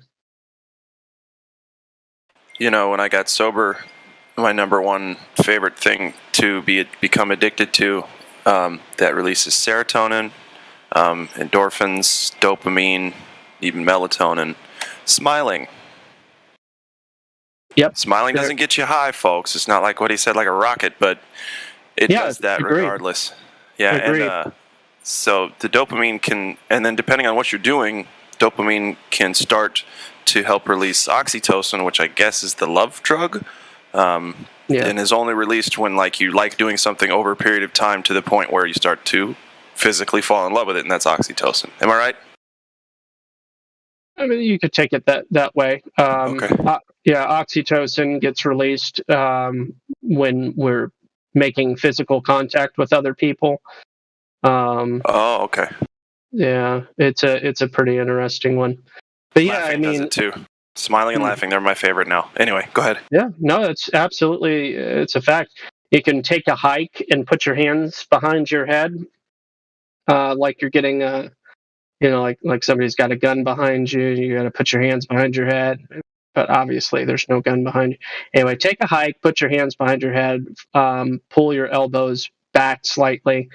And what this does is it loosens up or stretches your chest cavity, allowing for your diaphragm to allow more oxygen into your lungs, so on and so on. There's different techniques that people have used for a long time to accomplish these different things, and it's about that level of abuse. When somebody's watching 12 hours of CNN, Fox News, Right Side Broadcast, Newsmax, it doesn't matter which one they're watching. They're watching all the same things, taking their mind on a journey of, well, mostly cortisol, but there's probably other chemicals being I lost released. what you said at the end. My connection went bad. The cortisol part?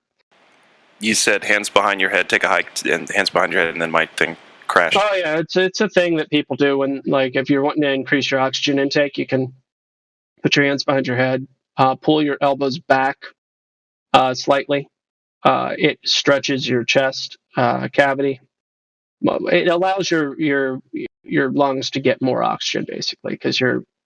Okay. I'm gonna do that because I already stretch like that to try to pop my sternum every once in a while. Yeah. It's a technique for deeper breathing, and if you do it too much, breathe too deeply, you'll get lightheaded. That releases extra dopamine. You could technically almost pass out or lose your balance or whatever by doing so, and obviously you gotta be careful. But it's about moderation and stuff. Isn't it funny how the more oxygen you get, the more of those other chemicals almost want to be released? There's that. This is the topic and area that I would take people when I used to work with people in addiction programs. I would help them understand that the substance actually wasn't in itself chemically altering anything. It was only a means to an end that is already within you. And when I explained that, there was an element of curiosity that most of the people I communicated with would have. They'd be like, the drugs are in me already. Yeah. And I'm like, are. yeah, they are. So and when that's actually the best part. Yeah, it is, because when you use a fast pass, you're breaking. Like a lot of people like sugar. A lot of people like sugar. I don't think that there's anybody that likes sugar so much that they would pour a 5-pound bag of sugar into their mouth. No. Like, so. And you never met my 4-year-old. Touche. Well, listen, we've all done it. Well, maybe not all. Pixie sticks are the closest one. There you go. I took a spoonful, actual spoonful of sugar. I was like, this doesn't taste very good initially. And I started realizing, why recipes existed and so on and so on. But yeah, too much of a good thing. I agree.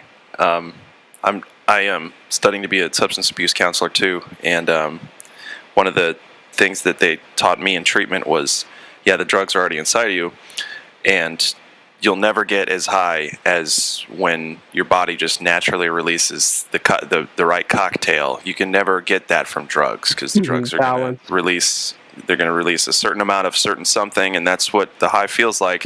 But when your body naturally releases it due to a genuine, it's not being spiked by anything, then it, I agree. I've never been higher than when I've just been happy and genuinely content. I will, you might already be aware, but I tell people that this is the greatest book on the subject of substance abuse that I've ever read. It is the book Addictive Thinking by Abraham Tversky. I got to write it down. No, I got a lot of those kinds of books, but hang on. Addictive Thinking by Abraham Tversky, Twerski. And it's accessible. It's not overly heady, but it is exhaustive and extremely helpful. And I find it to be an incredibly helpful resource, not just as maybe like a curriculum to work through if you're running a program, but also extremely helpful to the loved ones that are associated with the person. Addictive Thinking by Abraham Tversky. It helps make sense of a lot of things for people that are confused about addiction, whether that's the person themselves or the people in their life. Yep. Nice. Thank you, sir. I've found that a lot of those kinds of books too are essential. I mean, sure, to try to help one recover from drug or alcohol abuse, but anybody can get, like, there's a book called The Gifts of Imperfection. I love that book, and it hardly has anything to do with substance abuse, but it's one of the most touted books in, at least where I went to treatment, because it just works and everybody can benefit a lot from it. Kind of like the toolbox fallacy I share with people sometimes. What's that? Just accessible and helpful information to everybody, kind of thing. Oh, sure. Toolbox fallacy. Hang on, I'm looking up Mr. Abraham's book here. Oh yeah.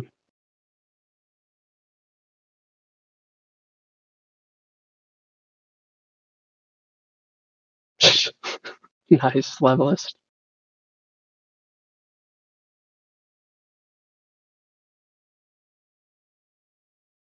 Okay, I got it. What's the toolbox one? Toolbox fallacy is just a philosophical concept or whatever, but it's the concept where a person makes excuses to not do the thing that they say they want to do or they know that they need to do. So I'm going to go fishing, and you're like, oh, great, you're going to go fishing. Well, yeah, I'm going to eventually. Well, do you have a fishing pole? Yeah, I've got a fishing pole. Oh, you got string? Oh yeah, I've got string. You got hooks? Yeah, I've got a hook. Actually, I got a bunch of hooks. Okay, well, you got bait? Oh yeah, I've got plenty of bait. No worries there. And you got the lake where the fish are, right? Yeah, I know exactly where I'm going to be going fishing.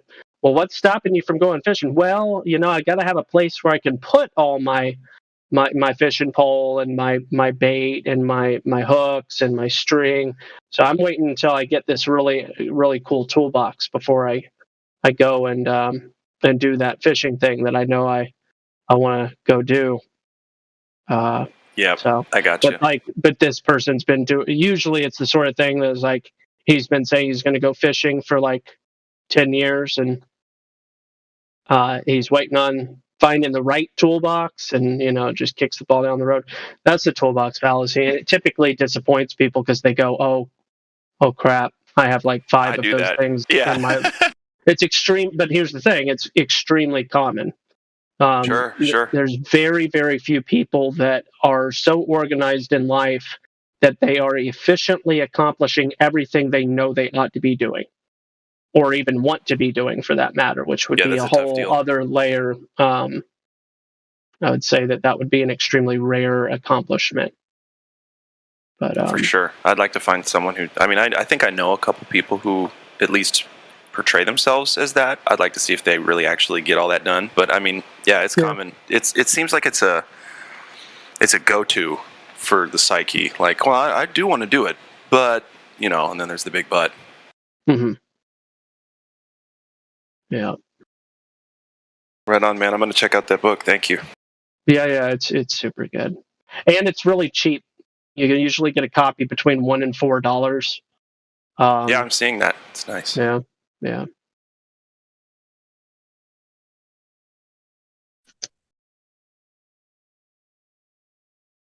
I guess Techie left. Chong. So that leaves zero Globers in the chat.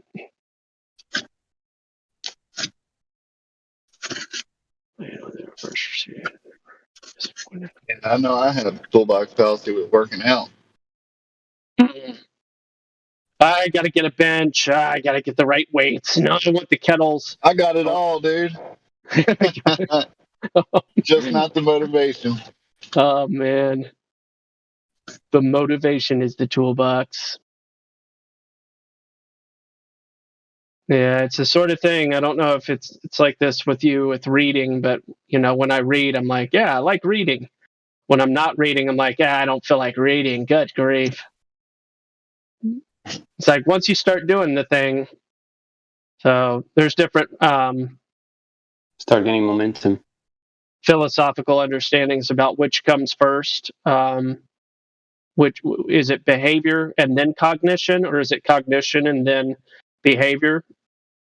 So does the motivation breed more motivation to do the behavior, or does the behavior breed the motivation? And there are people that have a variety and spectrum of opinions on which comes first. And if you did, yeah, sorry. Well, I'm just going to say it. Interestingly enough, it happens to be the ones that put behavior first as the ones that wind up having more effective results, because at least you did something. So anyway, it's starting is always the hardest part, because once you start, and then you got to have something to work off of. Like, I did it yesterday. Let me go ahead and do it today. I don't want to ruin it, Yeah.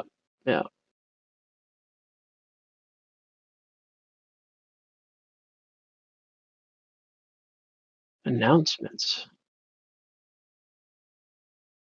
What's up, BG? How's that microphone doing?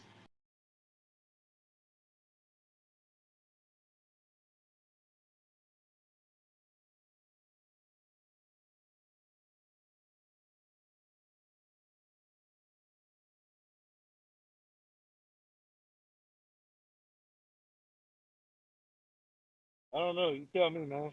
You working? Sounds good. It's a little low. Absolutely perfect. It's coming in. It is at like 10% volume as opposed to 100%. You may have to turn me up. I'm planting some roses right now. I hate Make that 5%. Yeah, that sounds like it's going down. Hang on, let me turn it up. Oh, yeah, well, that's better. that sound better. Oh, well, it did there for a second. I just wonder, what's the distance of your microphone from your mouth? I'm using some Skull Candy headphones while I'm listening. Okay. I'm currently planting some rose bushes right now. I hate. Nice. Good stuff. Oh, I'm tired of working, fellas.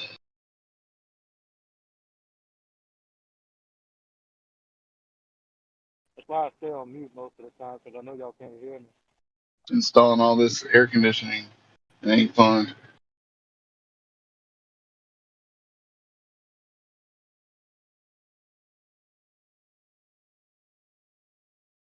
But man, yesterday was awesome in this chat.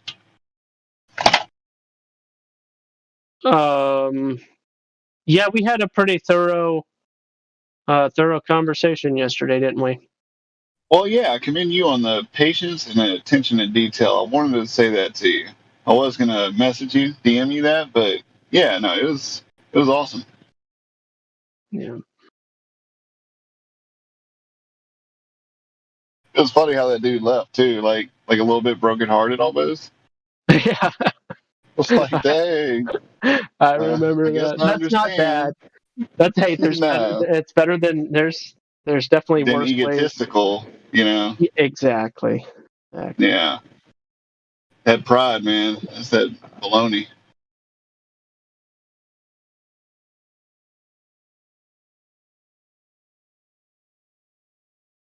Yeah, I'm usually best suited to talk to people that are enthusiastic about being rational.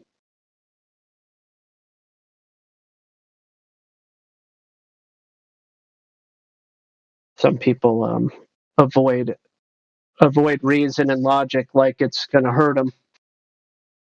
I usually can't make very much progress with those types.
Yeehaw.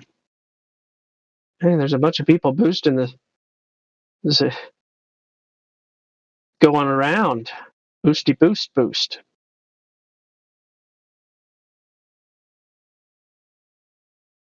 Yeah, it's actually quite cool how many people are supporting the server. Yeah. What is the 49? Good stuff.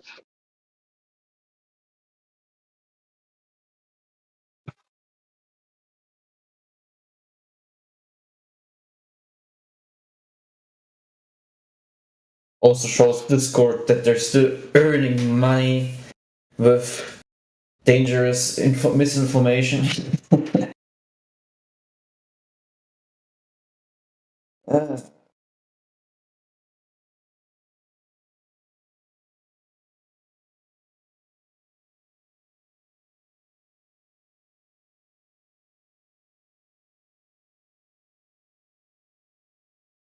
Well, I gotta clean my room. I'll be back.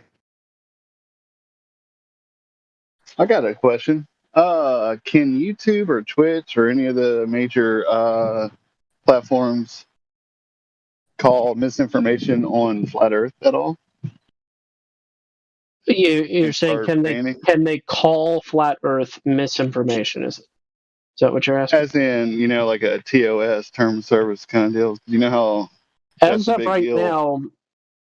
right now, they just tramp stamp it which is the word that the phrase we use to refer to that little the information box, the blurb. Yeah.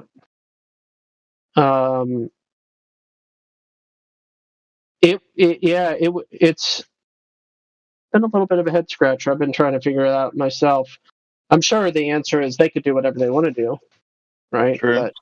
But why they haven't, that's not a question I think I know the answer to exactly. I do have some speculations, but they would be unpopular ones. Well, I'm interested to hear, but understood if not. Yeah.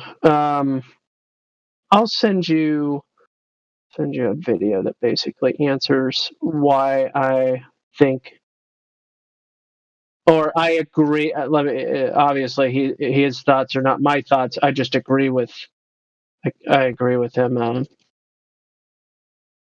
So I'll share the video.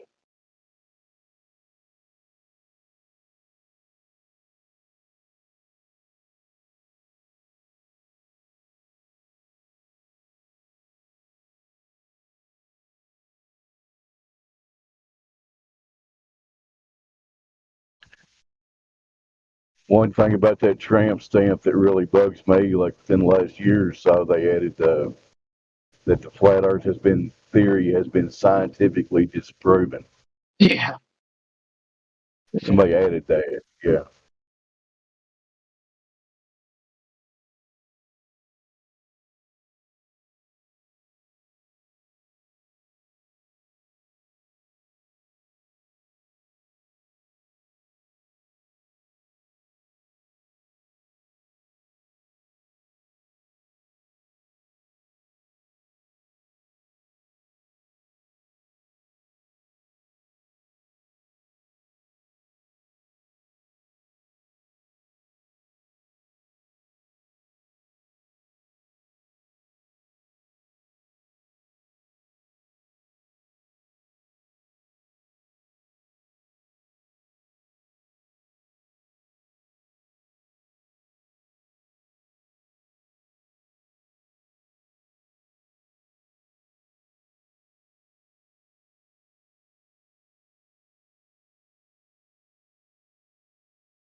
This is so hard.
and ye shall know the truth, and the truth shall make you free.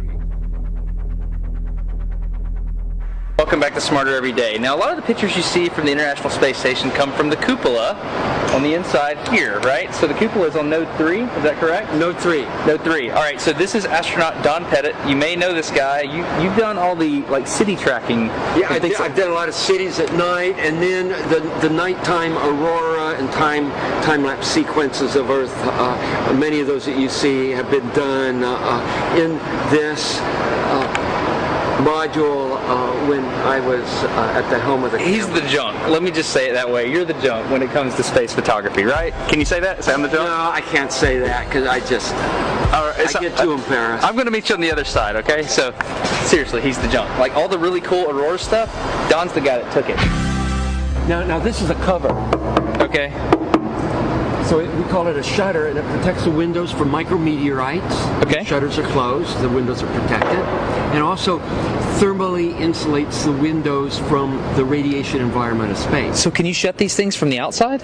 No, you can open and close it from the inside. Oh, okay, wait. On the inside, you're throwing a lever or something. Yeah, you're turning a knob. And it's open. On the outside. On the outside. How do you do that and maintain a pressure seal between them? O-ring type seals. No, you don't. With a rotating shaft. All our hatch seals are O-ring type seals. Yeah, but how? My brain's up here. Let's go inside. We can see it. Okay. Watch your head. All right.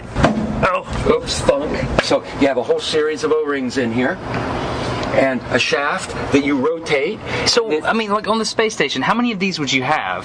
7, because we have 7 windows. What happens if you get a leak on that? Then you have a leak. You just have a leak. And what you would do is lose air.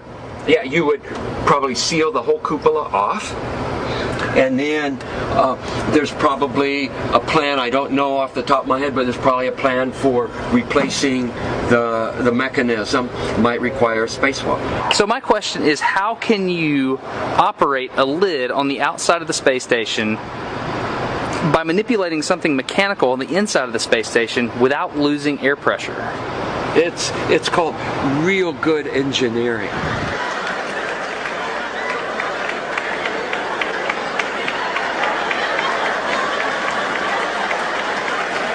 It's called real good engineering. Look at this. Somebody come and look at this. Look at this.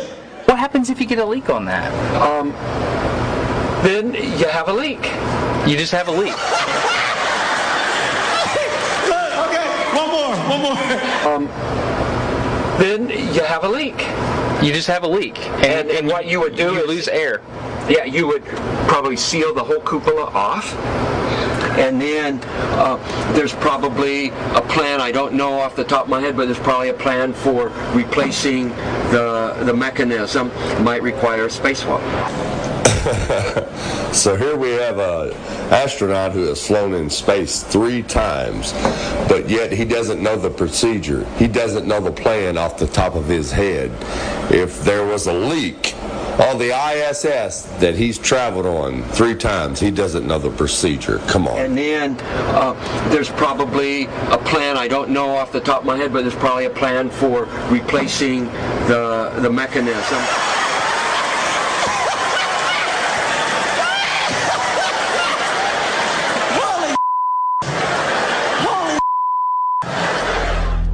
The reason he don't know the plan is because it's all fake. He was caught by surprise with the question. Thanks for watching, and God bless.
Why is it so quiet?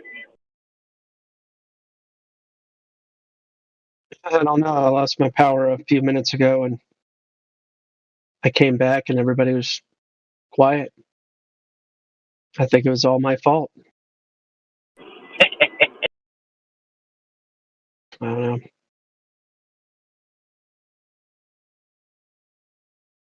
It said it was going to rain. Well, I'm back in the attic working, so you do not want me with my mic open. You said in an attic? Why are you in the attic? Installing a electric air conditioner. So that can mute. Spider on your shoulder.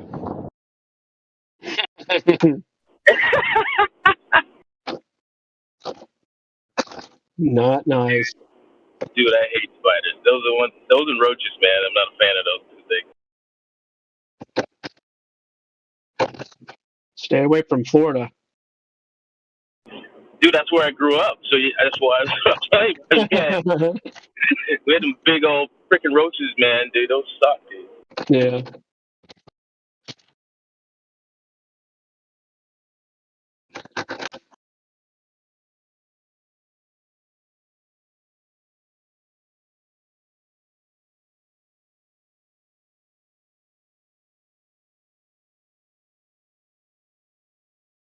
Dude, that's what's awesome about up here. You have very little insect infestation up here. Yeah, oh yeah. There's ants everywhere, but they're not a problem. No, they don't get in the house. They don't get in the house. No. I think let's say if the population growth like just quadrupled, perhaps, because then you're doing a lot of intrusion into outlying areas. But the fact that we're so far away from that, they usually just burrow underground in the winter instead of lodging in your house. Mm-hmm. They've got to go deep.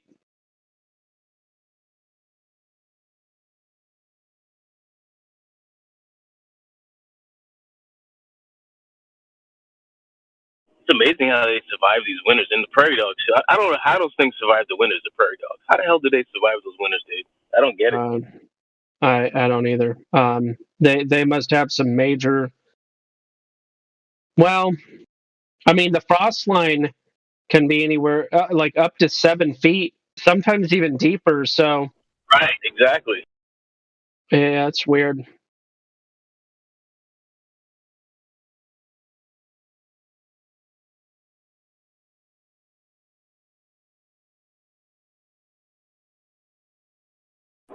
And I guess they hibernate. Is that what happens? They hibernate like bears? I mean, or are the actors in the tunnels? I mean, what the hell are they doing? I don't know. It's a pretty long time for them to be doing something, though. And they come out in force. They're just. They must be procreating down there during the winter because they come out like they're. There's just so many of them. Yeah, depending on on the Air Force Base, dude, it's just loaded with those things. Mm-hmm.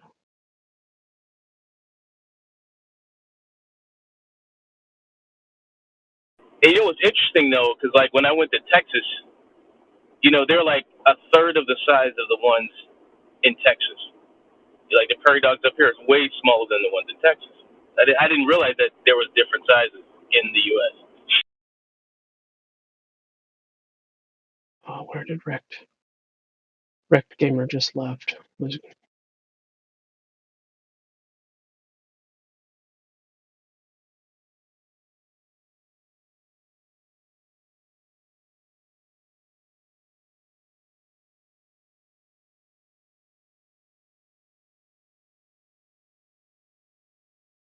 Oh, wow. Wrecked Gamer has his stuff on lock.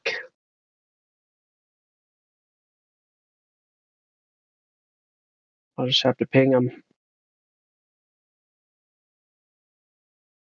Wrecked Gamer.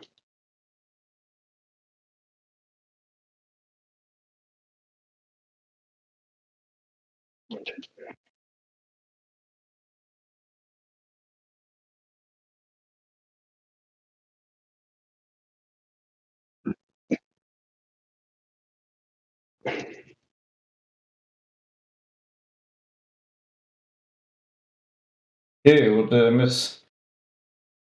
Nothing too much. Just chit chatting. Oh, okay. Stop flaunting your silver, Clay. Stop flaunting your silver. Flaunting? What does that mean? Flaunting. FLAUNTING. Flaunting. What does that mean? It means showing off. I was joking, man. I don't get it. Yeah, he was just saying he was celebrating your silver roll in a roundabout way. What does the silver roll mean? Whatever you want it to mean, I guess. Is there any meaning to it? Yeah, I think that there's a few role permissions that increase with silver. I think one of those is specifically VC check-in, for instance. So you have more access and stuff. Yeah, basically. Ah, okay. Oh, well, that's cool.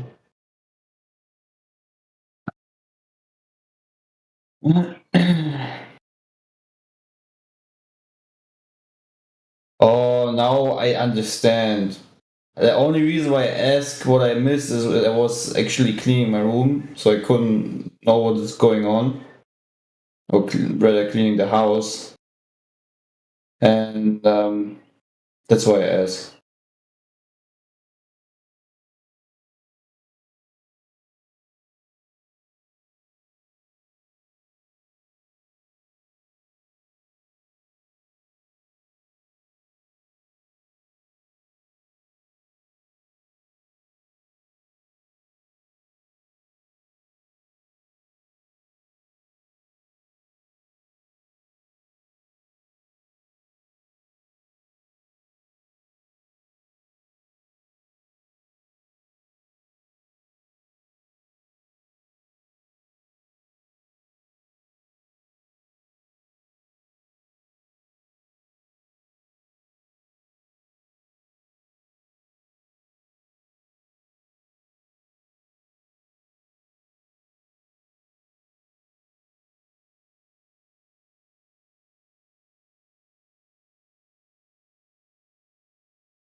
Multi-world theory.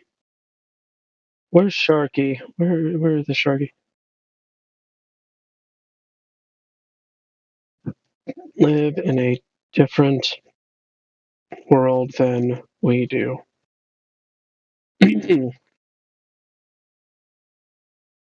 Also, at Sharky, you need to be in the VC to communicate here.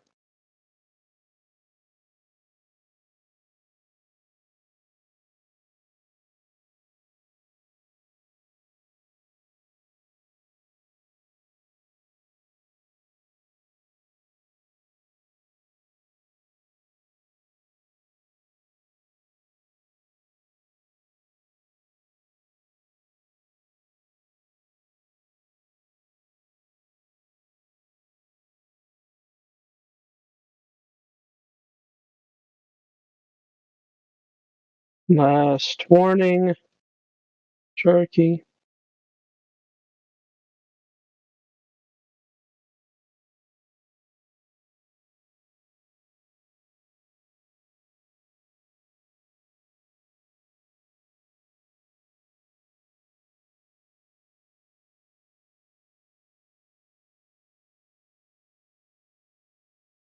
I was going to play dumb. I love it when people play dumb. How on earth is... Oh, because I'm looking the wrong text channel.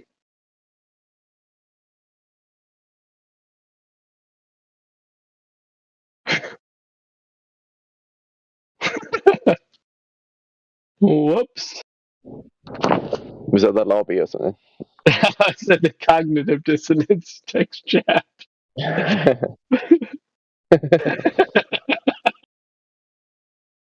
was about to re-ban him.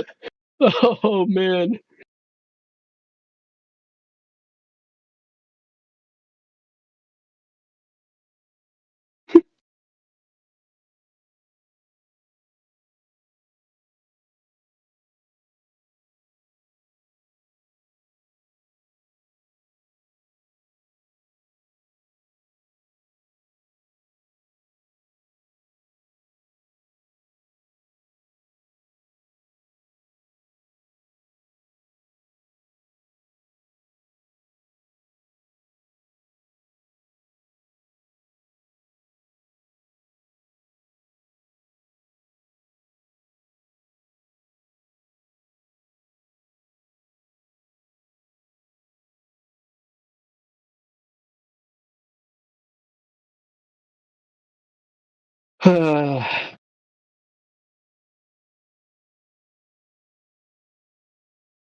What is why does the Giga Chad have to have his pants unzipped though? Jim, are you there? Why does Giga Chad have to have his pants unzipped? Can't this Giga Chad also be so Giga Chad that he also has modesty? Does he have to be? That's what real men look like who don't watch CNN and Fox News. Yeah, but the pants being unzipped, is modesty not also a quality of Giga Chad? Oh, you North Dakota masters. I wasn't born here.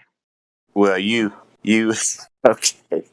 You resident of North Dakota masters, flat earthers are so particular about your pictures. Yeah. Well, hey, I'm no graphic designer. Did you see my meme that I made yesterday? No, I don't think I did. Actually, it's inappropriate to call it a meme. I'll call it I'll call it an infographic. Memes. It's just in the memes category. Lookout Mountain. There you go. So I made that one, and as you can tell, I did not get a degree in graphic design, but I tried. I put the relevant stuff on there. It looks good. Now, if you were actually getting paid for that, then it'd be different. But I think you're doing this out of the goodness of your heart, aren't you? Yeah, and for convenience sake, because I've been talking about Lookout Mountain for a couple of years now, and I'm always like having to like re-look up the information over and over again. So so I finally put together all the information all in one graphic and made it easy on myself. Have you ever known? You probably have, Gospel. Have you ever noticed people that actually go on debates who support the globe position, that doesn't exist, are just a little bit strange or weird. I've never gotten a positive vibe watching a globe advocate who actually gets on and debates a flat earther and is actually just kind of like, I hate to use the word normal, but it's like just a normal person that you could go have a beer with or something like that. It's just like they're a little different. Yeah, have you seen Fight the Flat Earth? No, I haven't. Here. It's called Fight the Flat Earth. Yeah, here's a GIF. That's one of the Fight the Flat Earth guys. Who's he? he's one of the Fight the Flat Earth guys. There's a handful of them, and they there's another image that floats around where they're wearing some kind of leotard type thing, and it stretches over the back of their head, over their forehead, and like giving themselves a wedgie, and it's like this really awkward suspender leotard, just delinquent looking thing. I don't know, delinquent's not the right word. It looks really bad. But yeah, Fight the Flat Earth is an excellent example of the depravity of some of these people. So is FTFE Fight the Flat Earth on YouTube or someplace? Yeah, I think they have a YouTube channel. Mm-hmm. I mean, I watched MC Toon the other night, and it's just like he seems to be about the most normal, but he's still kind of out there, and it's just like but it's funny these people that go on and support the Globe, whether they're paid shills or not. I don't know if they're I'm not privy to their bank account, but they just seem to have this. They seem to have this hatred toward flat earthers, even though we were all Globies at one time, like they are. We just didn't defend it like they did, and they just make stuff up. I mean, they're just like they just make stuff up. You kind of go, are we actually living on the same Earth? It's just like you see this and I see that, and it's like, and you can't convince them of anything else. Yeah. So, do you find it interesting at all that Cyman Dan has a triskelion on his forehead silhouette of his profile picture for his YouTube channel? I don't think. What's his first name? You said Dan. What was his first part? Cyman Dan. I haven't seen him. Yeah, Cyman Dan is another one of these anti flat earthers, but he's got the triskelion symbolism on his forehead silhouette there. Not a lot of people really care about that sort of thing, but I notice these symbols. Yeah, I really haven't. Obviously I was alive and into YouTube because it was the new thing that when it came out, and I was I think we were all really enthralled with it for a while, and then Google bought it out in 2006, and when they did that, it was like okay, and then they came in 2016 and 2017 and said we're going to start. We're going to use algorithms and allow good flat Earth content not to be shown unless you really looked for it. And all these clowns like, not Professor Dave and all that stuff, you go there and that's the first thing these young people see, these 16 and 18 and 22-year-olds that come in here after they watch Not Professor Dave and they think they know everything. And, and they just get destroyed because Not Professor Dave talks down to everybody, even his own people he talks down to, and he's very rude, and he thinks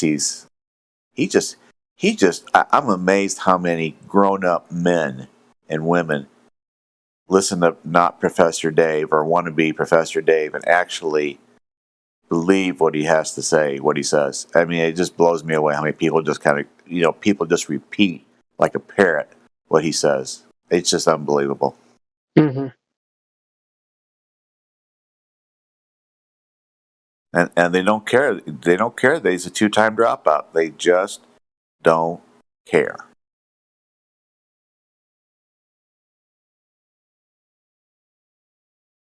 With all due respect, Jim, you just gave those idiots more airtime than they deserve. That's just my opinion.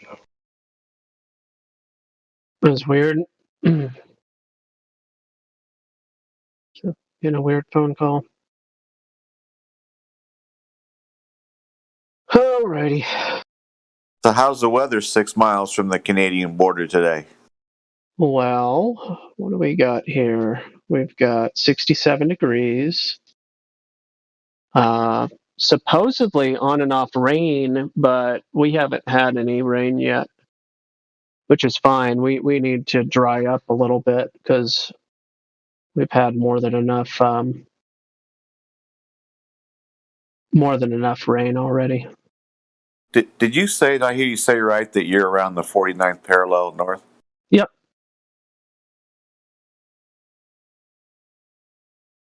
I think shows you how anal my life can be sometimes. I think London, England's like 51. Parallel north. Yeah, it's yeah, they're at a higher latitude, but interestingly enough, latitude alone is not enough to influence your average temperatures. They never ever see temperatures that North Dakota sees. Oh, you guys in North Dakota and even southern parts of Canada can get really up there.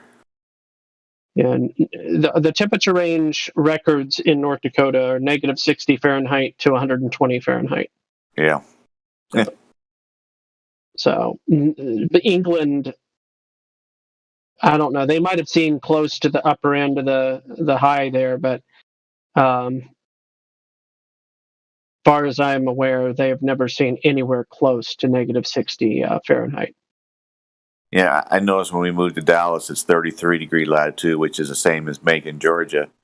And I've been through Macon, Georgia a lot because we used to vacation in Florida. And so, of course, you didn't think about Macon, Georgia when you drove through it because it was Interstate 75 and you didn't think twice about it. You either stopped in Atlanta, which is north, or you drove all the way through Georgia and stopped in Tallahassee or wherever the first stop is there. Mm-hmm. But we're going to be 100 tomorrow, so it's interesting. Yeah, I'm not a big fan. This time last year, it was 100 degrees here around this same time last year. So we're 30-ish degrees cooler. This will be my wife's and my fourth summer, I think, down here. And it's like, when we got down here, they said it gets so hot in June, July, August, September that people just kind of like stay inside and they drink a lot of beer and they wait till October. Yeah, almost the same as what happens in the north during the winter. Yeah. I can see that.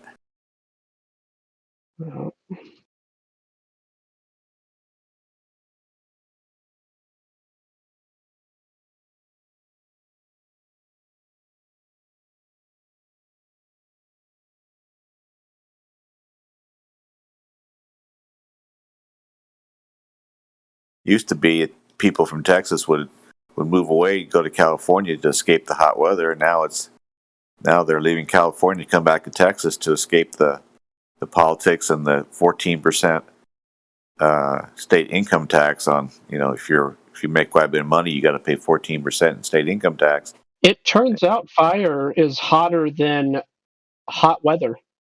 What's that?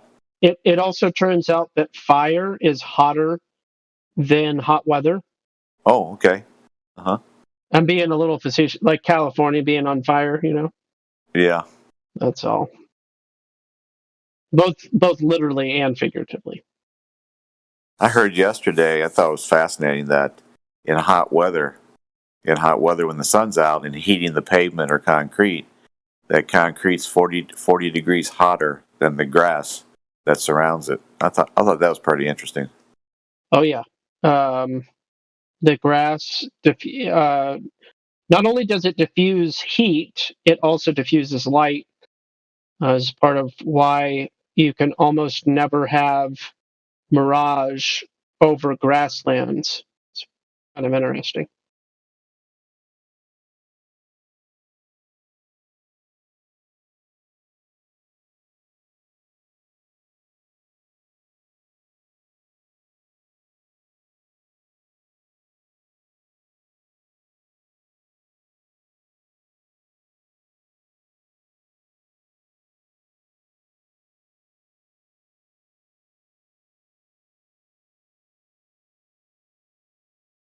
I noticed on the, even Eric Dubay has talked about it. The 40 things that, 40 things, the 10 things that all flat earthers say that now Professor Dave has a 13-minute video on. And I think the second one, he talks about, explain the sunlights, on different parts of the earth. And during the winter in the north, he has the sun going around right at the southern part of Australia at 40, 41 degrees south latitude, in December and January, where obviously the Tropic of Capricorn is the farthest it goes down at 23.44 degrees south latitude.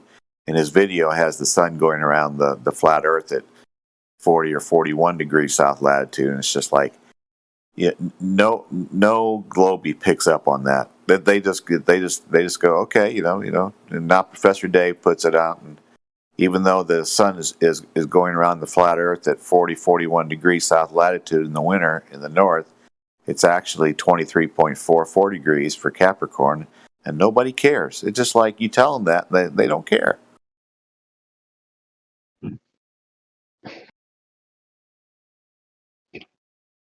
I'm supposed to have a 17-degree noon time, or midday. I won't say noon, I'll say midday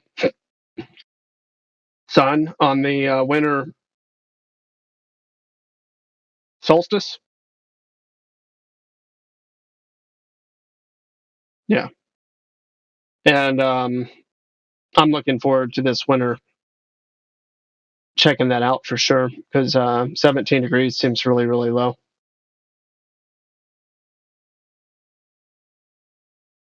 I think a long time ago, I went to see the 4 chosen puppets on the mountain there in South Dakota, but I don't think I've ever been to North Dakota. I don't remember.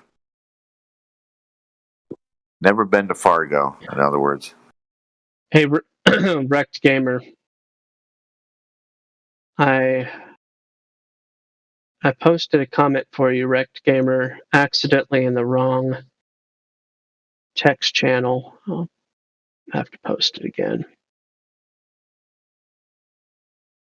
Let's see if I can find this thing.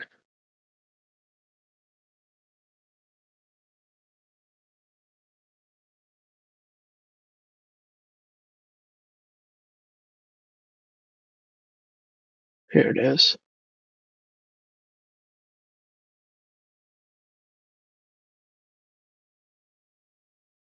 I'll just repost it in the live stream voice text because I can't DM it to you, sir.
Where's my list? Middle ground, fallacy.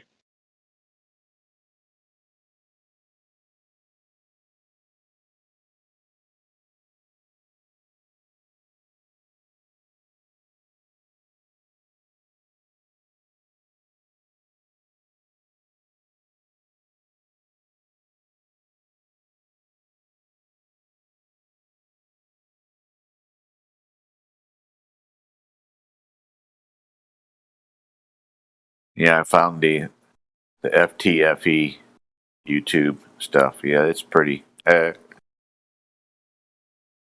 love their not Professor Dave.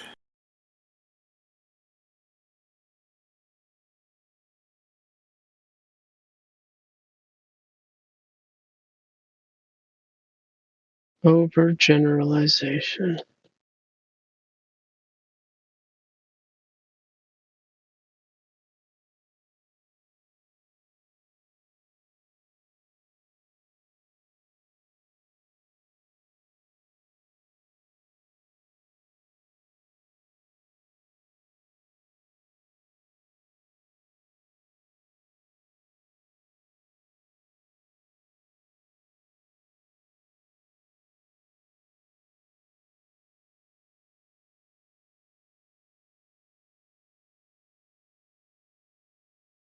True. It's not effective.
Yes.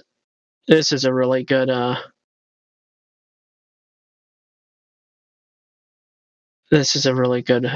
logical fallacy that I need to remember the next time. Oftentimes, it's not a concern troll, it's tone policing. So the phrase of tone policing, need to remember that. I'll post in the chat in a second.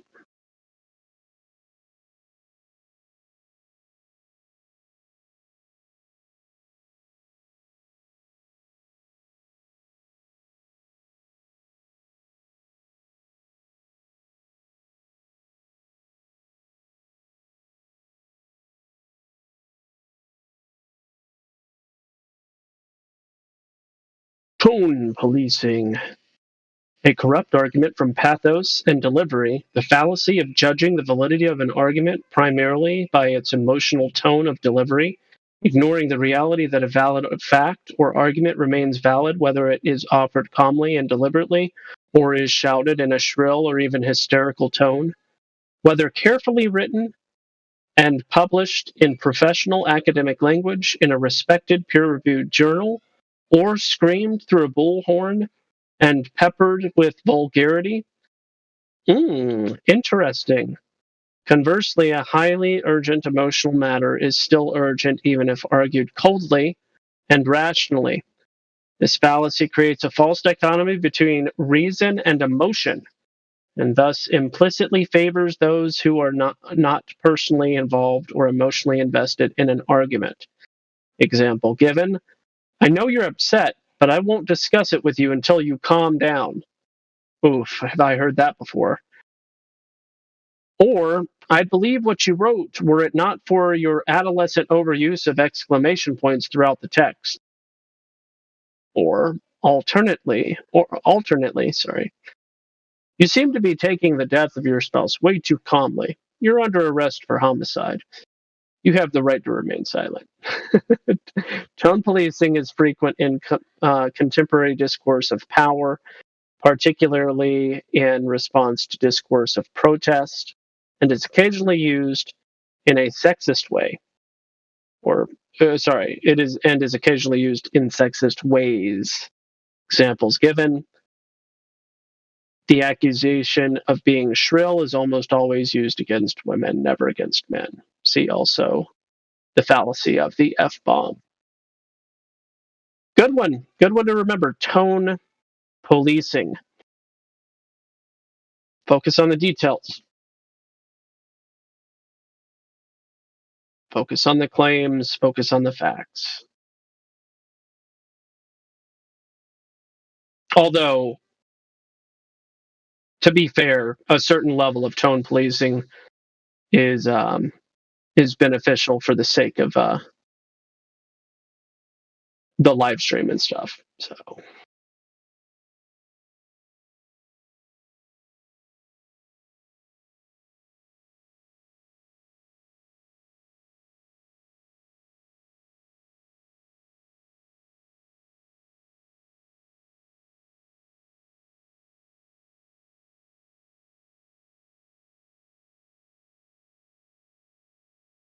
The two sides fallacy.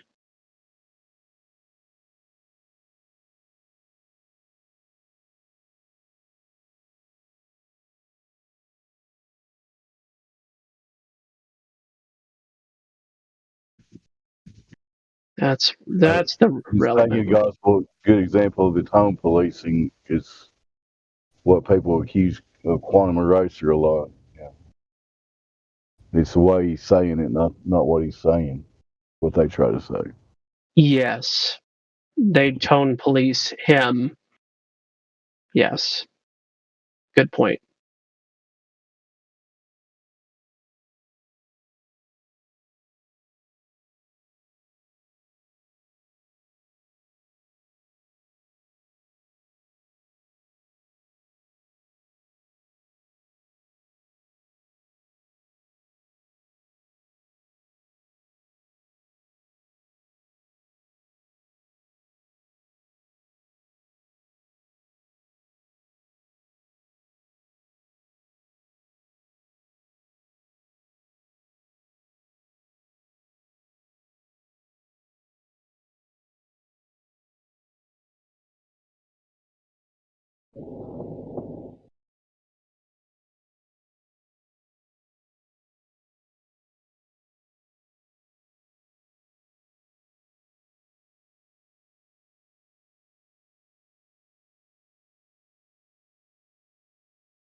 Wow.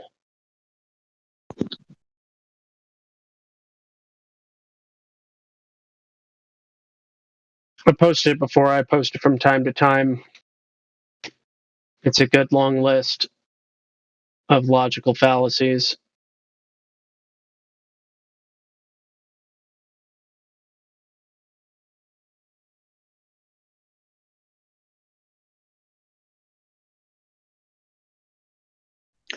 Logical fallacies.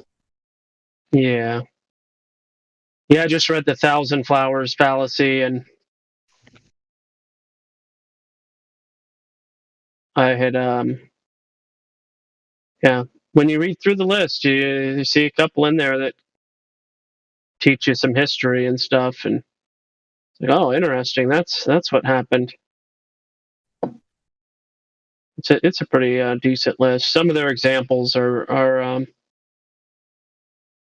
not so great, but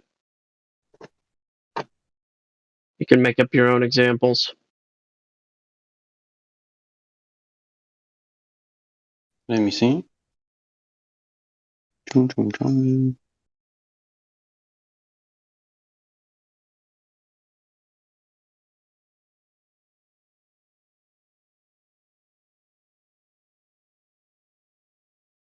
Oh, it's a huge list, man. Oh yeah, it's a long list. It's in black and white. It's very easy to read, though. Wow, here you have some material to study. Huh?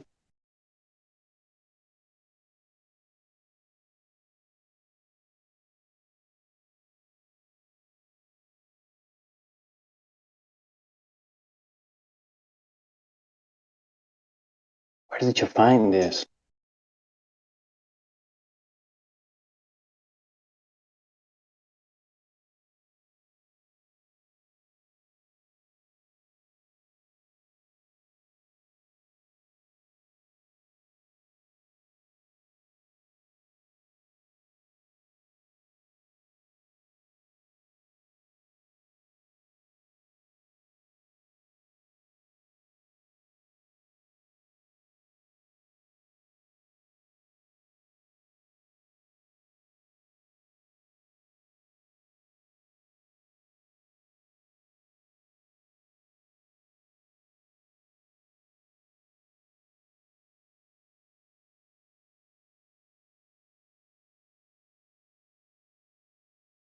Thanks for posting. It's quite interesting. Wow. Yeah. Much content here.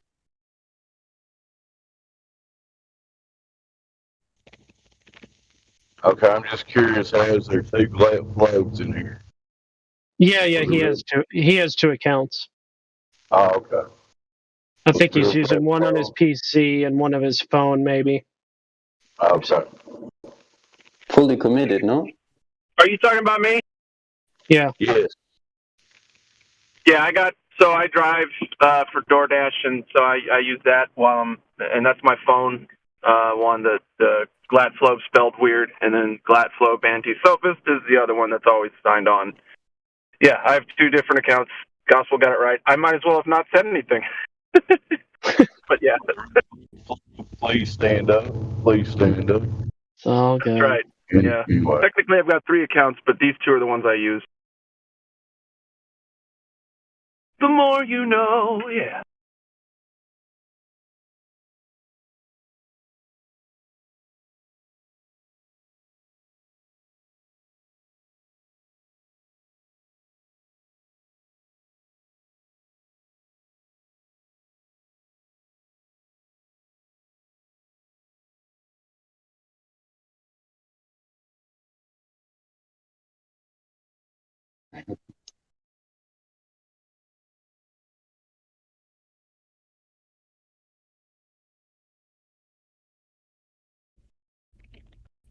So does Jacob Rothschild ever talk, or I mean, it is some good information if he doesn't?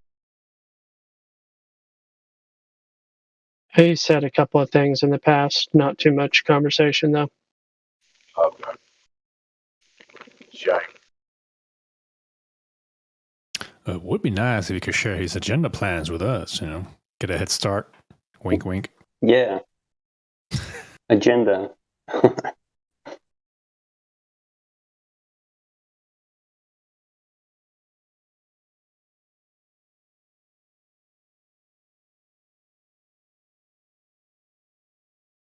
Wait, who?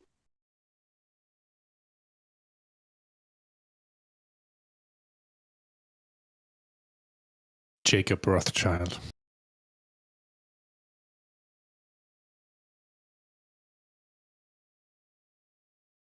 Hmm.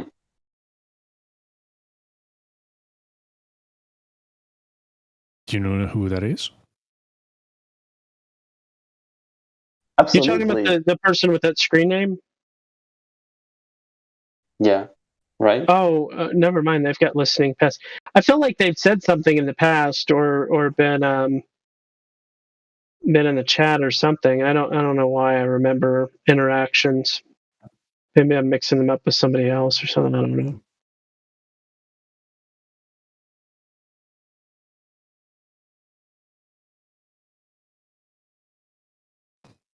How's everybody doing? I believe our friend Klaus Schwab is the one that speaks. I haven't heard Jacob Rothschild talking. All right, thank you. Yeah.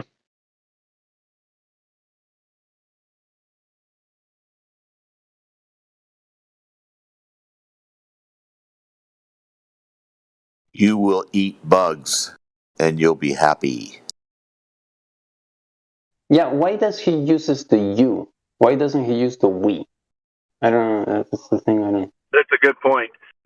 But you know what? I'm going to do devil's advocate real quick. Bugs are really good protein, and they're everywhere. And that's all I'm going to say. Actually, grasshoppers are actually very good for you because they eat grass, and they eat grass, and that's actually quite good. So we eat grasshoppers. That's good. I think it's the other things that. I mean, could I get used to dark chocolate covered grasshoppers? I don't know, but I could easy. I think if somebody told me they weren't grasshoppers underneath that 88% dark chocolate, I might go for it.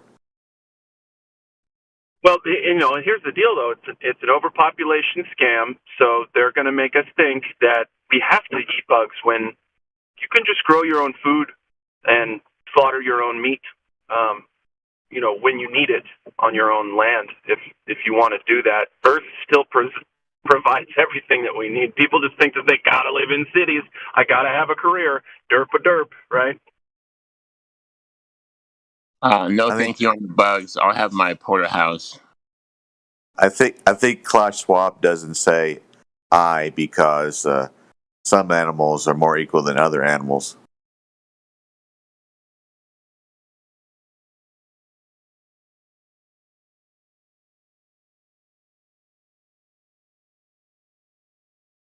That's a good point.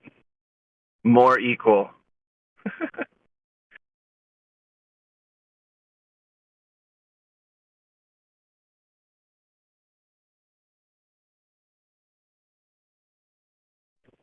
mean, in his case, in his crony's case, it's not survival of the fittest. It's survival of literally the ugliest people. Sorry.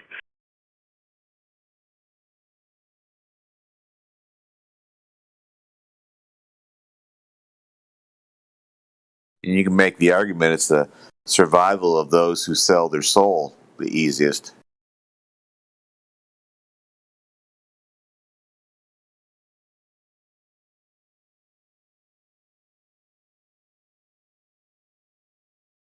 I think that Elon Musk and Bill Gates, when they were 5-year-olds, their parents went to whoever owned the world and said, "Here, you can have my sons. As soon as they can go into school, they're all yours. You do what you want with them." Yeah, there's rumors out there, like Disney bloodline kids, right? Justin Timberlake, Britney Spears. The rumor is that they were all put into MK Ultra. Yeah, right. Monarch, Operation Monarch. Mm-hmm. Yep. Wow. So there's rumors about that, but yeah, I don't know. It is not a rumor that Theodore Kaczynski was 100%. Well, I say 100%. It is well documented. What do they call it when declassified government information that Theodore Kaczynski, also known as Ted Kaczynski, also known as the Unabomber, was a genius level individual that was submitted into the MK Ultra program, and then he wound up doing the thing allegedly, and he's also allegedly still alive, by the way. That's kind of interesting too. An interview with that guy would be kind of interesting. I don't know how many of you have read his manifesto, but guess that Charles Manson was the same kind of... Yeah, that's conspiracy fact, not conspiracy theory, isn't it? Yeah, I would say that Charles Manson would probably more so have been, if I'm not mistaken, a disciple of Aleister Crowley, but I'll double check that one. I think that he ran with the same circle of people as the Crowley people. Yeah, that makes sense. And Crowley.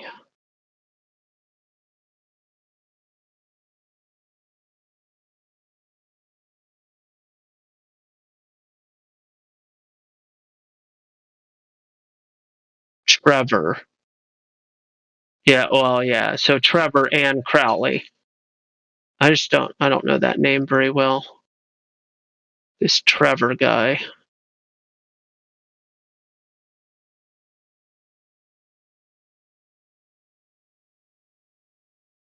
Have you seen Once Upon a Time in Hollywood? No, I haven't. There's, I won't spoil it, but let's just say, truth drops or not, the Manson story is woven in there pretty nicely, and it makes for an entertaining pseudo story, if I put that well. Yeah, I just saw that a couple months ago. It's been on TV 3-4 times now. I just saw it the first time and was like, it's an interesting take on things, and it's kind of a weird movie. But of course, the guy who makes the movie is kind of weird. Produces the movie is kind of weird, but it's an interesting take on that whole 1968 or 69, whenever the Tate murders happened. It's just an interesting look at it.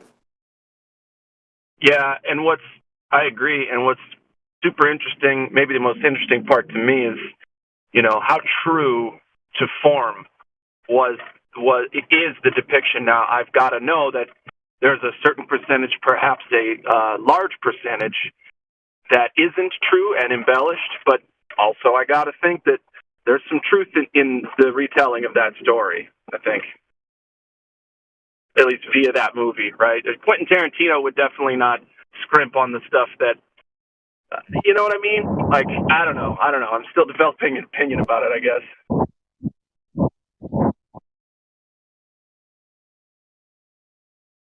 And that producer sure loves his gore movies. He loves to shoot people up and cut them up and make it as bloody as possible. Yeah. I've always appreciated his style, though, in doing so. If you're going to do it, try to make it your own. I don't know. Sympathy for the devil, I guess.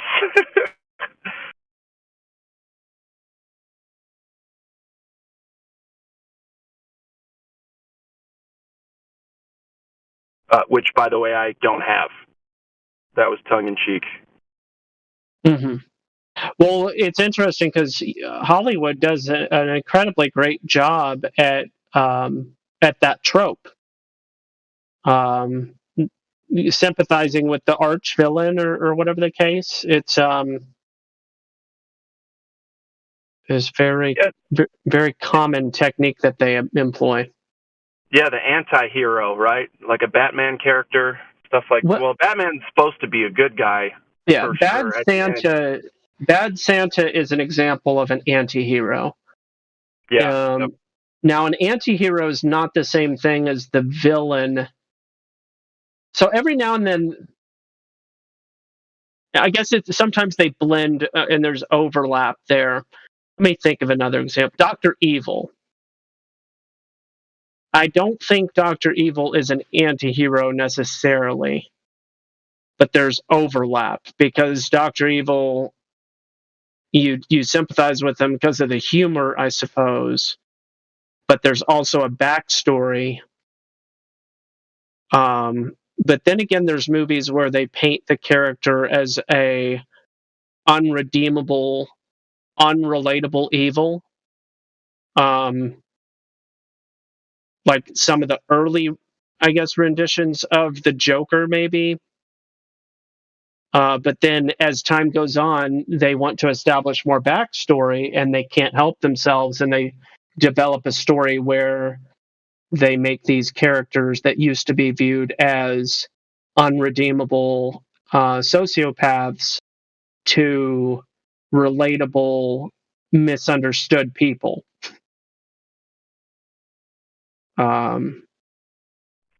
Right. Yeah. I think it's because they want to suck you back into the story. It's like, ooh, he's evil, and then I'm bored of him being evil, him or her, and I'm glad that they got destroyed. Where's the next evil one? And then it's like, wait a second, we can develop a lot of human-like traits for this monster, and then people will be like, really? Oh man, the monster's kind of like me. Yep. I love you, Hollywood. Thank you for giving me something to relate to. Like Thanos would be a good example of that. Right. Where where it's fairly obvious that this all-powerful guy, instead of creating more arable land and fruitful produce, he has the power to wipe out all these people, but he doesn't have the power to just make some more land and plants and food. Yeah, for sure. Well, there's no such thing as a perfect story, perfect ending, I guess. I don't know. Yeah. The Thanos one's an interesting part of the global climate change narrative. Exactly. They're using our beloved fantasy kind of against us to accept that maybe half of us do need to just take a hike, right? You need to heal up the world. Yeah. Well, I don't buy it. Yeah, and it's really interesting when you find out that look at the square footage of Maui. I believe Maui's the big island, if I'm not mistaken. Hawaii. And take the number of people, divide the square feet of the big island by the number of people in the whole world. Like, obviously there's some logistical difficulties, but it is interesting when you point out that as far as square footage goes, it wouldn't be implausible,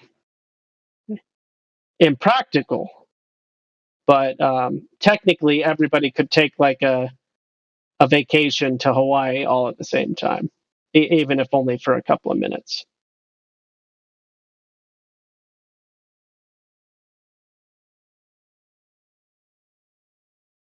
Disregarding the logistical difficulties of that.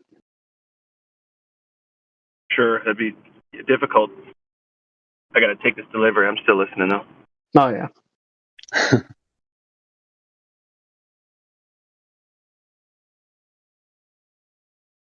Yeah.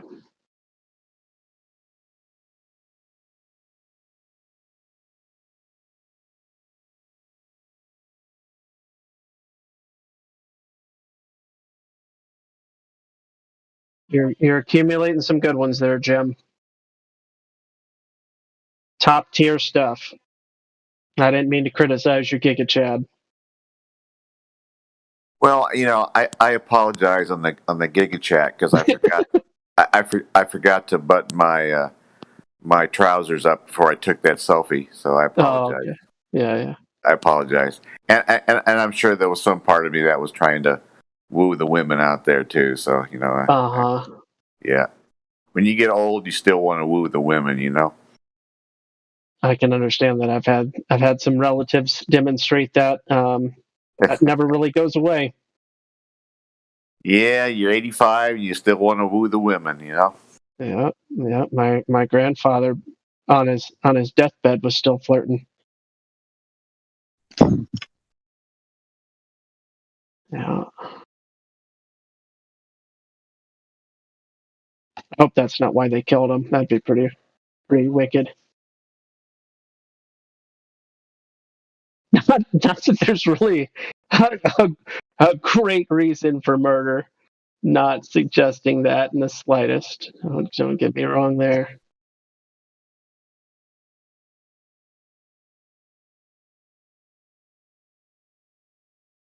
If I do.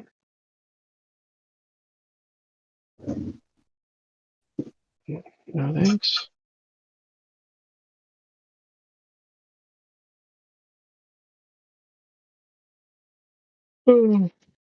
Hey, what if I still lived in northern Indiana or anywhere close where I grew up in Peoria, I'd be over at Benton Harbor, and I would invest in something just so I can prove I would note myself, but just to prove to anybody who ever asks, it's just like, okay, you whatever I want to call you, here.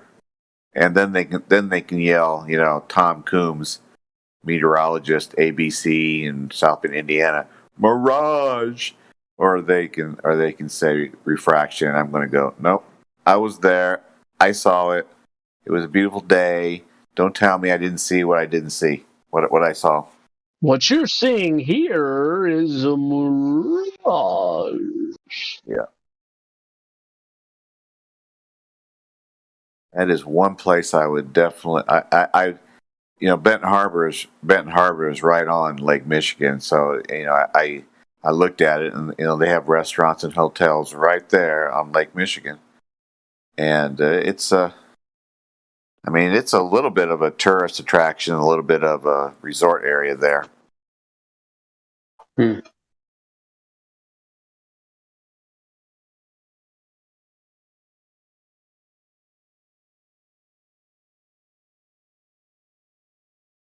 Figured if I drove up there, it's 2,400 miles there and back, so that'd be $500 in gas. And then you have, if you got up there, it'd be like, maybe the day wouldn't be that great, so you'd have to stay in a hotel a day or 2 or 3. Mm-hmm. And then you got food, and pretty soon it comes to about $1,200-1,500 just to prove a point. Yeah. Yeah, it's easier to network.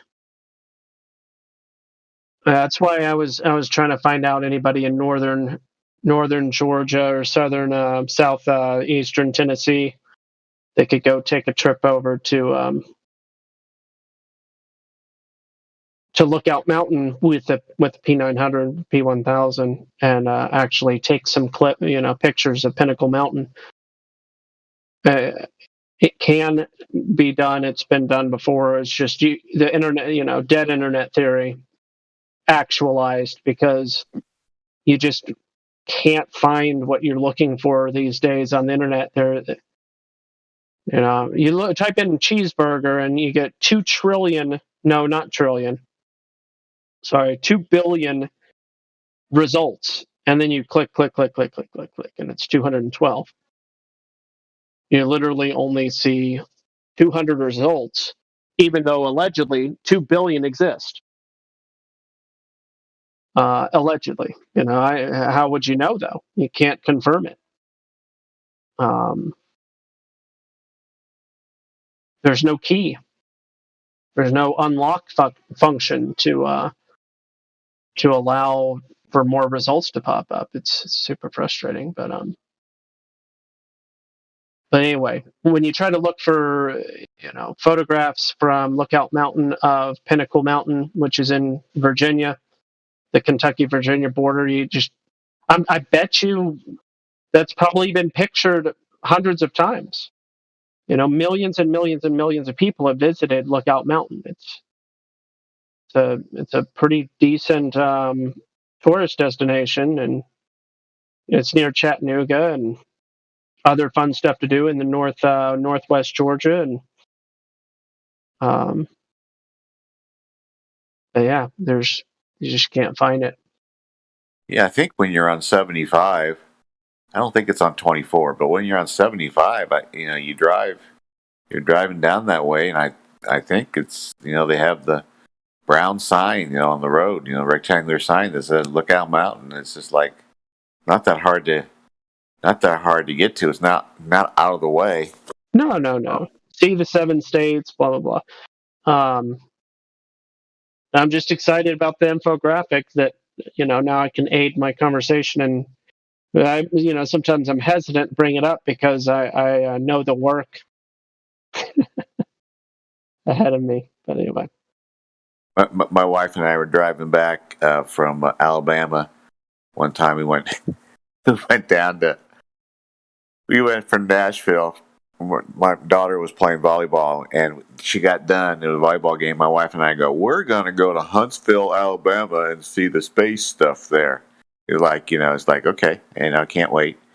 So the game got over like 9:30, and we took off, and it was like the longest 4 hours of my life because I was wired sleep, and my wife was very tired. But we got there, and the next day we went to, we actually went there, and they have all the 256 kilobyte or whatever it is, that they took to Apollo to the moon.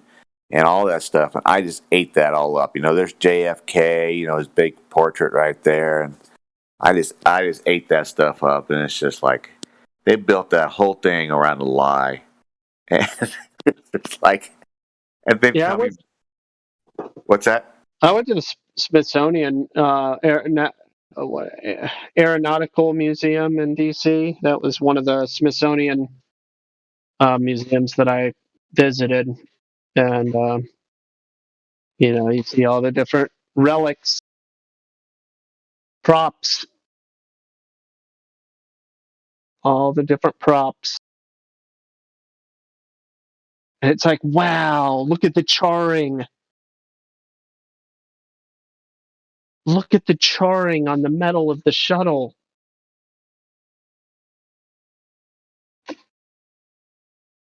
We were coming back from that trip back to Nashville, Tennessee, and one of our sons-in-laws, 30-year-old son-in-law, very nice guy, but he loves his Jack Daniels.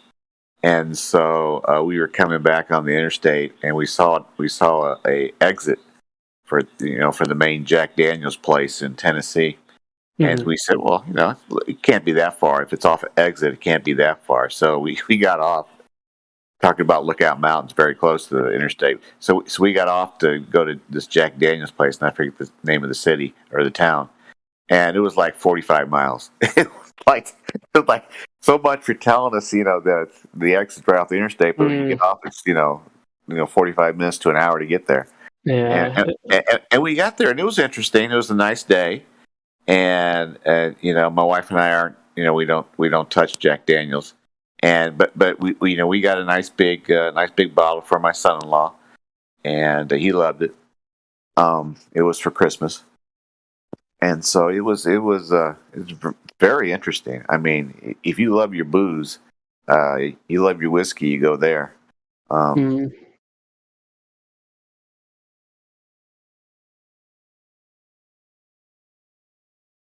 Forget the name of the town. I should remember, but it's been 5 or 6 years, 7 years maybe.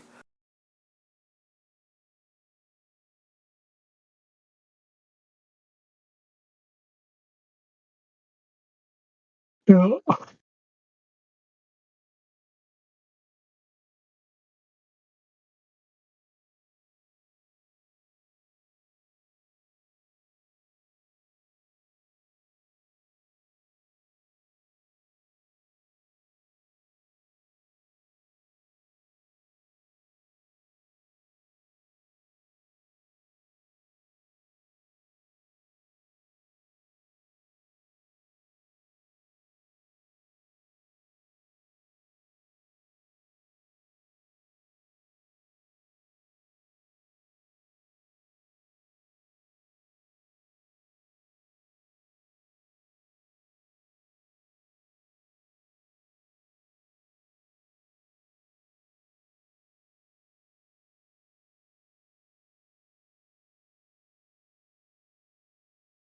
Something quick and funny. Yesterday, I took a delivery, McDonald's delivery, big bag of food, to a place called Total Wellness. That was fun. That checks out. Sure does. Sure does. America. There was a spot. I think this was in South Carolina, which kind of also makes sense. A cheeseburger shop next door to a Weight Watchers exercise program shop, whatever. You gotta love that. You just gotta love it. Only in America too, I think. I'm not sure. Maybe Canada does stuff like that. People up there buy. You know what I mean? It seems I think we start that. Yeah. Yep. Hypocrisy is the status quo, is the phrase I've been saying. Yep. And now I'm going to pick up a bunch of cupcakes for a lady.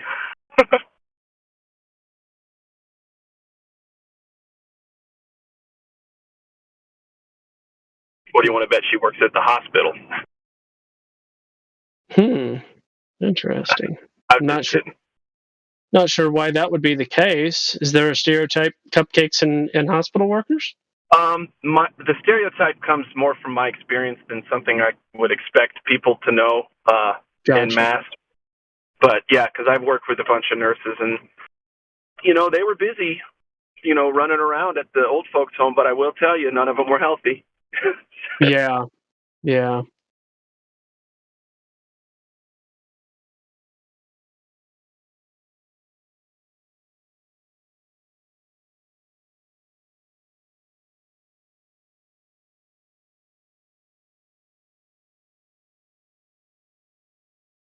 But again, I'm fit for my age and such, and they worked way harder, twice as hard as I did. They had to train me on how to work faster and harder and stuff. So whether or not they were, not as healthy as they could be, they worked circles around me for a little bit. Mm.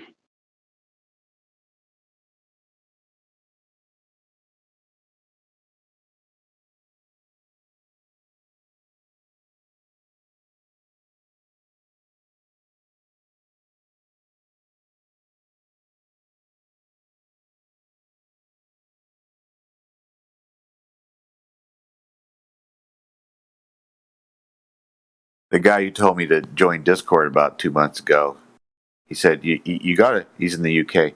You gotta join Discord. You gotta join Discord. Nathan Oakley is just great. He's just great. You'll learn so much. And it's just like, okay, but I never get off of here or Instagram, until 2 or 3 o'clock in the morning. And Nathan comes on in 4 hours. At 7 a.m. So he comes on 4 or 5 hours later, and he's just on for 2 hours. And I never get up in time to listen to him. So I joined Discord, listened to Nathan, and I haven't listened to Nathan other than probably 30 minutes. And so it's just interesting how. But this guy in the UK, he does all kinds of memes, and he just started a TikTok with his memes, and he really knows his stuff. But I guess he's shy. He tells me he's shy. I think he has a Discord account. Flat Earth. I think he does.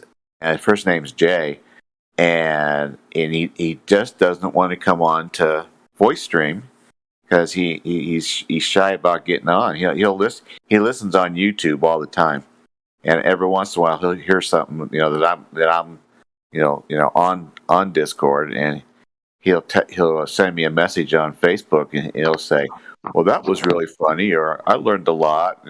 And it's like he knows everybody on Discord 24/7 on the voice stream. And, Hi, Jay. And so we need to give a shout out to Jay from the UK and get him to come on the Discord voice stream so we can get to know him.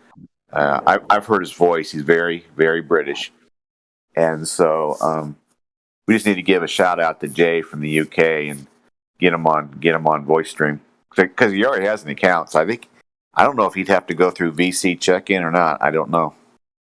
Yeah. Well, I mean, except by chance, pretty much everybody does.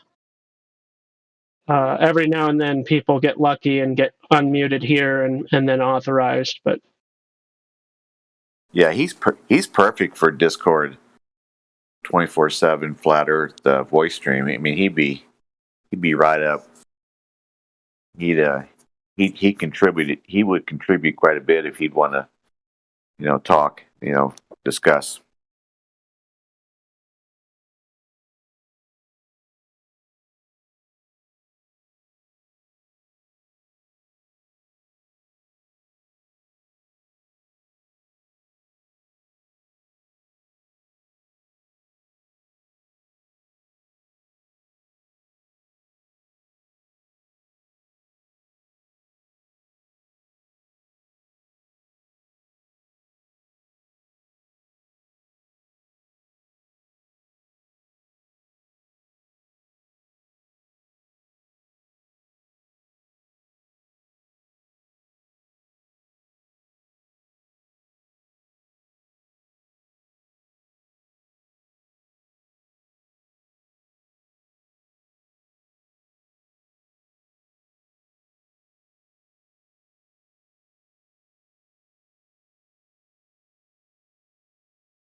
And ye shall know the truth, and the truth shall make you free.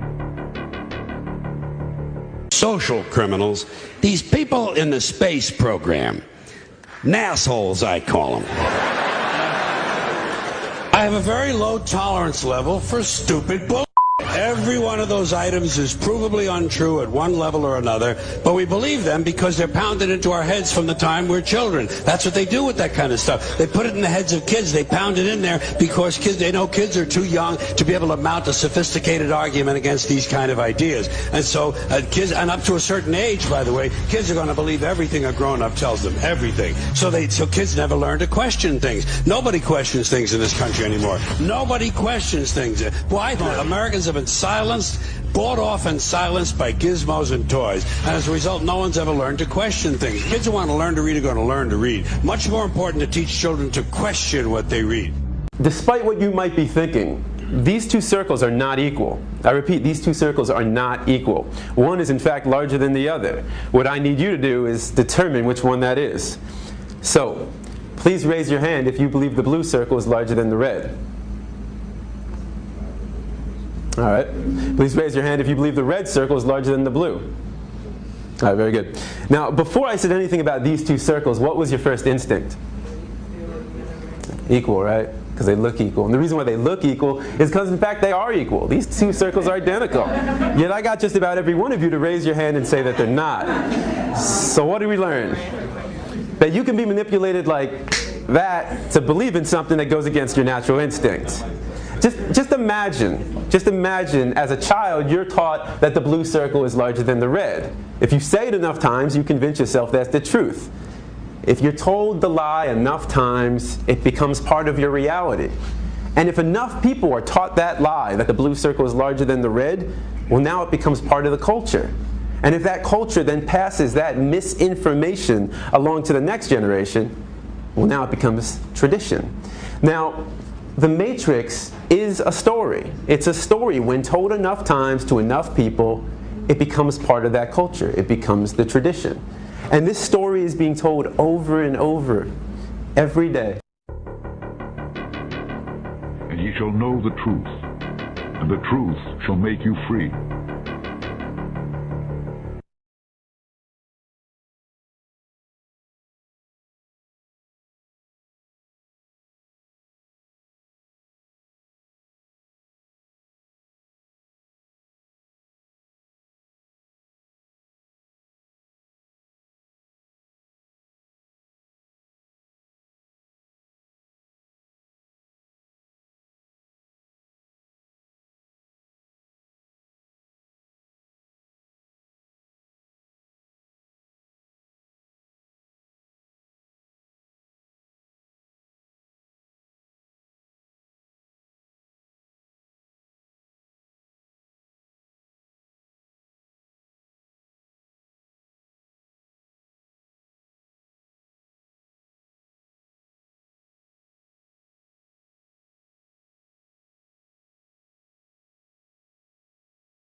They got you by the balls. That's why Carlin's always going to be my favorite. You know, I tried to show my stepdad, my parents, that bit where Carlin goes off on the, you know, it's a big club and you ain't in it. You know, that kind of deal. He's like, oh man, Carlin fell off. Now he's just becoming a mouthpiece for this, that, and the other conspiracy theory. And I'm like, man, you don't get it. He's been trying to do this the whole time with humor, but he knew he was reaching the end, so he was just going to start, you know, laying it out, right? I don't know. Some people just don't want to believe the truth, no matter how it's being presented to them. And to me, it's more than cognitive dissonance. I think it's a shame. It's too bad. They're going to fight it no matter what for the sake of it. They don't. A lot of these folks don't even care if it's the truth. They're just like, you know what? That goes so much against my comfy worldview that I've been used to so much my whole life. I can't bring myself to consider that it could be flawed even 0.5%. And so to me, that's sad. But it's not impossible to reverse at all.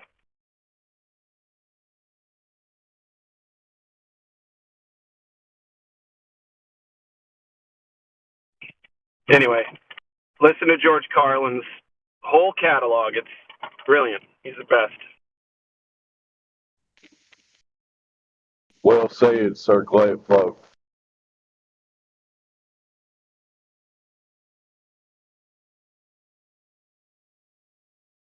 Thank you, sir. And now I'm going to have to keep talking because you are not Dead Air Dave. So now I have to fill the time.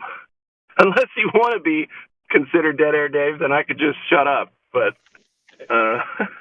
what is the dilemma? I don't know. My favorite line from that Carlin piece, I know I'm paraphrasing, I'll try to get it right. Politicians are there to give you the illusion of choice, something like that, right? You don't have a choice. You have owners.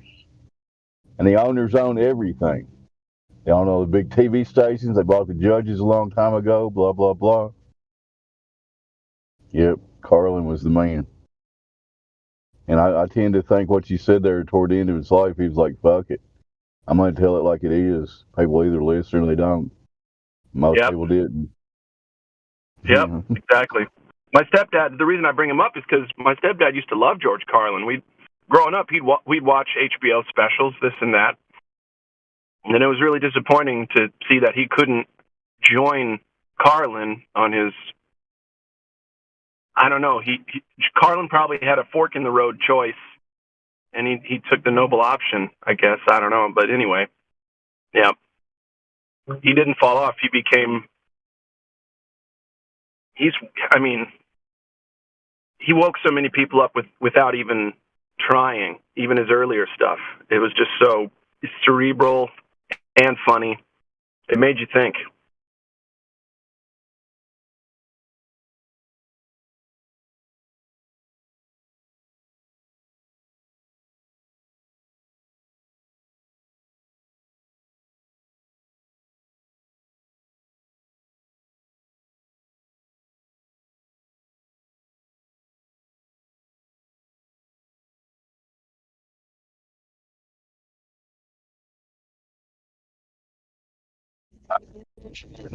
Glenn delivered some wings.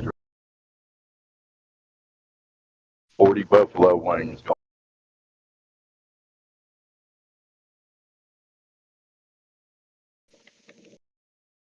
There's 20 little chickens that go through all so these people can eat. So, anyway.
Good afternoon, soldiers.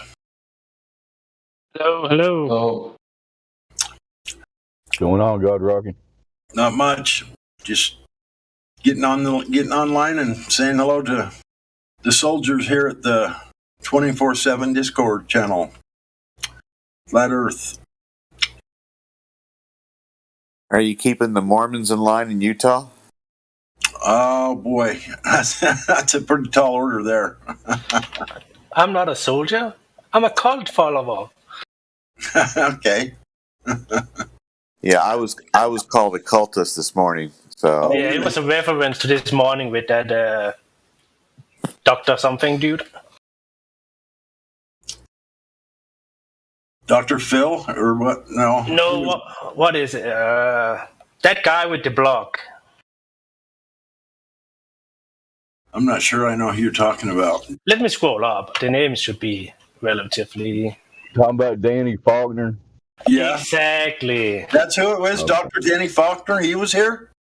Yeah. He's been in and out over the past couple of months. Huh. How did that go? Same as always. I deafened him yesterday, and he's still deafened because basically I don't really see the point. All he does is come here to record sound bites that he uses for his different things, and he's just he's a straw man campaigner, I guess.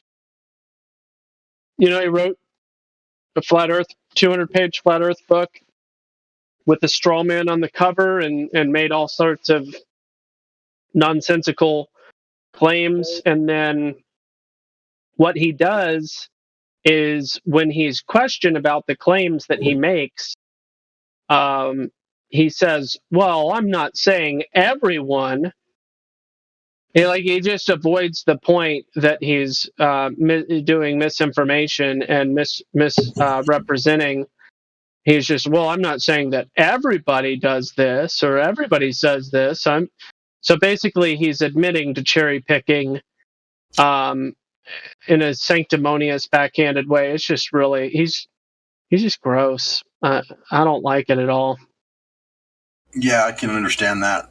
That's not. And he's throwing around big words like cult, not really being very self-aware that he's in one of the largest cults there is. Right. But he's a professional astronomer, so it must be a globe gospel. Come on, man. Astrotheologist, we're calling them these days. Oh, astrotheologist. Oh, well, at least they're telling someone about the truth, that it's just theology. I mean, it's not. It's just imagination, right? Yeah. Genesis Of the stars.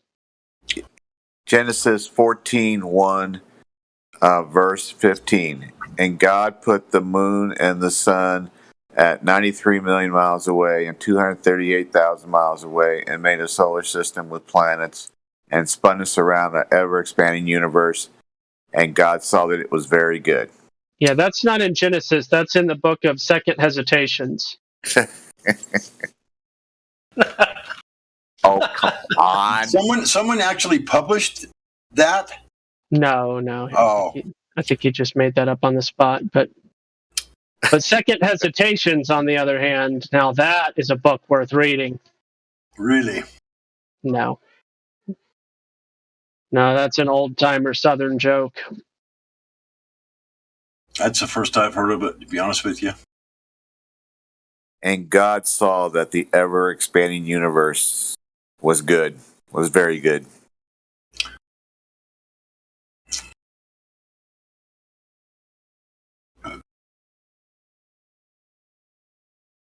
Yeah, Danny Faulkner was in yesterday morning for an hour or two, and then I wasn't sleeping very well just a few hours ago, 12 hours ago, and I popped into Discord 24/7. There he was again, in the middle of the night.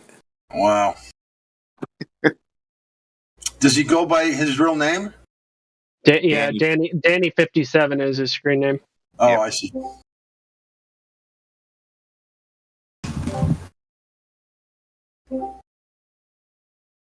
Well, that's very interesting to think that, astrotheologist. So I guess if that's what they want to be called. I made that up. It's a facetious term. Sorry. No, you're fine. It does fit though. Yeah. That's why I didn't have a problem with it. Danny Faulkner's kind of a stalker, isn't he? He's stalking Flat Earth Discord. Yeah. It's for the purpose of making money.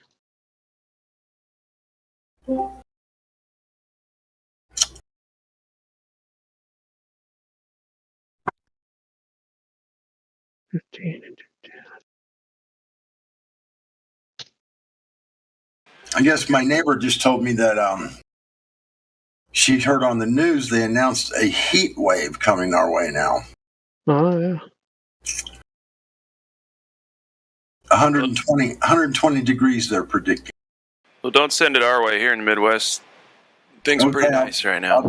I'll try to hang on to it for you. Okay, thanks, man. Just go get a tan, right? Yeah, sure. Do a little detox from the heat and the sun. Get a little vitamin D. A little blister. Hey, you know what? I like that the saying is, or the understanding, I guess, the supposition that how do we prove that vitamin D is coming from the sun? How did we do that? I don't know. That is weird, but it's not, and they're not. They shouldn't be saying. Nobody should be saying that it does come from the sun. As far as I understand it, the effect of the ultraviolet light on our skin causes our body to produce vitamin D. That makes a lot more sense. Going back to our earlier conversation about us having a lot of the things that we need inside of us already. Now, in this instance, is there a non-sun way to trigger that release, or whatever's going on? I don't know, but it appears that sunlight does this thing that they say. Right. Now, the other thing about vitamins, now they have the colloquial name of vitamin, which you kind of pair it with vitamins and minerals. But it's not. It's a hormone. But I don't think vitamins are sort of like, I guess what you're getting at. This is what I'll just butt in for 1 second. Sorry, that vitamins are not. It's just another way for you to say minerals, I guess, in a way, because vitamins. They're not, though. The opposite of that. Oh, really? Yeah, most of the vitamins are actually acids. So I don't know if that's a fact for every single one of the vitamins. I'll find out the name. I forget what, because vitamin D has. I take vitamin D3 every morning with 500 milligrams of vitamin C, and about every other day I'll take 50 milligrams of zinc, because I've done some research, and apparently those vitamins or minerals are supposed to enhance your immune system. Now, I don't know if it's true or not, but vitamin D is essential for your immune system. It's not that it enhances it, it's that if your body is not producing vitamin D, your immune system will go to whack. Like it's essential for it. I see. Cholecalciferol is the chemical name for vitamin D. I don't know if that means that. Hold on. One of the 5 forms of vitamin D. It is a secosteroid. I knew, vitamin C is an acid. I know that, but Well, actually, sorry to interrupt you. Vitamin C, the one that we look online and we read ascorbic acid, vitamin C, that's not vitamin C. Vitamin C is actually a complex of multiple different nutrients, and one of vitamin C, when you find it in a fruit and they take it out, it's actually a complex of zinc, vitamin C, and other minerals. It's not only vitamin C. there's no such thing as ascorbic acid in nature by itself. It's always it's always a complex of a few other nutrients together, and that makes what the real vitamin C. I've also heard that, in addition to that, I've also heard that the C doesn't mean like it's a vitamin A or B. It's not classified for its letter, like a B12, a B6, these kinds of things. But C for catalyst, because it catalyzes things to happen in the body. That's what I've heard. Yeah. Well, that makes me wonder then whether I should continue to take my vitamin C on a daily basis. Always take it, yeah, especially for the placebo effect. You should look whole food vitamin C, and they extract it from fruits, and that's much better and absorbs better, and it has the benefit itself. Yeah, the same thing is true of carrots. If you try to take beta carotene all by itself, bullshit. It doesn't do anything for you in the way that carrots have a perfect ratio of the different nutrients that it has, and yeah, it's pretty interesting. Beta carotenoids are not vitamin A. Vitamin A is retinol, and retinol is a hormone. Also, it comes from animal fats. You cannot get vitamin A from carrots. Hey man, don't tell the vegans that. They're really adamant. Too bad. Well, that's actually there's a lot of science on this, and for you to convert carotenoids into vitamin A, it takes a lot of energy in your body, and it takes a long time, and it has to go through your liver. Why do you have to go through all this process if you can just get it from butter, or get it from fish oil, liver oil? What is it? Right. Cod liver oil, straight to the mouth, and you don't have to. The body doesn't have to go through all this process of converting all this stuff. Yep, because they're fat soluble, right? Yep, and they absorb better, and they are better. So the fats thing. I just lost it. Sorry. Go ahead. Yeah, cod liver oil is definitely one of the best sources for. Yeah. Cod liver oil and coconut oil are my two favorites. Oh, that tastes so good. They have mixed flavor. Together. That's the best. I can't get enough of dry heaving from that. They have flavored cod liver oil. They do, yeah. Yeah, it's okay. You could still taste the 10 fish that went into it, but that's all right. Something that is very important about the whole fish oil, liver oils thing, and oils in general. This is huge. Listen to this. It's not easy to make sure, but you don't want to drink oxidized oils. Fish oil can be good for you when it's in a healthy state, in a non-oxidized state, but when it's oxidized, actually quite the opposite. It's horrible for you. Yeah. And so is that the same thing as having it fermented? I've had fermented cod liver oil. Fermented doesn't mean oxidized. Fermented goes through a process of fermentation, and has to do with bacteria and stuff, good bacteria. But oxidation means that the molecules are losing electrons, and then when you drink it steals electrons from your own cells. Yeah, see, anything that's oxidized is pretty much being broken down. Like, your paint oxidizes on your car, it gets dingy looking and then flakes off and just ruins it. Anything you leave outside like that and becomes oxidized, generally speaking, definitely. It's not a good thing. Yeah, definitely. The issue with oils, and I emphasize oils, the issue is that all of your cells are made out of oil, layer. And when you consume oils that are oxidized, it creates a lot of problems. You guys know about the whole 40, 50 years ago when they came with this to replace butter and lard and all this stuff. That's what fucked the health of a lot of people. Or replace it with this vegetable oil that is healthier, zero cholesterol. And all the health of everybody got worse instead of better after that. But there's nothing worse than margarine. Wow. Well, the bad part is I grew up on it too. It was Crisco. Crisco. I grew up on all those vegetable fats. and I guess I turned out okay. But I'd love to see what would have happened had I not eaten that growing up. Would you like another opinion on that? Sure. I'm just fucking with you, Glad. Oh.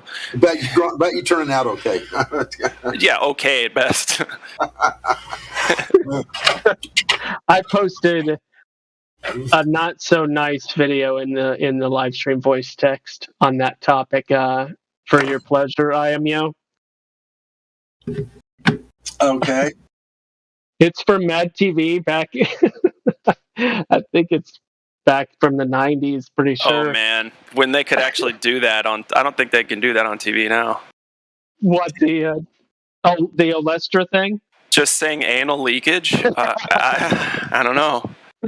Yeah, I don't know either, but man, oh man. I remember watching that when that was brand new, and yeah. Yeah, that Mad TV was crazy because I grew up reading Magazine and Cracked Magazine, and those were filthy. And I was like, "Whoa, they've got a TV show!" Oh, it was better than Saturday Night Live most of the time. Yeah, way funnier, way more like just cut to the core of what's funny. And they didn't do. I don't know. I think Saturday Night Live focuses too much on current events and pop culture, but that's just me. No, it's not just you. Hey, I think that that little joke in that commercial really impacted the industry, though. I think a lot of people went, ooh, I know it's just a joke, but I don't think I'm ever going to be buying, I'm not ever going to be buying that again. Well, someone that doesn't go, ooh, to anal leakage, what's wrong with it? It was a public service announcement. It was comedy. It's all of it. True. Because they made that just like The Onion doesn't just make random stuff up. The Onion and other joke things like that. They take an actual story and then just hyperbolize it. And yeah, the Onion is an excellent one.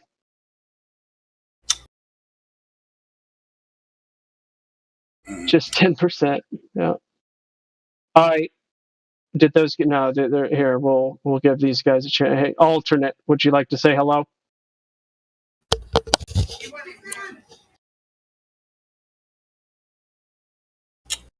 Was that a yes or a no? Was that you trying to mute yourself?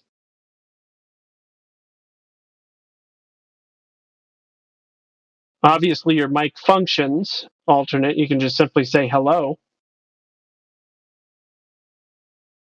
Yeah, we like to welcome people into the server and just introduce ourselves and say hi. Is that okay, alternate?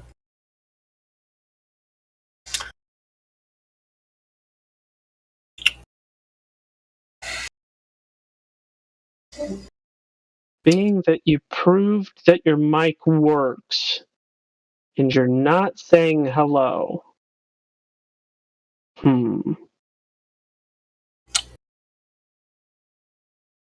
Guys, check out the video I posted real quick. That Chinese astronaut is somehow magically pulled towards the back wall and hits his head even on the top of the fake station.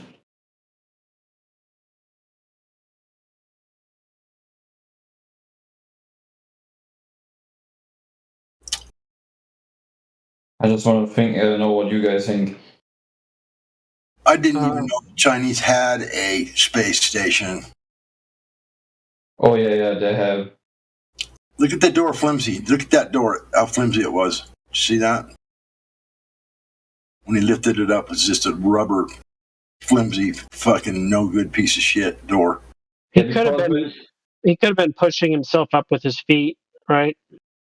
Isn't that what they'd probably attribute his movement to? Yeah, but why?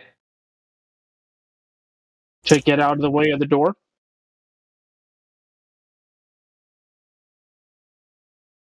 Yeah, I mean, as far out as that door comes, you have to get out of the way of the door for it to shut.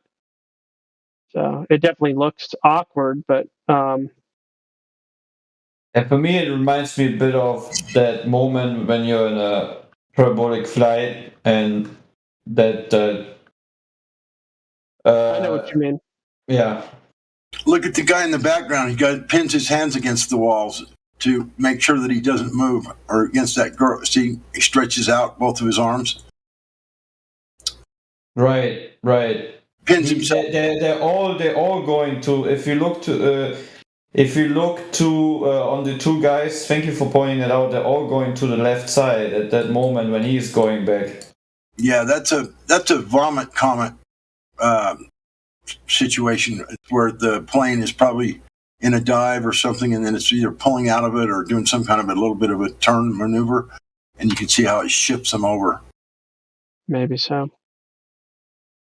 And away, would you please say hello? Hey, Gospel, I miss you. Why do you have to say that every time? I know it really just gets that brainstem going, you know. Oh no, not this guy.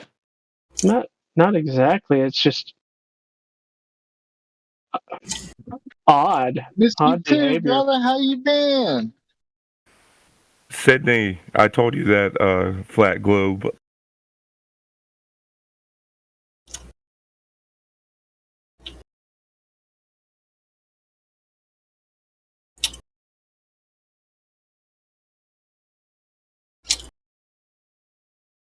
How you doing, drinker? Everything's good. I'm actually drinking some tea as we speak, dude. It's really good. The fluoride content is intentionally high, but I got like microtoxin recycling protocols going on, so no need to worry about it. Okay. I'm glad that's working out for you.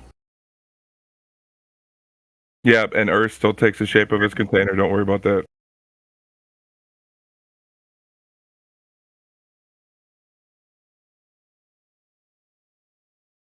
Does Pete take the shape of its container also? Never mind. Act like I didn't say that. The Earth does for sure.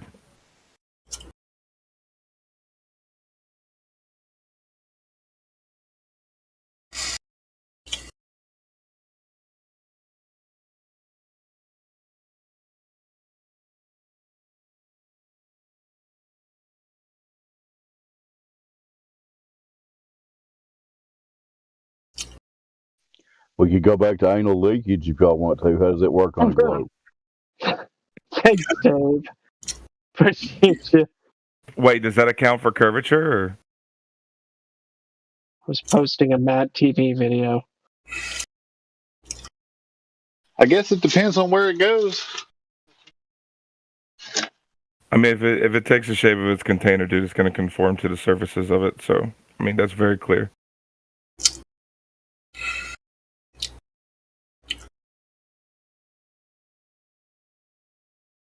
You're confusing me because the shape of the surface of the Earth is obviously flat, and the container above us, if you're saying what you're saying, is obviously flat then too?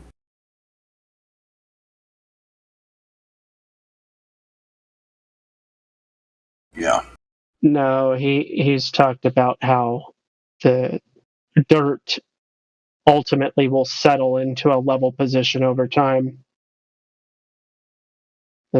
He's just saying the same thing in different ways. Right. Well, no, I'm not denying the container above us. Like, I get that. I totally agree. But I think people neglect the container below us. I think that's a big problem in the flat Earth community. I've never heard anybody deny there's a container below us. I think that we all understand that it comes down, meets the surface, and probably continues on down around us. I mean, whether or not it does, it makes sense that it would, and you're probably right. Once it's formed, it goes around the bottom of us, then the dirt of the Earth would settle into the shape of the container. I think that is very much common sense. Of that's course. Provided that's provided it's there. Well, you can scale it down too. It's like you do this all over the place. You know, you put Earth into a glass. Right. It's going to conform to the surfaces of the glass, of the container, right? Yeah. Yeah, it's like you can't make this up. I mean, this phenomenon is taking place. Like, I just don't get people. Well, it very well could be. You know, I guess if we're contained, then 100% containment makes more sense than not. I mean, maybe it turns to like rock and stuff, and it does go solid, right? But I mean, we know at the surface the Earth isn't solid, so I mean, it can get confusing quick, you know. The surface is not solid. Not at the surface. We know soil kind of under pressure, right? Under pressure, earth will change shape. You know, so you'll see your footsteps, you know, tire impressions, right? That's a big one. Well, the soil is not infinitely compressible. Not infinitely, no, but if you compress the soil enough and long enough, it would probably turn to a solid substance. And then there's probably a limit. The limit due to the available pressure that is on it, it's only going to get so hard. And now if there was an infinite amount of pressure on it, who knows how hard it would get.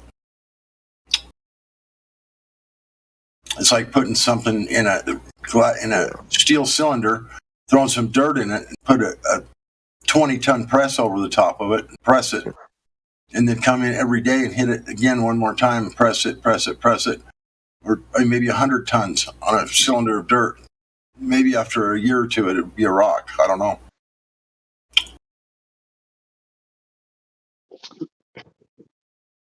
Well, we know that most life is at the surface. Even if it's underneath the surface, it only goes down but so far. I mean, how far down does life go? I mean, you got to look this stuff up, I guess. Well, if life lives on the bottom of the ocean, it goes down a mile. Or whatever it is, Mariana Trench. I don't know how deep it is, but... Yeah, about 8-9 miles. Is it? Yeah, that's right. That's right. It's very close to the borehole depth. Yeah, but I mean, if you're at the bottom of the ocean, you're still, when you come to the ground, you're still at the surface of the earth. So, I mean, it's kind of a red herring. You're not at the surface of the earth when you're in Mariana Trenches. You're deep below seawater. Okay, but you're standing on the earth when you hit bottom, right? So therefore, you're at the surface of the earth when you're at the bottom of the ocean. Oh, so if you dive that deep, you think you will be able to be standing? No, obviously not. It would crush a human being. You need a special suit, a heavy suit, heavy diving suit. I don't even think they make one that could fight that kind of pressure. Yeah. I don't even. It doesn't exist. Yeah. Yeah. No. I mean, I thought they were sending robots down there or whatever. Robots are a totally different story. I don't know. They are not. Yeah. Robots don't breathe. I mean, if you're at the top of a mountain, right? I mean, that's literally what's going on. You're at the top of a mountain. Remove the water. Just walk down the mountain, right? And you come to the bottom of the Mariana Trench. You're still at the surface of the earth. Yeah, correct. If you remove the water, then you're not at the surface of the water. On the surface. Right? I get that. Yeah, that will be the surface of the earth. Yeah, that hole.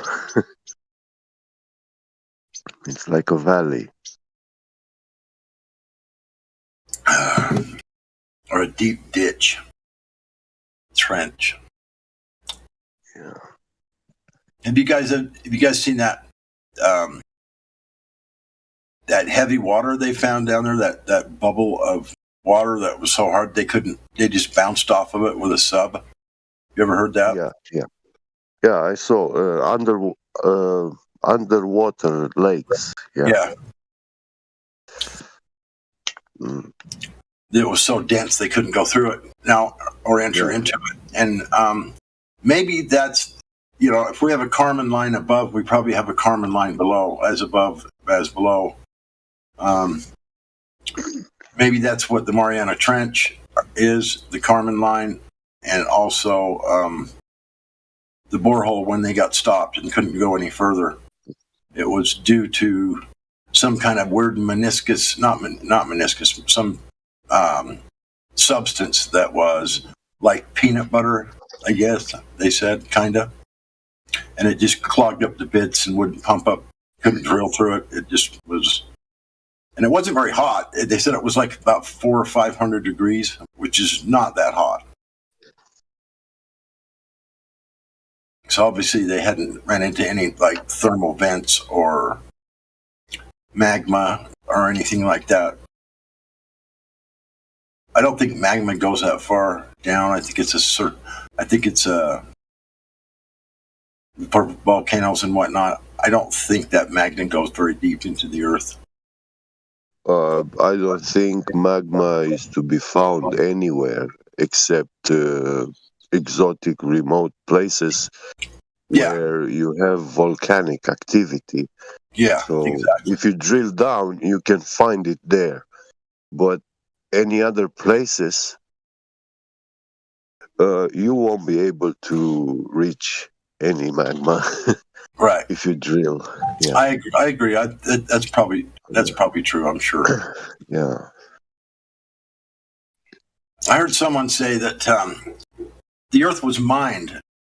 The entire earth was mined by the ancient, possibly the antediluvian period. Yeah. And every cubic centimeter has been turned upside down. Yeah. And so a lot of people hypothesized that the volcanoes are deep hole bores that were filled with organic material when they filled them in or whatever, and then after a while it started to turn into mulch and heat up, and when those organic materials start to decay, they cause a lot of heat, and when they're under that much pressure, it just gets hotter and hotter. A lot of people want to hypothesize that that's what volcanoes are, is where there's some ancient mining situation where the mine got filled with organic material. At least some cause it to get down there and start to decay and ferment and get really super hot, and then plus being under pressure, it just made it exponentially hotter and hotter. It's like an unfalsifiable claim. Yeah. You can't recreate those conditions in order to prove that claim. So no, we can't. One of those speculations that doesn't go very far. Yeah, I agree. But in my mind, it does make, at least it seems that maybe there's a slight possibility that could be the case, in my mind. If the entire Earth was mined, which I think it probably was at one time, maybe not every single square inch, but a lot of it seems to have been overturned and dredged and there are recorded some sort of magnetic anomalies near these volcanoes, and I would speculate that in these areas there is some sort of electromagnetic induction phenomena deep down in the ground.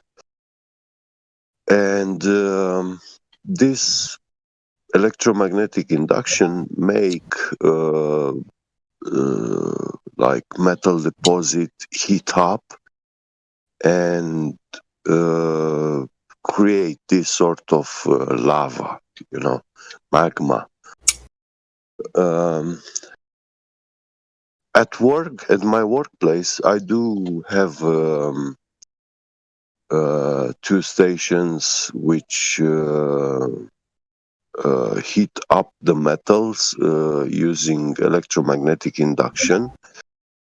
And when I hold like aluminum can, like from the energy drink in my hand, and I am next to these two machines when they are running, I feel that aluminum can like warming up, vibrating in between my fingers. When I hold it very slightly, I feel like there is a current going through it. I feel it vibrating.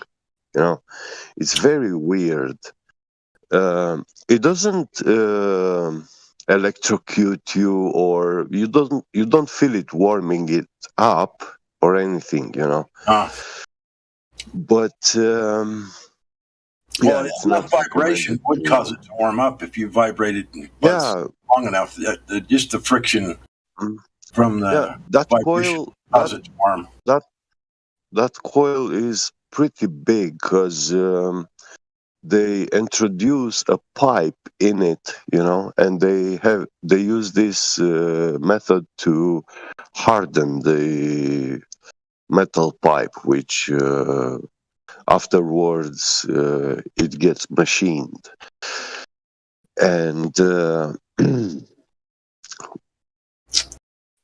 obviously my metal can is not inside. If I will put it inside that coil, it will melt like in an instant, in the blink of an eye, But when you are like 1 or 2 meters away from it, that electromagnetic induction current propagates quite long distance. It doesn't have that power to melt it or heat it but it will make it slightly vibrate. Yeah, and you will feel when you hold it hard in your hand, you can't feel it. But when you hold it slightly between 2 fingers, then you feel like it's vibrating. So yeah, and this is I wonder how what that's doing. I wonder what that's doing to your brain, Begat. Is it vibrating your brain, turning it? Yeah, it vibrates everything around it. Yeah. So we have many metals inside us, and even water has magnetic properties. So yeah, of course, it affects everything.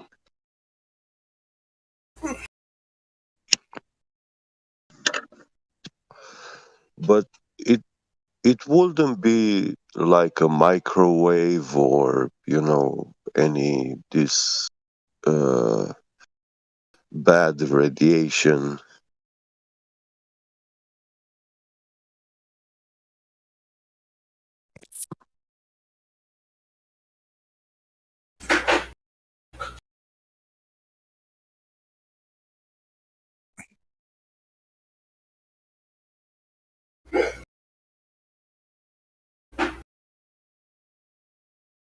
Yeah, I just got an idea now. I could take some aluminum foil kitchen and hang it onto something next to the machine and see when the coil is on if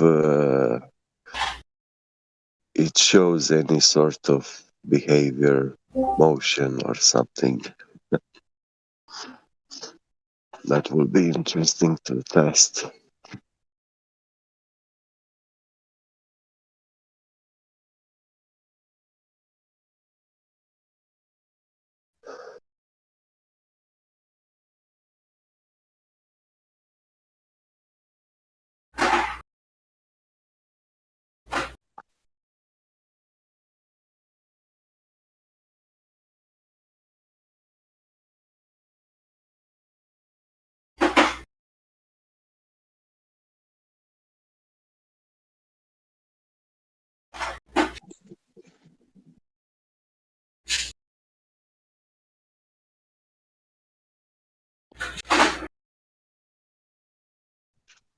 We have a new member named Jesse Gordon. Hello, Jesse. How are you? Hello, sir. I'm doing pretty good. How are you doing? You got some kind of background noise. Other than that, I heard you. Say something else. That was someone else. Oh, okay. Hello, Jesse. Welcome. Thank you. Got any questions for us? No, sir. Just stopping in to see what's happening. So, what do you think about the Earth is?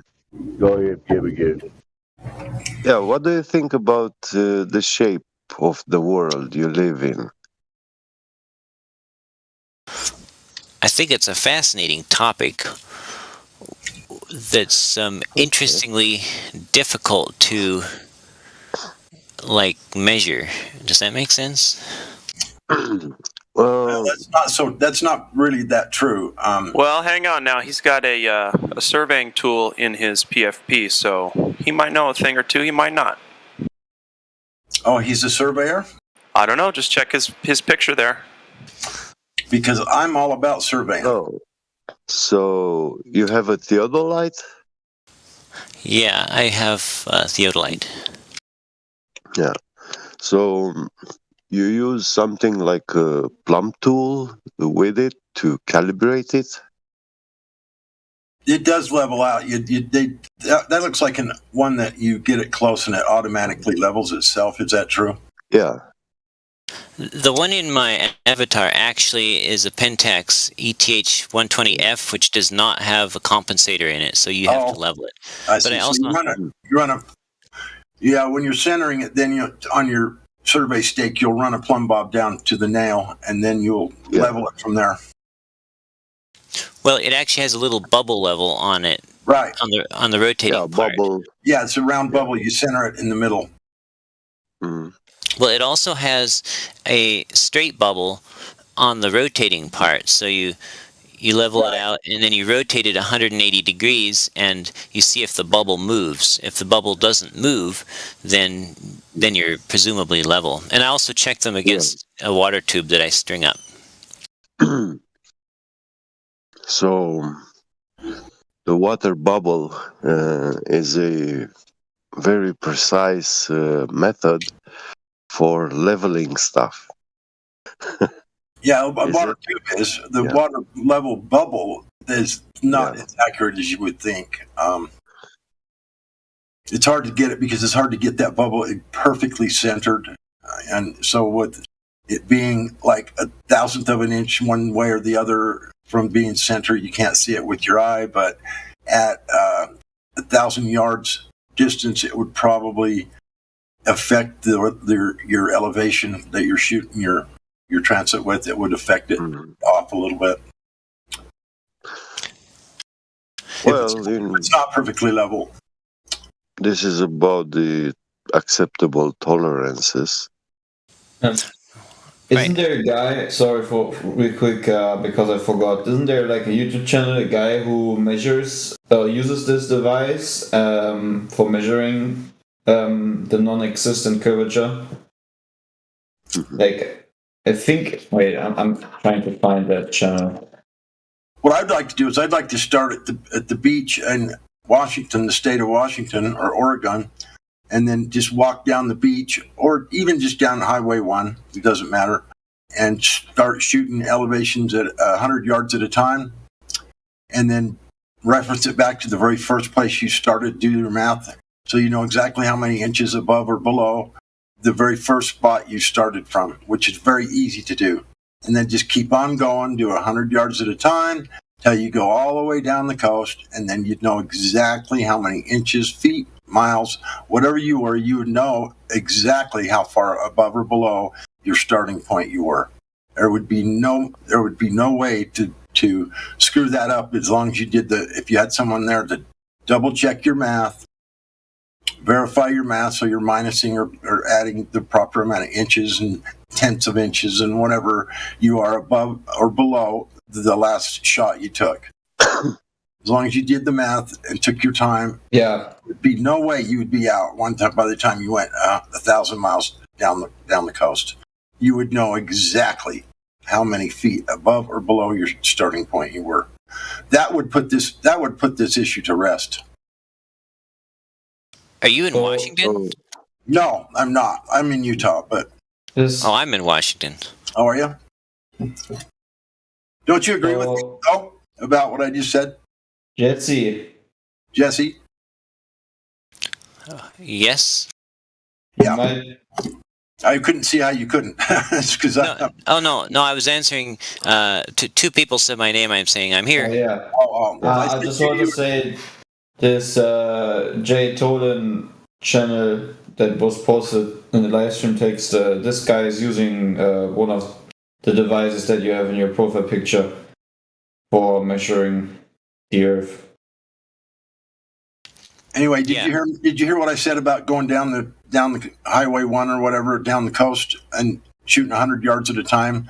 By the time you got 1,000 miles away, you would know exactly how far above you were from the first place you started, as long as you reference it back, did the math, figured out exactly how many feet and inches or whatever it was you were above or below your starting point. You could do that, right? Very accurately. You agree with that? If light traveled exactly straight, you could.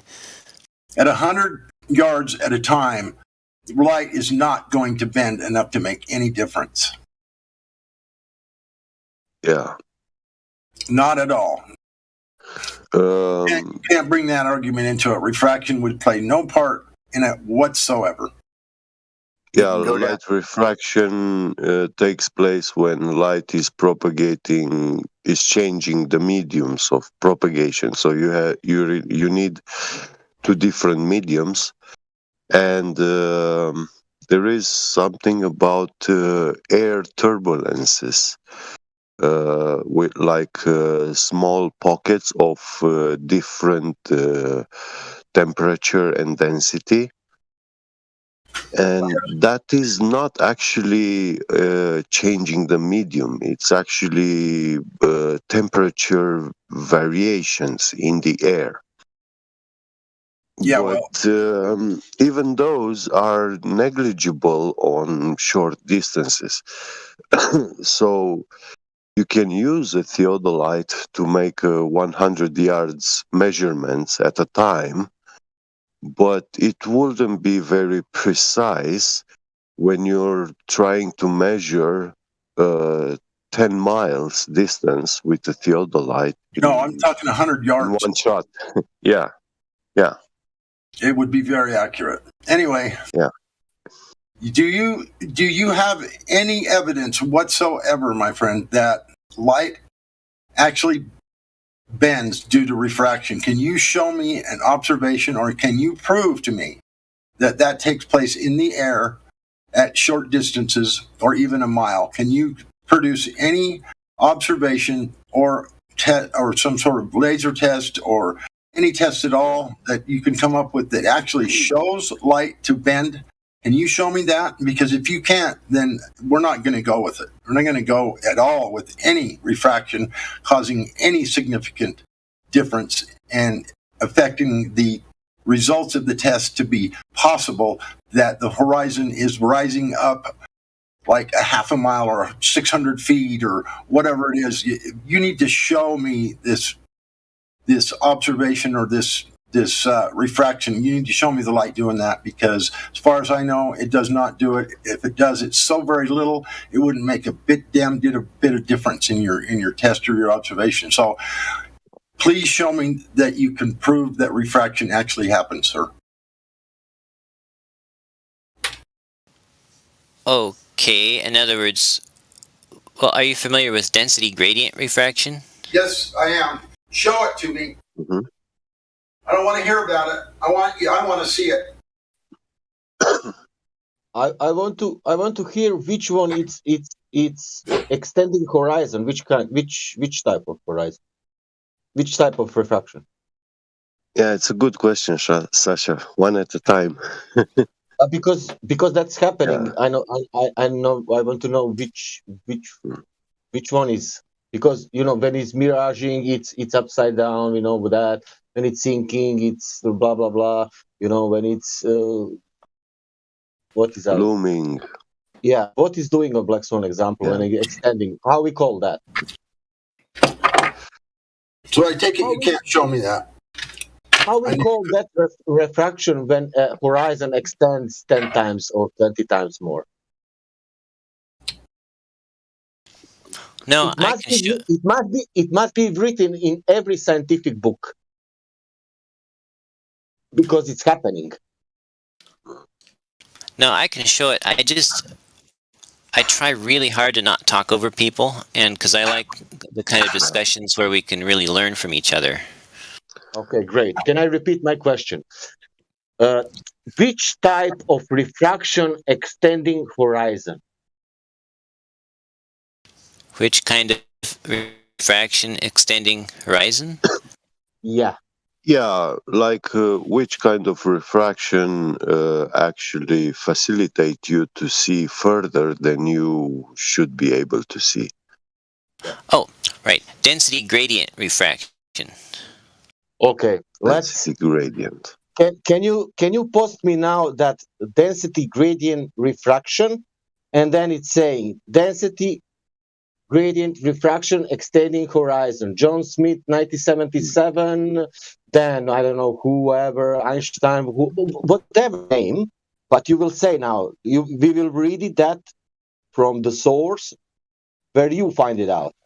Okay. Okay, well, please understand that I don't know everything. Matter of fact, I know hardly anything. I'm just trying to learn, so I'll share what I'm going on, and then you can see if it makes sense, or you can say, you know what, Jesse, this just doesn't make sense. Okay, does that work? Great. Yeah. Yeah, Good. but is that the answer of my question? You said that gradient refraction it's extending horizon. Is that true? Yes. That means that you get that information. You didn't make up yourself. Correct. Let me find a video for you. So, why video? one question about why not book or something very because. Honestly, we're going to need a citation for that claim. Yeah, Jesse. Jesse, can you show a demonstration where the further you look at the horizon, when you're at the ocean, the further you look, the lower density is far away from you? Is that how it works? No. But how? Here, just let me find. I'm looking for a video I've seen, and then I'll post it, and then I'll have something to explain. Yeah, go ahead, post it, and you can. If you saw the video, you can already explain it.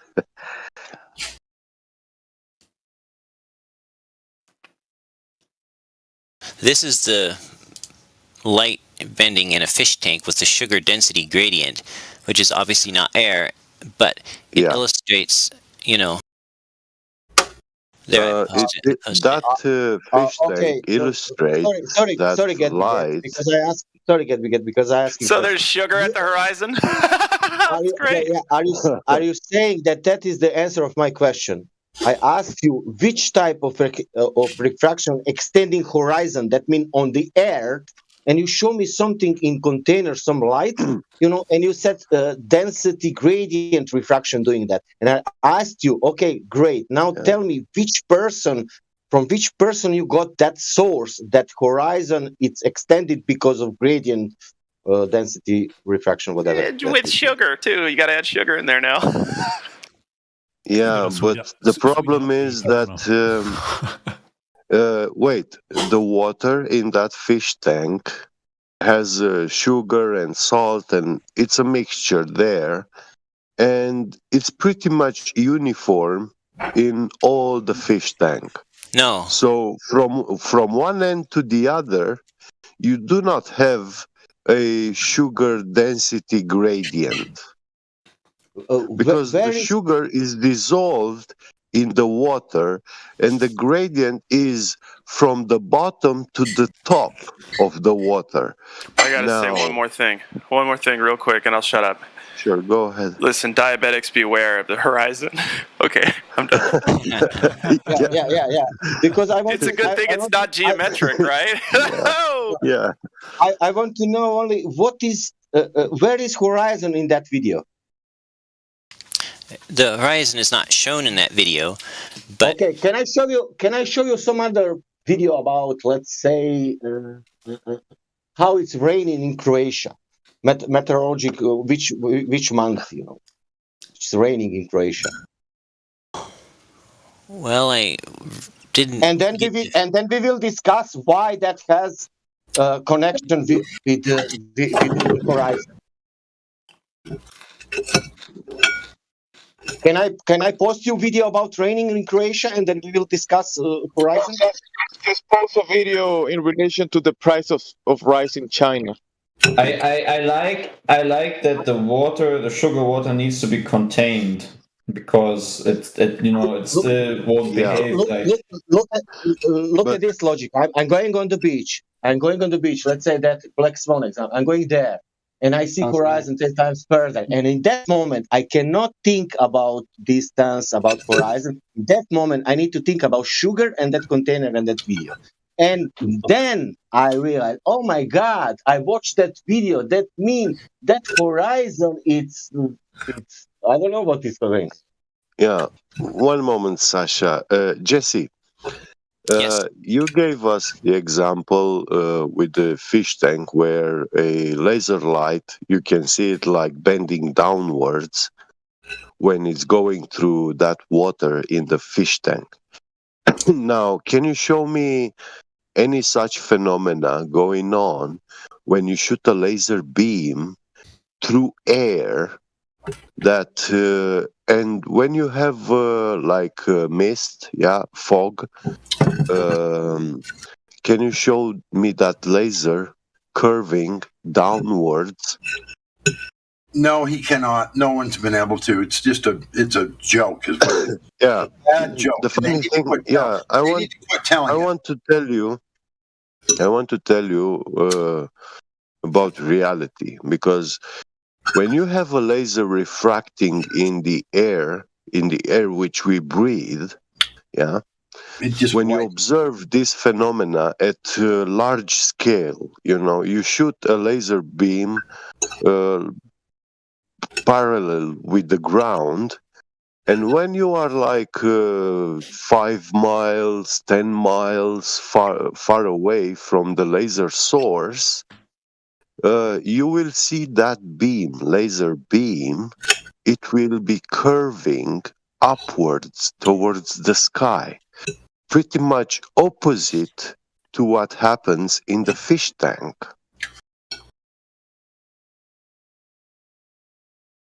So, can I ask you a question, Get? Yeah, go ahead. Let's say that we want to study elevation, and let's say that we want to realize how people measuring mountains in Romania. Yeah. Okay. And how many mountains you have? At least you have 20 mountains in. It must be we have thousands of them, but yeah. Okay, let's go. Not only mountains, topography. Something is 200 meters, something is 1,000 meters. How we know that all that numbers? In Romania, I'm now specifically about Romania. Well, for a man to count all the mountains in Romania, it will be very hard because there are thousands of them. And hills, valleys, I want to know how in Romania, how Romanian people realized how much is big one mountain, whatever, all of them. What you in Romania used for measuring mountains?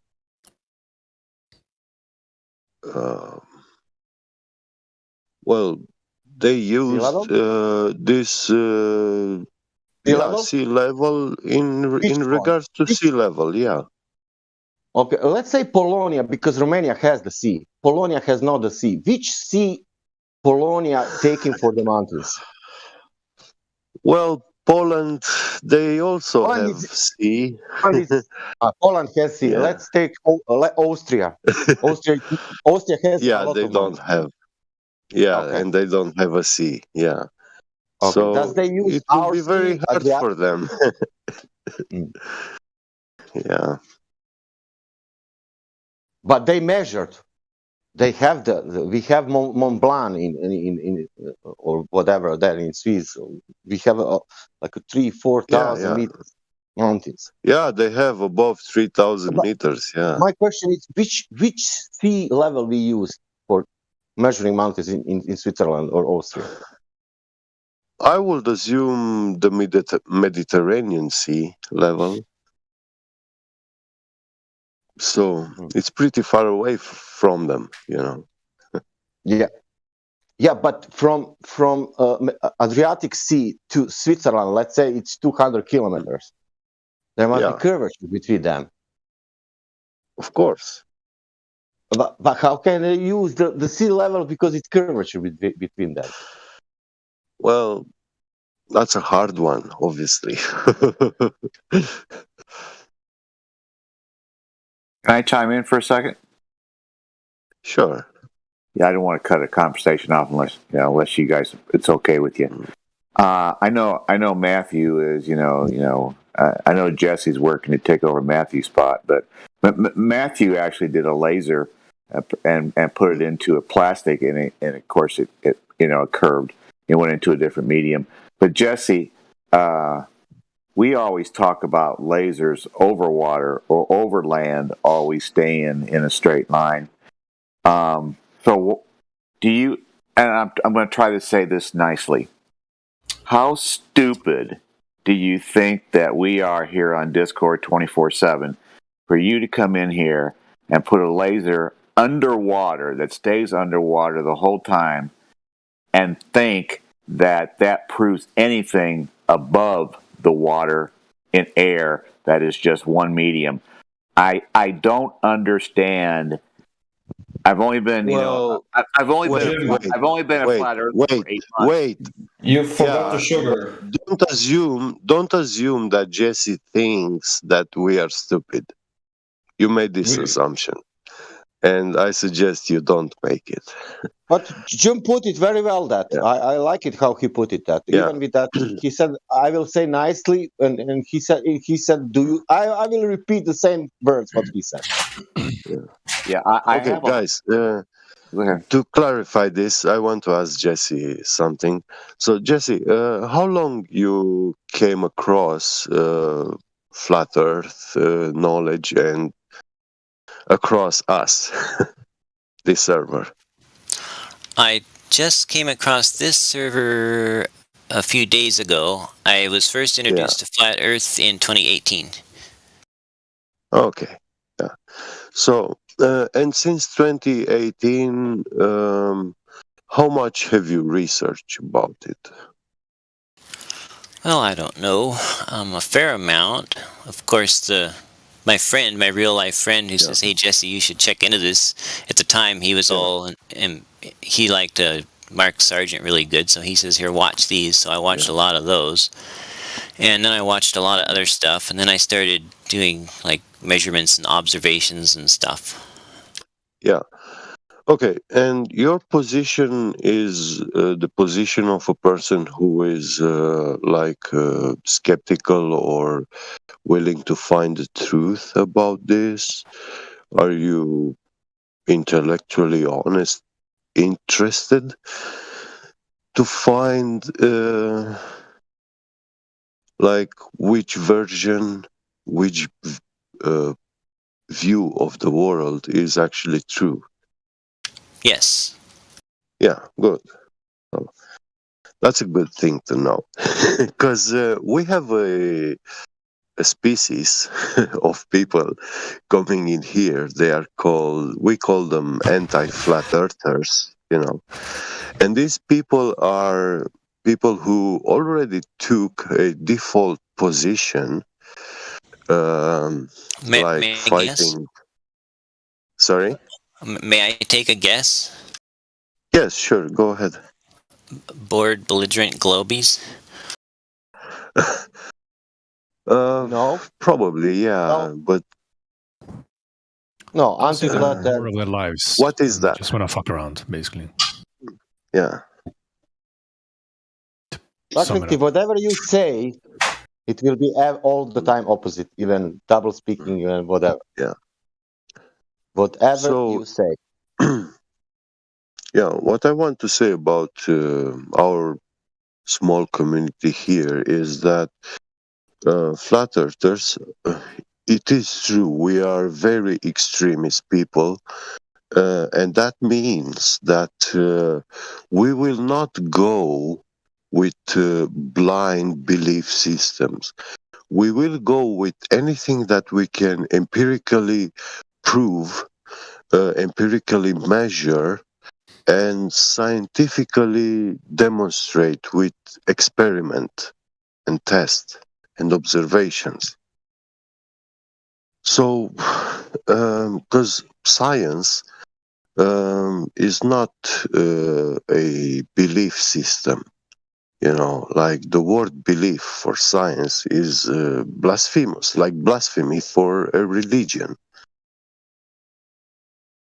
So, yeah, anything that anybody tries to present us, they come up with very nice stories to explain how you don't need to learn science or to know science to actually be a scientist. That sounds crazy already. And can you, You agree? one quick question, Jesse? Yeah. Can you maybe explain why you think it would have been a great idea to send an experiment which cannot be applied on reality that we both experience? You mean the laser in the water? And the sugar water, yes. Oh, I'd love to. Yeah, I was actually making a point, and that was the foundation for my point, and then I never was allowed to continue. So you got 1 second before you go on. So you're gonna show me a place on Earth where we're gonna have sugar water naturally occurring, and and on the other hand, you need to explain me what it has to do with laser measurements over the water, which do not include shooting laser through the water. Thank you. You said that really well. Thank you. So the laser in the fish tank was simply something that a visual demonstration that any of us can do to see a density gradient in action, curving light. And then now let's put that on the earth in reality. Jesse, have you ever done scuba diving? No. No. Have you ever seen documentaries where it was about scuba divers and they filmed underwater? I'm not sure. A friend of mine, though, is a scuba diver, and he said that when there's like fresh water coming from like a creek out into the salt water, it kind of floats on top of the salt water, and like you can swim down there, and there's like these two layers, and then there's this mixture when they're mixing, and it gets kind of turbulent and stuff. Okay, now I propose you one very simple test, which you can do. Go to any large body of water, a big lake or sea or even ocean. Wait, I haven't finished. No, I know. Finished. No, I know, but because you want to tell him something. But I want to. Yeah, I know that. Give me only.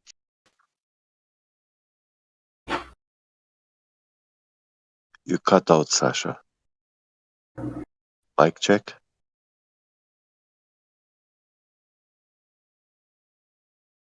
Yeah, we hear you, man. Yeah. Someone so muted him. I will continue. Okay, Jesse.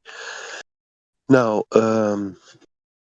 when you will dive underwater, yeah, and you take a flashlight and you shine it towards where the horizon must be, how far away do you think you will be able to see?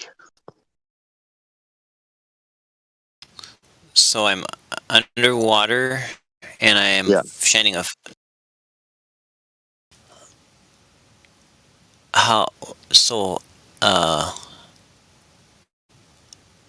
Which horizon? Like the seafloor horizon or the underside of the water? Yeah. You see, you dive underwater in the ocean, yeah, and your feet are touching the bed sea level, the ground beneath the water. So you standing on the bottom of the ocean there, and you have all water around you, and you shine a flashlight forward, yeah, to the way you are looking, and how far away do you think your horizon will be? It will be 10 meters, 100 meters far away, 1 mile, 10 miles, 20 miles, 100 miles? How far away do you think you can see? I don't know. I've never tried it. I suppose it would depend on how much dirt was floating around in the water. So when there is dirt floating around in the water, what does that mean? That you see further or much less? Less. Less. Okay, so you will see like 50 centimeters far away from your eyeballs. Anything going beyond 50 centimeters from your eyeballs, you won't be able to distinguish anymore what is there. Right. Unless it was, right. Yeah. Although a super bright light, you might be able to see farther. So now, you see, because according to the example which you gave us, that a laser is bending, yeah, when it's shooting through sugar water, yeah, it's curving downwards, yeah. Light is curving with the Earth's curvature. So you should be able to see the other side of the shore of the ocean, you know, because it should curve. Yeah. You hadn't specified that there was a sugar density or any density gradient in the ocean that I was at the bottom of. If there was a density gradient, there is salt water, and it's pretty much the same. Yeah. But no, the salt water's mixed up pretty good. The fish tank experiment is done very carefully, where you put fresh water in, and then you dump the sugar in, and it's a thick layer on the bottom, and then you let it dissolve slowly, and you don't stir it. And because the sugar is heavier than the water, it stays mostly down near the bottom, and it kind of diffuses up, and it makes a gradient. But the water's much more dense due to the sugar down lower. If you were to reach your hand in and stir up that tank, then it would suddenly go straight. Listen, in that tank where they put sugar in the fish tank, they have stirred it. Yeah, that's what they did not stir it. Yeah, they did. They stir it, and even if you stir it or you don't, the sugar in time will dissolve. And it will uniformly, have a gradient. Most of the sugar will be at the bottom, and also at the top there will be sugar water, sweet water, but not as sweet as on the bottom. But stirring it, you help the sugar dissolve much faster. That's the only thing you do. Can I now? Because yes, I will give you again my 5 seconds. Jesse, this is question. What do you think? Why get think that Earth is flat? Say that again. What do you think that person? What you get? What do you think? Why he's thinking that Earth is flat? What can you say? Because of that? Because of this? Because of blah blah blah. I'm not understanding you too well. I'm sorry. Okay, Gatsby thinks that Earth is flat. What do you think? Why he's thinking like that? What makes me think that? Yeah. Oh. Well, I don't know. I guess I never asked. Wait. Are you curious? Can you try guess? One guess. Well, I mean, it could be a lot of different things. I really don't have a guess, I guess. You see, as you are a land surveyor. Oh, I need to correct.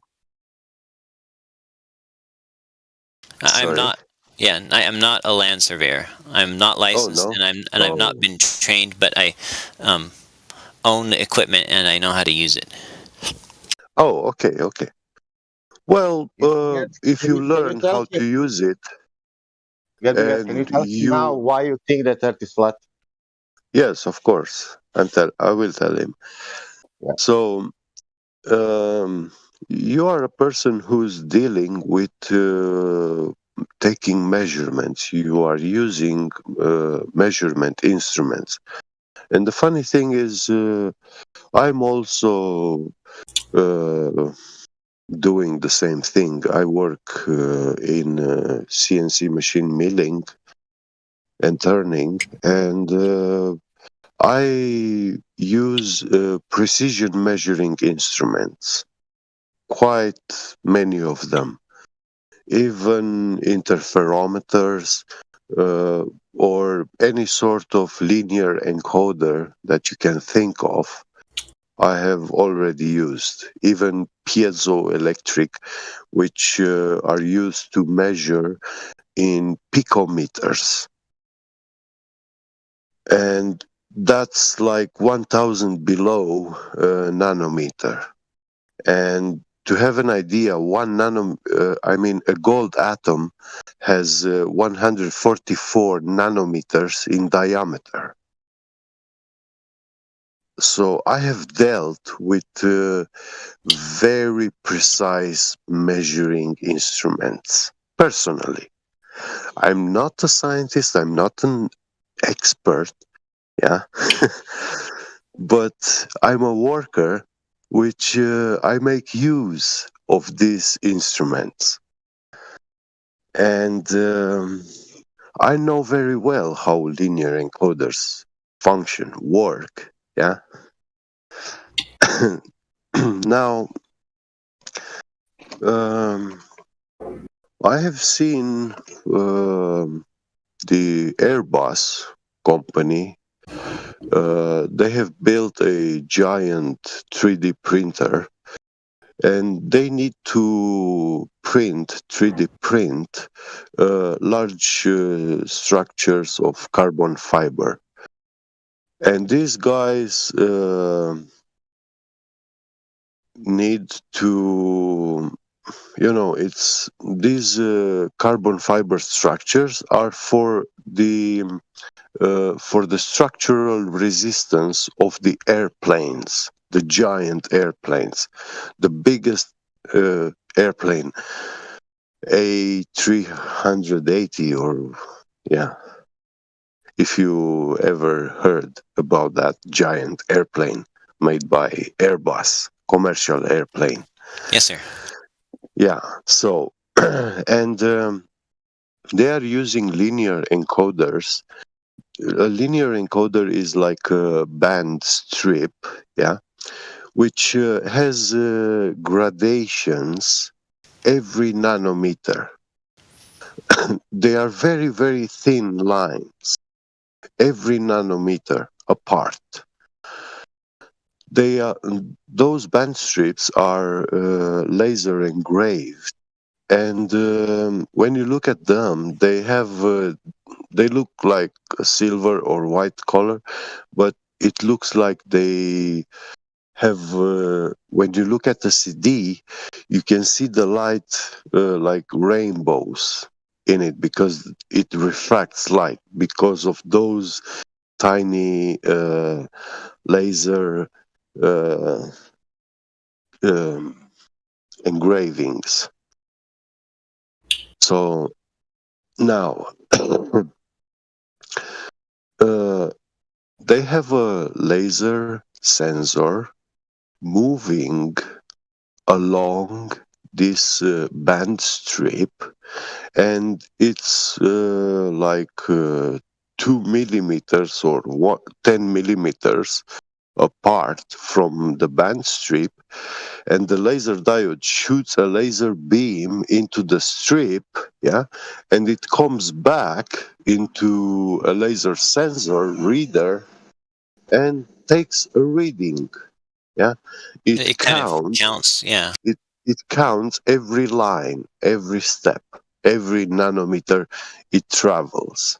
you have a digital feedback signal from it. Now,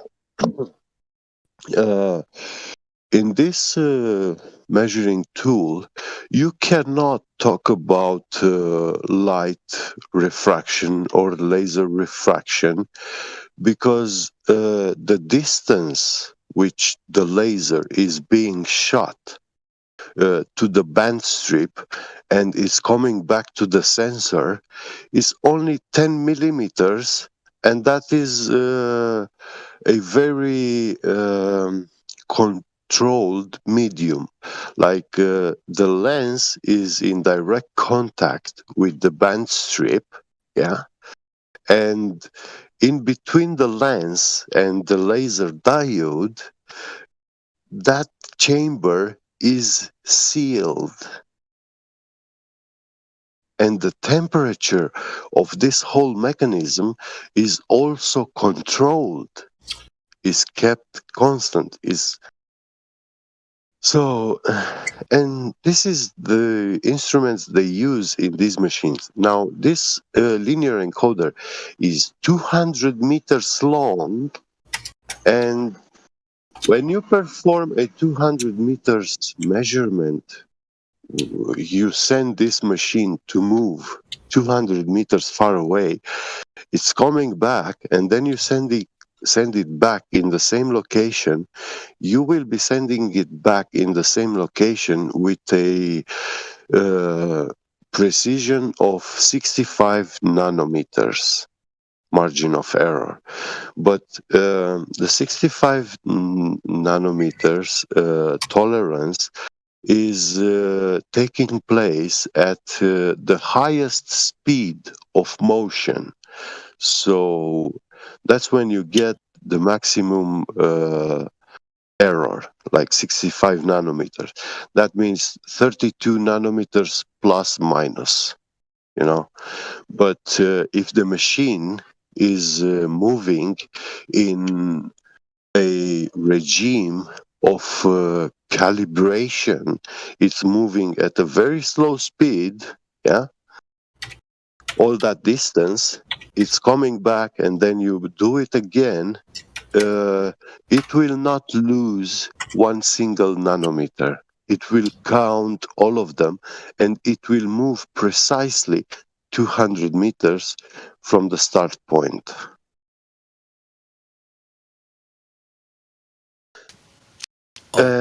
Now, this is how accurate Airbus is taking measurements, and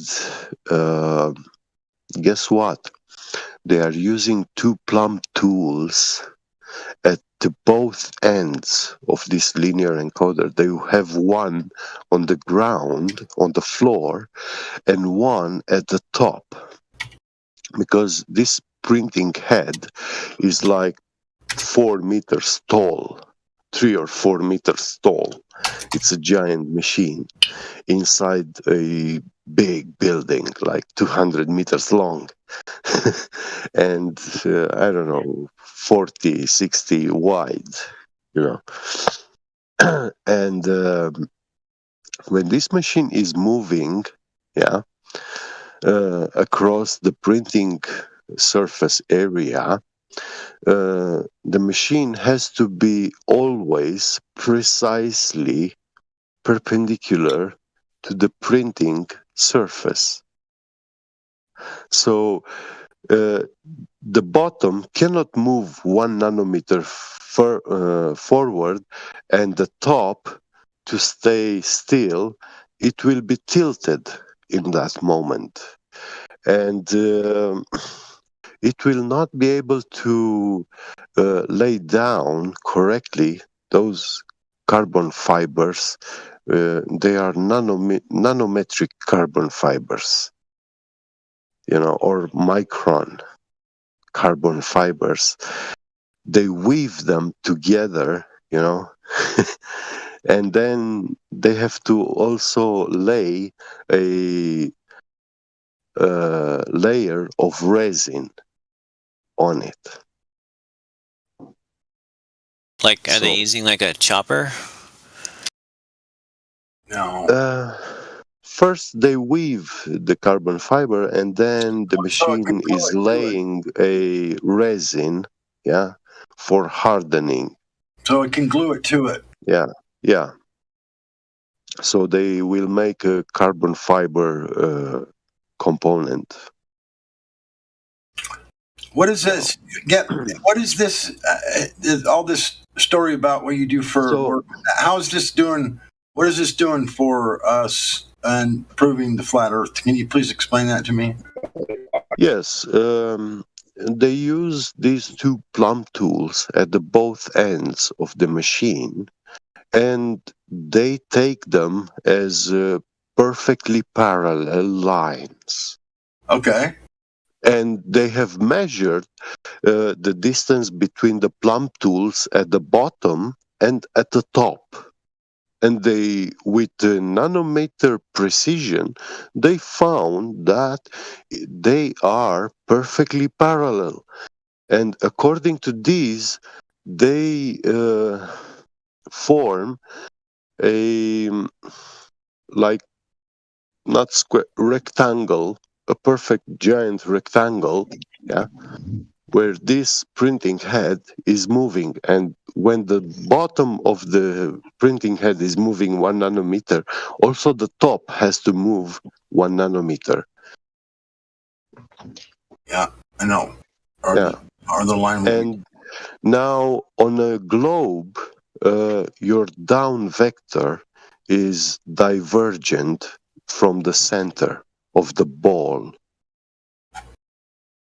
And you cannot have two locations on Earth, yeah, two down vectors which are parallel, because that would be like saying you can have a sphere with two parallel radiuses.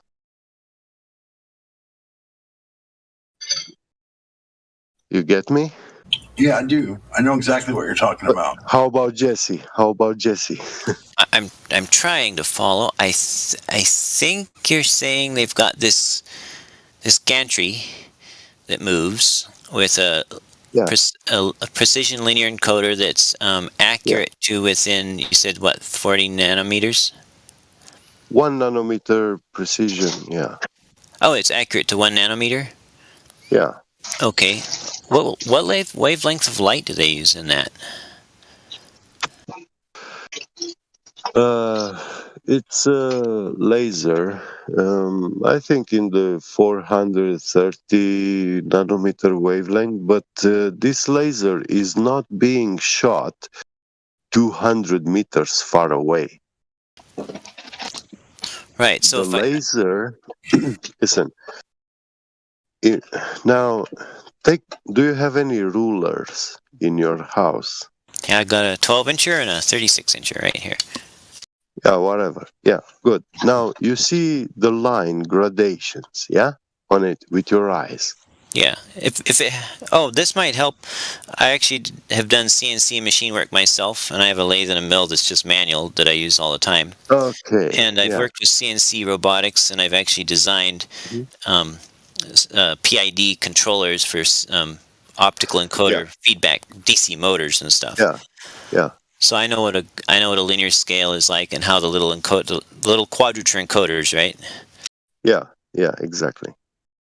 It's a optical linear encoder. So you have a device traveling along that ruler, and that device is taking measurements from the ruler. It reads every line, yeah, that it moves across. So the laser is not traveling 200 meters distance.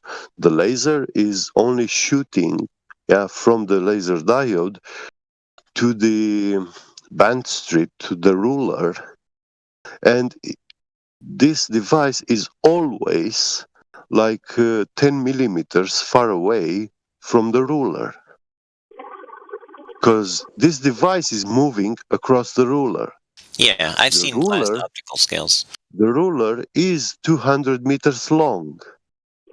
but this laser and sensor is moving along this ruler, and the laser diode is always at 10 millimeters far away from the ruler. You get me? So, like these refraction things, it's irrelevant to invoke them because they never change. And also the temperature of this of all this enclosure is controlled, is constant, is kept constant. So it doesn't change.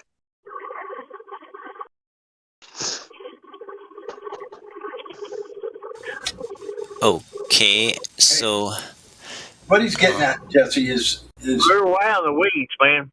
Yeah, I know. I'm going to put an end. I'm going to stop it right here. I'm going to nip it in the bud. What he's saying is this machine at these distances, at like 200 feet or whatever, 250 feet, they're made to design airplane wings and stuff like that. That they have a plumb line on each end, and if the plumb line was coming off of a ball, I mean, these things are so delicate that they center themselves on the floor, on the ground, through sensors that send a plumb bob up on each end. And if it were on a ball, this machine is sensitive enough that it would definitely take that plumb bob and it would be tipping away a little bit at the top if it were on a ball, because plumb is relative to the center of the core. And that's what they said. That's what they try to tell us. And so if you're going to go plumb off of a curved surface, then this plumb bob, each one would be tipped out at the top a little bit. And when this machine measures from tip to tip and bottom to bottom on these plumb bobs, there's never any difference. It's identical. So what he's saying is this machine basically proves that the distance that this thing is capable of operating under shows that it's a flat surface, period. And so, and the machine's delicately enough censored that it would know if it was not plumb off the those plumb bobs are found to be perfectly parallel when, if we were living on a ball, they were supposed to be at an angle. Yeah, I just got a very small angle, but we should be able to measure what that angle is. And thanks to math and trigonometry, we can very easily find what that angle should be, because at a 100 meters distance, we are talking about 7.8 millimeters arc curvature. Say that again. 7 millimeters. Will the floor, the poured slab that's sitting on, be level? So, according, they give us the floor. The machine's on a slab. The machine's on a poured slab, and it is probably poured to a very flat, perfectly flat plane. Yes. It wouldn't take any consideration the earth curvature, because the floor is level. Even though it's on a curve, it might be, it's not on a curve, but the floor is level. That's where you're getting your measurements from. You're going from the floor to the top. Yeah. So it wouldn't prove or disprove anything if the floor was perfectly level and at grade, and it's a concrete floor or some type of surface that's very it's super flat. Yeah, but that's not how plumb bobs work, though. You hang those from the top. They hang down. Yeah, you hang them from the top. Correct. Yeah. And so, if it were a ball and gravity is pulling you to the center of the core, then that plumb bob, you drop that one down at the bottom, it would be tilted on a flat surface. Yeah. There should be an angle between them. Anyway, so I think we need to move on, if we could, to some more different questions. Please. So Jesse, I just wanted to say just a couple of quick things to you, bro. You brought that tank thing in here. I just want to. Do you have any idea how many times we've been shown that exact same photo in just the last month? Almost Rapture. every day. At least 10 times, and you can multiply that by even more, month by month by month by month for over the last 2-3 years. So we've seen that photo and that argument probably a few hundred times at least. And so it gets very redundant when we get people that bring in ridiculous arguments that are not analogous to reality, especially that one. The earth, nowhere on earth are you going to find sugar water. Nowhere on earth are you going to find sugar water specifically set up in a tank and a laser light. Not even the light is natural. You're using synthetic light. You're using unnatural water with sugar added to it. You're using things that are specifically designed to cause the most effect possible. They chose the laser beam that would bend the most through that environment. And so it gets really redundant for us, sir, that you try to do a little bit better research, because it has no bearing whatsoever on the curvature of the earth. You could not find even, just because that light bends through that sugar water, you can in no way compare that to reality. No way, not even one facet of it. Not the light. The light is fake. The water density and the sugar in it is set up. It's fake. You won't find that anywhere on Earth. Anywhere. And you won't be shooting a laser light through the water to find curvature or detect any curvature of the Earth, or the fact that light bends through the air. You wouldn't be sending it through water with sugar in it. Yeah. I mean, it's so ridiculous, my friend, that it's very redundantly and annoying. It's really the worst part of all is that it's irrelevant, because it wouldn't be a measurement of curvature. That's what I just got done telling him, that none of it applies to nature. Not the light, not the water, nothing. You can compare any part of it to anything in reality. Yeah, but not for that reason, though, Godrock. And for a more important reason than that, the reason why it's irrelevant is because of what it's simply not, which is a measurement of curvature. See, if you had a measurement of curvature, that would be relevant, but dicking around with random other things is irrelevant. You're right. That is. That is not. There's a measure. No one's trying to detect curvature with that experiment. You're right. And that's what we asked for. We asked for light, showing us light bending over the water in as far as a test that shows the curvature of the Earth. Now, when you bring out something like that, sir, you've got to be smarter than that, please. Please do better than that. Because that's why people get triggered in here, and that's why we get real annoyed, and then pretty soon we start being ignorant back. I mean, it's like slapping us in the face. It's like saying, look, I'm going to show these stupid motherfuckers this water thing with sugar in it, and show them the light